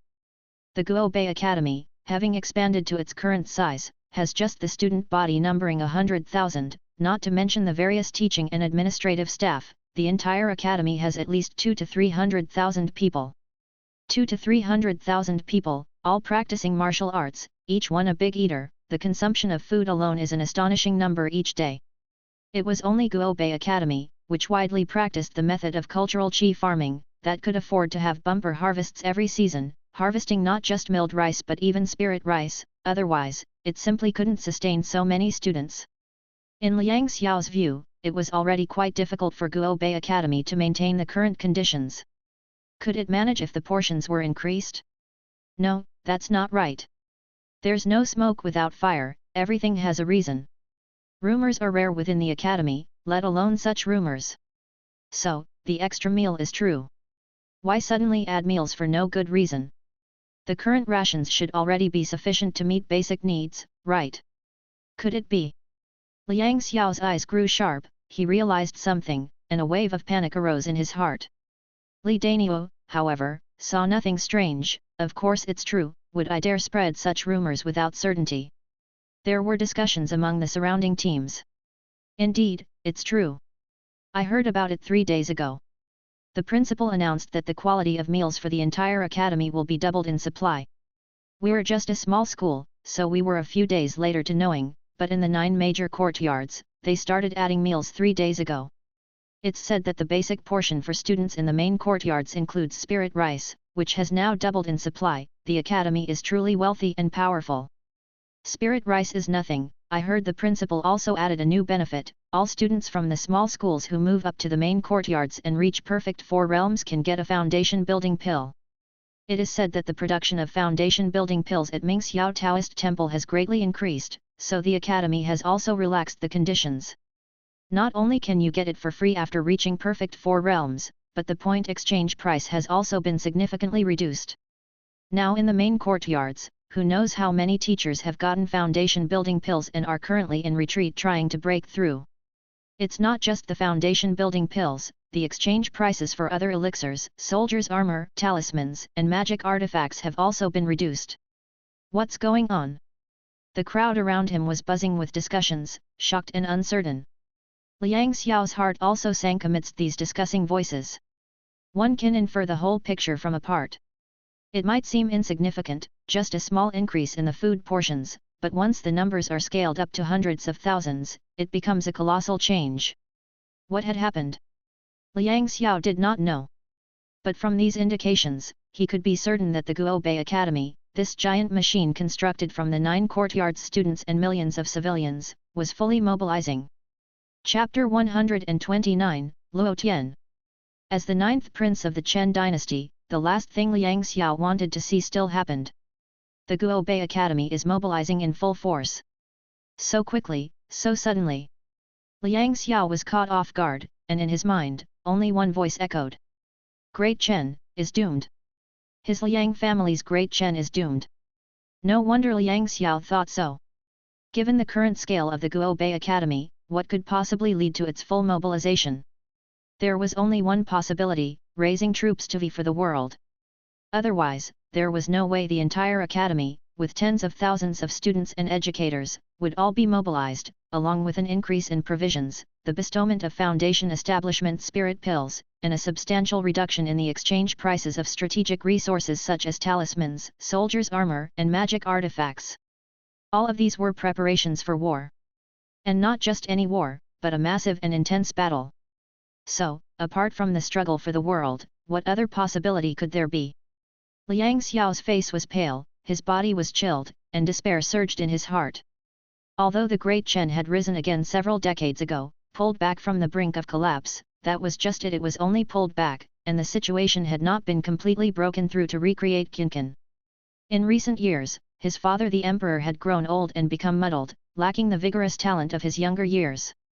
Several of his decisions had led to the declining state of the land, worse than during Yingzong's time. Given this, how could they withstand the Guobei Academy? Great Chen, his Liang family's Great Chen, was it really going to perish like this? What could he do? What should he do? Liang, what's wrong? Just as Liang Xiao's thoughts were in turmoil, a voice called out, bringing him back to reality. Liang Xiao jerked awake, looking at Li Daniui with a concerned expression, along with the inquisitive gazes of several roommates behind him, and quickly said, "No, it's nothing, just thinking about some matters." Li Daniui did not think anything of it. "You looked a bit pale, I thought you were feeling unwell. It's our turn now, come on up." Although it was a junior academy, it classified students purely based on knowledge, not by age, family background, or identity. Hence, there were quite a few people like Liang Xiao, who were now distracted and absent-minded. Even though they were not from the royal family of the Great Chen like Liang Xiao, they were influential nobles and came from prominent families. Their visit to the Guobei Academy was a strategic move by their families, an investment. Now seeing such actions from the academy, they naturally needed to ponder the underlying implications and see if it could help them and their families profit.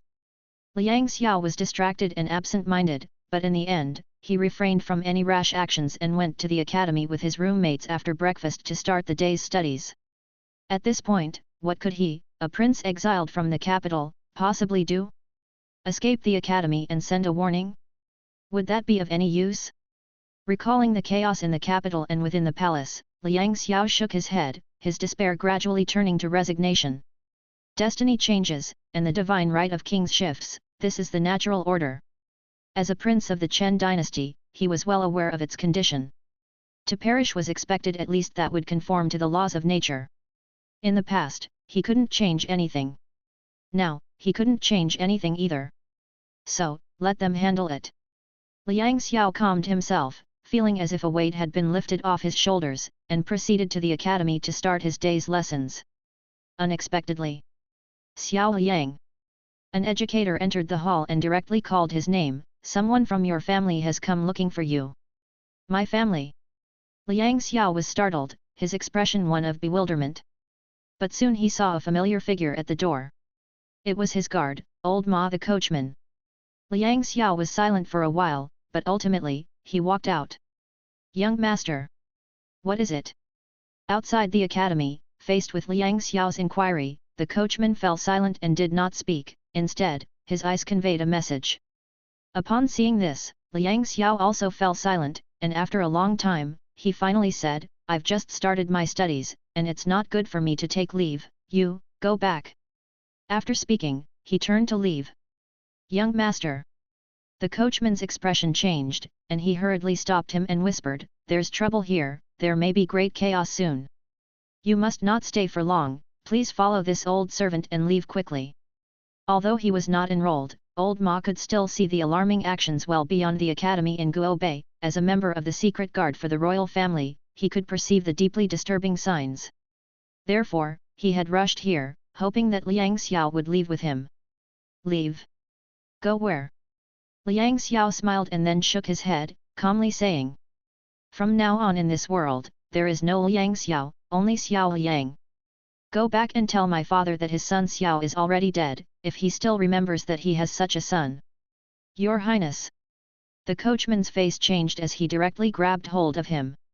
Liang Xiao's expression remained unchanged as he indifferently looked at him. "This is the academy, I advise you to conduct yourself with dignity." "Your Highness." Amitabha.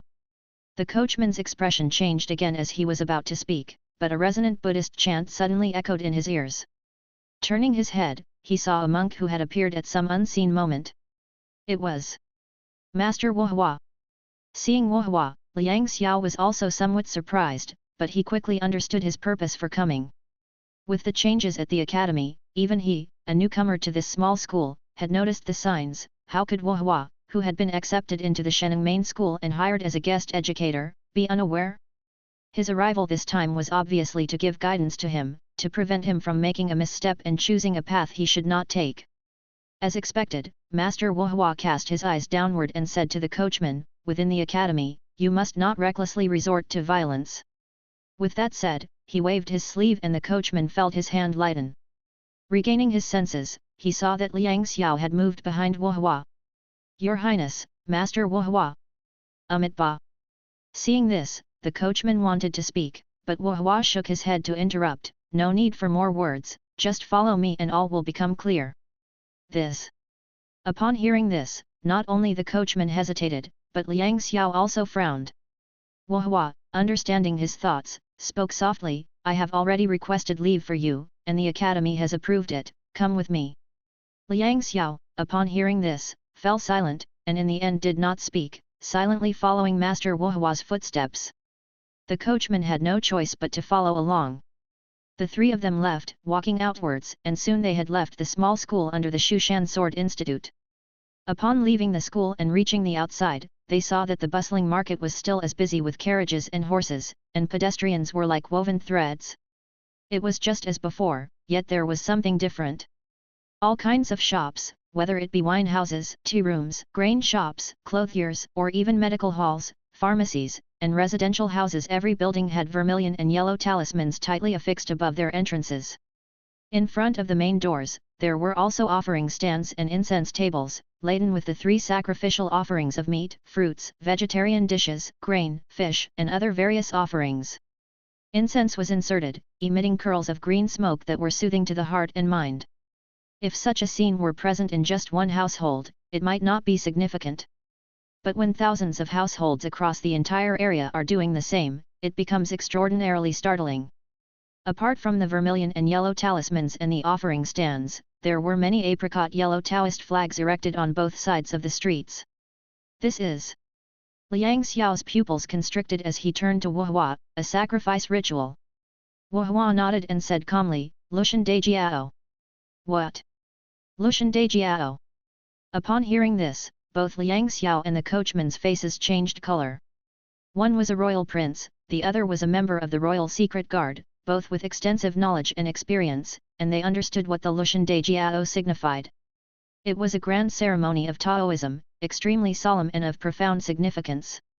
Within the Dao Zhang, there were the texts ritual procedures of Lushan Daijiao, 3 dynasty ceremony of Lushan Daijiao, and the supreme Dongxian Lingbao heaven speaks of the superior mysteries of the Lushan Daijiao, which mentioned this ceremonial sacrifice.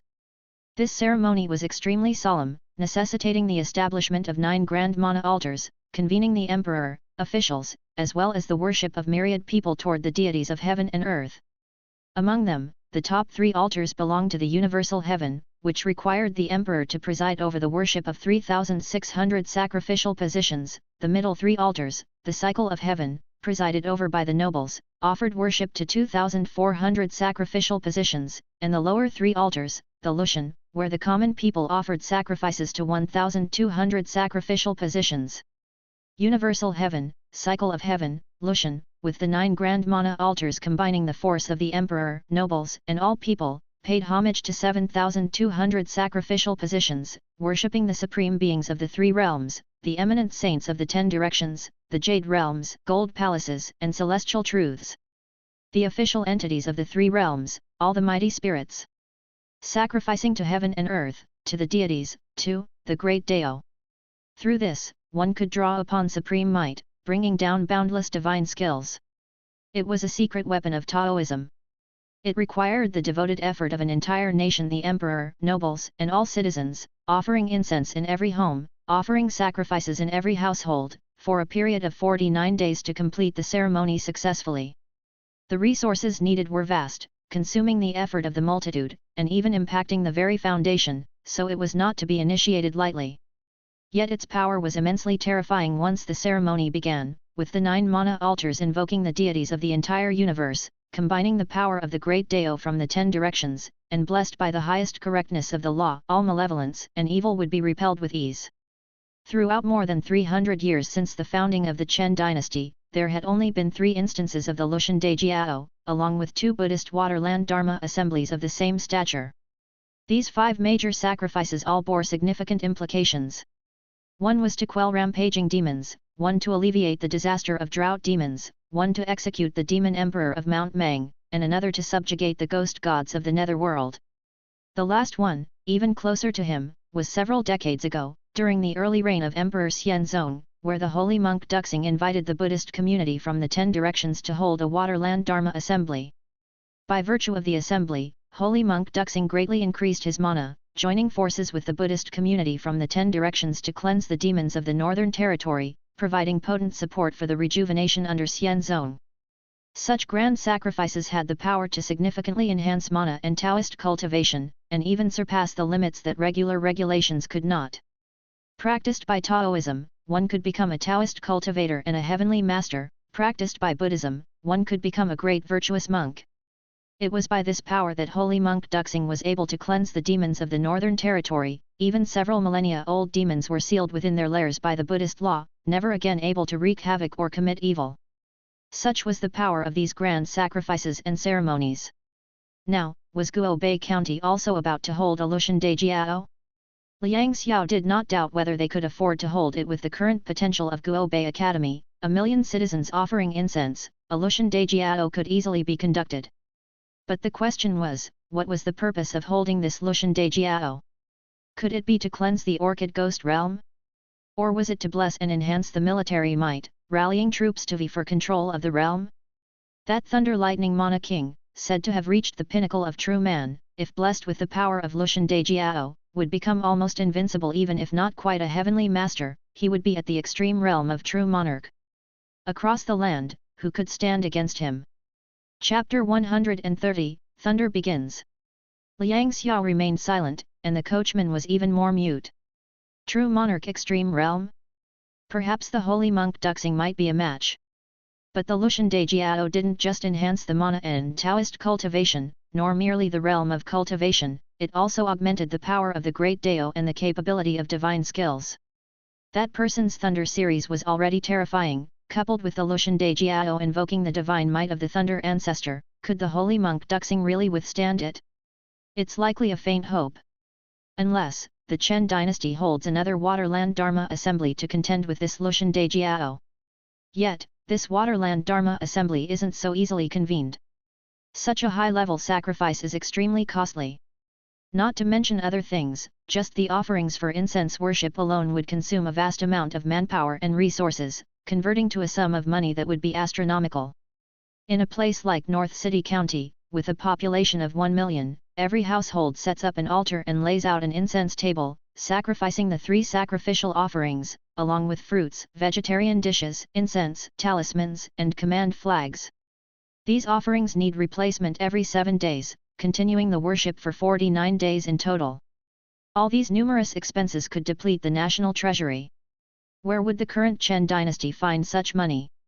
Even if it could, after being siphoned off at various levels, there would likely not be much left. The local governments would also invent reasons to levy additional taxes on the people. The worship of myriad people had not yet commenced, but the resentment and karmic forces had already arrived. By then, would the Waterland Dharma assembly even be possible? The law of the divine soul, cultivating the true through the false, is a process of simultaneous merit. They must understand the principle that water can carry a boat, but it can also capsize it. Fortunately, Liang Xiao had long come to terms and merely heaved a sigh over it. Only the coachman remained silent, his expression grave as he pondered in secret. Hua didn't say much either, leading the 2 men forward. On the road, vehicles and horses were busy transporting materials, with groups of scholarly students patrolling back and forth. Once outside the city, the security was even tighter. Every 10 steps there was a post, and every 5 steps a sentinel, all being fully armed soldiers in soldiers' armor. There were also many students from the institutes, laying out command flags and inspecting the formations. What is this? Liang Xiao was astonished, and the coachman was curious. Disciples from the Heaven Martial Institute and soldiers from the Military General Institute, as well as formation masters from the Cycle Formation Institute and talisman masters from the Dragon Chapter Talisman Institute. Wu Hua turned his head, glancing at the coachman. Presently, North City is under martial law, guarded by the brave guards and heaven martial guards. With formation masters and talisman masters setting up magical formations, not to mention just you, even if all the Black Flag Guardians were summoned, they might not be able to break in or out. On hearing this, the coachman could only be silent. Wu Hua didn't say more, turning to Liang Xiao, "What do you think, Your Highness?" Liang Xiao smiled gently, "Master, please call me Xiao Liang from now on." In this world, Liang Xiao no longer exists. Well said, well said. Seeing his enlightenment, Wu Hua too felt reassured. This poor monk wishes to go to Mingxiao Taoist Temple to offer incense. Would benefactor Xiao Liang care to join? I am willing to accompany the master. Liang Xiao smiled and then asked, "This is also a task from the institute, isn't it?" In his words, there seemed to be an implication. Wu Hua, with a calm expression, neither confirmed nor denied. Indeed, all the educators from the 9 major institutes, disciples, and cultivators within North City County must visit Mingxiao Taoist Temple to offer incense. Oh! Liang Xiao raised an eyebrow, "Are there academic credits for this?" "There certainly are." "Then I definitely can't miss it." The two men shared a smile and then turned to walk away arm in arm.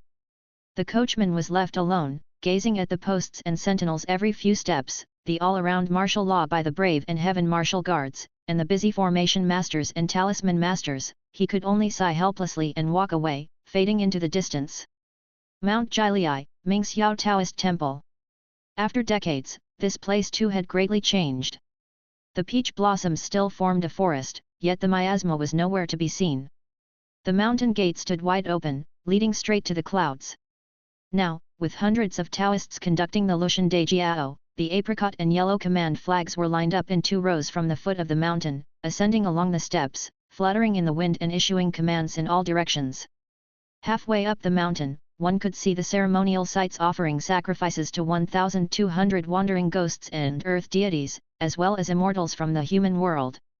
Further up from the mountainside, along the path, there were 2,400 more ceremonial sites, worshipping the stars of the cycle of heaven, each with its own divine general. At the summit, a mana altar stood tall, with numerous divine statues on either side, an array of spirit tablets adding up to 3,600 in total, worshipping the supreme of the 3 realms, the saints of 10 directions, heaven kings, emperors, and various celestial officials. Moreover, a 5-colored fabric covering the sky and sun shielded the mana altar, because the sacrifices had begun, and it was not yet time to present them to heaven. Wu Hua and Liang Xiao arrived arm in arm, finding a long queue of disciples from many institutes, cultivators from North City, and the Buddhist and Taoist congregations from the peaceful and lawful realms of Mingxiao, lining up to make offerings. "Is this the Lushan Dejiao?" Seeing the command flags and ceremonial sites almost covering the entirety of Mount Jilai, even Liang Xiao couldn't help but gasp in surprise. He then asked Wu Hua, "How does this compare to the Waterland Dharma Assembly hosted by Holy Monk Duxing back then?" "It doesn't compare." Wu Hua shook his head. Although Holy Monk Duxing was virtuous, at that time the nation's power was on the decline, in turmoil. Implementing new policies faced great resistance, and there were quite some grievances amongst the populace. Such a Dharma assembly resulted in mixed merit. How could it compare to this? Indeed. Liang Xiao nodded, his expression one of reflection. Using the false to cultivate the true can't be enforced. Bad execution remains bad. Even with the threat of force to make people bow in appearance, it cannot erase the resentment in their hearts. In the end, the kingdom would still be turned upside down. In today's North City, with the common people well fed and clothed, and the whole population sincerely making offerings, the effects of the sacrifices were self-evident. It greatly surpassed the Waterland Dharma Assembly conducted by Holy Monk Duxing in the capital back in the day. Just wondering who has the power, daring enough to make the institute head and that King Shifa take such measures. After careful thought, Liang Xiao no longer believed that this Lushan Dejiao was targeted at the Chen dynasty. Given the current state of the Chen dynasty, there really is no necessity for such a show of force. If it's not the Chen dynasty, then what is it? Liang Xiao didn't know and was very curious. Wu Hua smiled faintly and said, "The poor monk doesn't know either and is just waiting to see." Time flew by, and in the blink of an eye, a month had passed. Liang Xiao's life had returned to normal. The mobilization had already been carried out, but the war had not yet arrived. Everything quietly passed in a state of calm yet not calm. Guo Bei was under martial law forbidding entry and exit, which caused unrest among the surrounding areas, but it quickly returned to silence. The rituals had become routine, and although the offerings were abundant and the expenses were vast, with the foundation of the Guo Bei Academy, they could fully support it, and the common people had no complaints. Just like that, 49 days passed, and it was the 33rd day. Mount Jiliai, Mingxiao Taoist Temple. Before the Mana altar, Su Yang opened his eyes. It's here. In the center of his forehead, spirit light burst forth, revealing an indifferent, emotionless pupil of the heavenly eye that penetrated the three realms. The heavenly eye illuminated, mysterious light penetrated the deep, revealing a shimmering golden dragon shadow within the boundless sea of clouds, speeding through the sky with astonishing velocity. It was the divine fairy treasure boat made from the true dragon's mold. The divine fairy soared through the sky, the treasure boat broke through the void, heading straight for Guo Bei. Inside, aside from Chu Gonghao, sword demon ape, shocking thunder Jiao, true monarch Sunlong, there were also hundreds of demon kings, thousands of demon generals, and tens of thousands of various demons. That was the demon army that Chu Gonghao had assembled by traveling around the world and uniting all sides during this period. Know thyself, know thy enemy, and you will never be defeated in 100 battles. As an old demon of 1,000 years, he naturally knew the terror of righteous deist cultivators fighting on their home ground. Even as a demon emperor, a forceful attack would likely end badly. A large army was needed to attack Guo Bei, disrupt their formations, and then they might have hope of success. Therefore, after the Mount Mang conference, he spent quite some time traveling to all corners, threatening and enticing, uniting the demons from various places to form this mighty army, which had now finally come to attack. The moment of decisive victory had arrived, and they were determined to achieve victory in a single battle. Humph! Watching the imposing advance of the divine fairy treasure boat, Su Yang said nothing else and turned to leave the hall, heading to the altar of the grand ritual. With a flick of his dust whisk, the five-colored cloth was removed, revealing the clear blue sky in an instant as heaven and earth seemed to merge. Although it was only the 33rd day, and the merit was not fully realized, it was enough to cope. Su Yang put away his dust whisk, donned his ritual robes, and stepped onto the 9-ceremony high altar with the Big Dipper steps. First, he offered 3 sticks of incense, then he bowed deeply, and disciples on both sides beat the ritual drums, sounding 24 tones.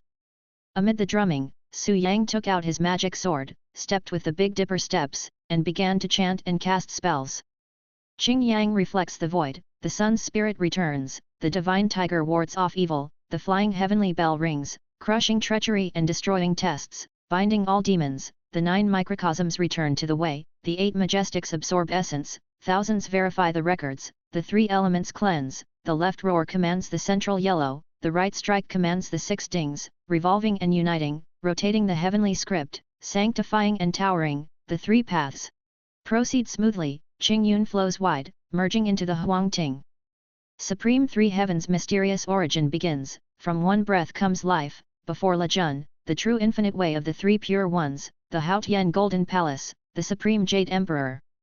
The disciple respectfully requests, first to light the spirit light, second for the Taoist moon to shine brightly, third for grace to declare to the 9 lands, fourth for sincerity to reach the 9 heavens, fifth for all true spirits to gather, sixth for the Taoist breath to spread, seventh for heaven to open wide, eighth for hell to be destroyed, ninth for the mysterious skill to be universally applied, 10th for riding the scene to fly through the sky, 11th for all under heaven to embrace virtue, 12th for the way to transform without action.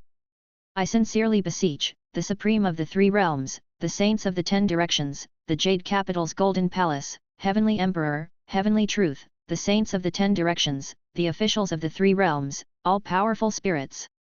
The chanting of the mantra proclaimed, urging on the spells. Heaven and earth changed, the wind and clouds moved. In an instant. Boom rumble. A thunderbolt in the clear sky, a giant tremor shook heaven and earth.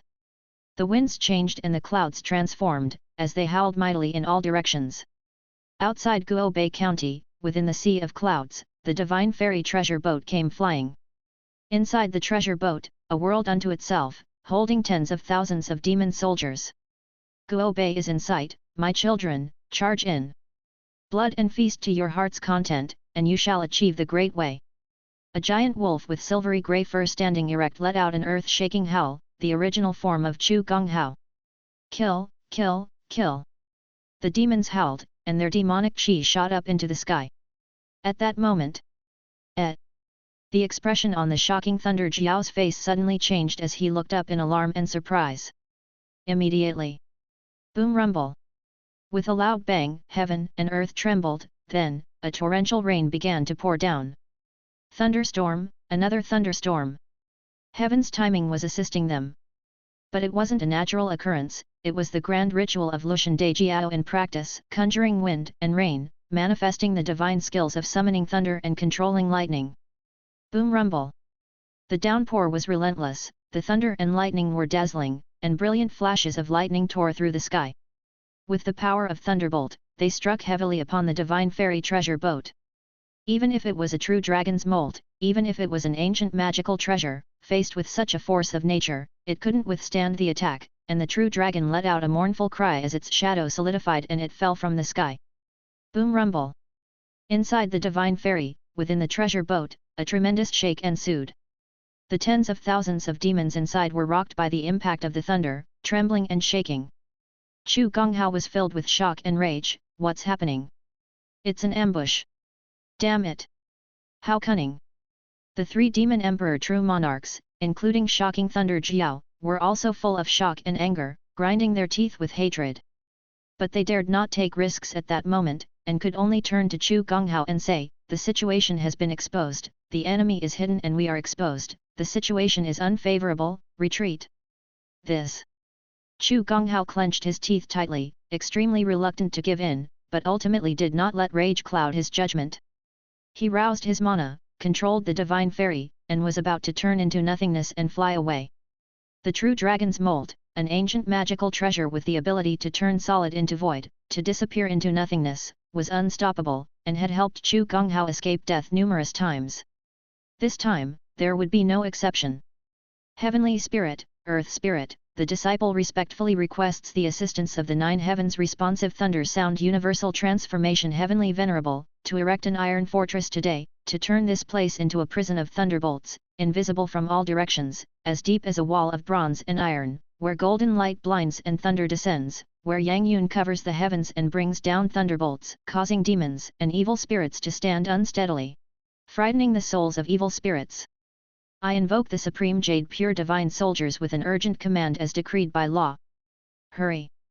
A stern shout rang out, incantations were activated, and amidst the howling winds and torrential rain, lightning and thunder revealed a phantom figure, disheveled, with a third eye on its forehead, fully displaying an aspect of fury and awe. Astride a dark aquatic inked Keelan, one hand wielding a ruyi scepter, the other a golden whip, even as an illusory figure, with an uncertain semblance, it possessed boundless might. It was none other than the Taoist Thunder Ancestor Nine Heavens Responsive Thunder Sound Universal Transformation Heavenly Venerable. Upon the Thunder Ancestor's appearance, with a lash of the golden whip, the heavens instantly roared with thunder, turning into a thunderous whip, striking heavily upon the divine fairy treasure boat. Roar! A woeful cry resounded, as the divine fairy treasure boat, crafted from the true dragon's mold and situated in the void, was suddenly cleaved in two by a stroke of lightning, instantly turning from illusion to reality, breaking apart in the middle. Numerous demons spilled forth, plummeting towards the ground below. Damn it! This thunder series! How is this possible? The myriad demons were struck with terror and disbelief. Chu Gonghao and others couldn't believe their eyes, and quickly spurred their mana, seeking to flee at once, daring not to face the formidable power head-on. A joke, indeed, for the other side had summoned the Thunder Ancestor, and even if it was just a projection, a shadow that couldn't even be considered an incarnation, it was not something these so-called demon emperors from the mundane world could contend with. Didn't that ancient magical treasure, the divine fairy treasure boat, get shattered by a single strike? Flee, flee, flee! The countless demons fled in panic, with Chu Gonghao and the other four demon emperor true monarchs leading them. However, rumble rumble rumble! Amidst the fierce wind and downpour, with continuous lightning and thunder, the earth suddenly collapsed, and walls rose from all sides, climbing thousands of feet. In an instant, a fortress touched the heavens and earth, with an endless abyss as its foundation, covered by dark Yangyun clouds above, and lightning striking through, connecting with the copper walls and iron ramparts, surrounding the fortress in dazzling brilliance from the thunderous glow. This was the divine skills of Thunder Series Thunderbolt Hell Iron Fortress. Thousands of feet high, connecting heaven and earth, though it was just a metaphor, this Thunderbolt Hell Iron Fortress that appeared so rapidly its four sides spanned thousands of feet across, trapping all of the 10,000 demons led by Chu Gonghao within. Meanwhile, at the Guobei Academy, inside the canteen, Liang Xiao was queuing up and had yet to lament the sudden storm when he saw. "Look, what is that?" A cry of astonishment captured everyone's attention. Liang Xiao looked toward the source of the noise and then stood frozen in place. He could see in the distance, beneath the Yangyun clouds, amidst darkness, lines of sword light across all the way emerged, converging into a vast stream of swords rushing into the sky, heading far away. That is direction of the main courtyard. Our Shushan Sword Academy's direction. That sword light. Could it be the headmaster's flying sword? No, no, no, the headmaster's flying sword, isn't this radiant? It's the disciples of the Shushan Sword Academy. What are they trying to do? Watching the resplendent stream of swords rise to the sky and vanish into the clouds, the newcomers in the canteen were hit by another wave of shock. Elsewhere. Rumble, rumble, rumble. In a tavern by the street, Old Ma cautiously opened a window to observe the outside conditions. This storm was out of the ordinary. The downpour caused every household to shut their doors, and passers-by were sheltered by shops. In a moment, the streets were deserted. Clearly, there had been rehearsals. As a secret guard of the great Chen royal family, his senses were sharp, and his premonitions, precise. Something was afoot, something significant. As for what that significant event was. Amidst his thoughts, Old Ma's pupils suddenly contracted. He saw that outside, on the streets amidst the torrential rain, the incense offered in front of the doors of various shops still burned, trailing blue smoke. Offerings of meats and fruits seemed undisturbed by the storm. What's going on? Old Ma didn't know what to make of it, but he saw shadowy figures appear one after another. Next to the incense tables, troops of soldiers materialized. Dressed in black robes and black armor, formed from paper, they radiated an icy yin qi, seemingly not of the living. Underworld soldiers. Ghost generals. Troops of underworld soldiers and ghost generals settled beside the incense tables, absorbing the incense, consuming the fruits, and some even grabbed the sacrificial animals' heads, feasting to their content. In a blink, the incense turned to ash, the fruits withered, and even the meats turned into a pale waxy color. Roar, roar, roar! The group of underworld soldiers and ghost generals, now satiated, mounted their paper horses, turned into a raging yin wind, and flowed out in torrents. The number was undetermined. Clatter, clatter, clatter. As the underworld soldiers left, the ground trembled once more, hoofbeats thundering, as a troop of fully armed cavalry stormed out, steaming mist rising in the pouring rain, heated by the chi blood within their bodies, boiling hot as fire, causing the rain to evaporate. Brave guards. Martial artists. It's the brave guards of the Heaven Martial Institute and the martial guardians of the Military General Institute. Aside from those stationed outside for martial law, they still had a troop of battle-hardened cavalry in reserve. No, rather, these are the true brave guards and martial guardians. Where are they going? Being a Black Flag secret guard of the royal family, both a martial artist and a soldier, Old Ma watched his peers thunder past, his heart quaking, an unease he couldn't suppress. At the same time, outside the Orchid Temple, atop a solitary peak, true monarch Changrong gazed at the sky, feeling the boundless might of the thunder, and murmured with a sigh, "Truly, a new generation surpasses the old. Even I cannot compare." After speaking, he shook his head, swept his dust whisk, and sat upon a cloud, rising into the sky. "My fellow deists, secure the formation, stay alert, do not give that old demon any opportunity to disrupt our plan to exorcise the demon. Rest assured, true monarch. We shall not fail our duty." In an instant, the various parties responded, their formation firmly suppressing the creatures of the ghost realm.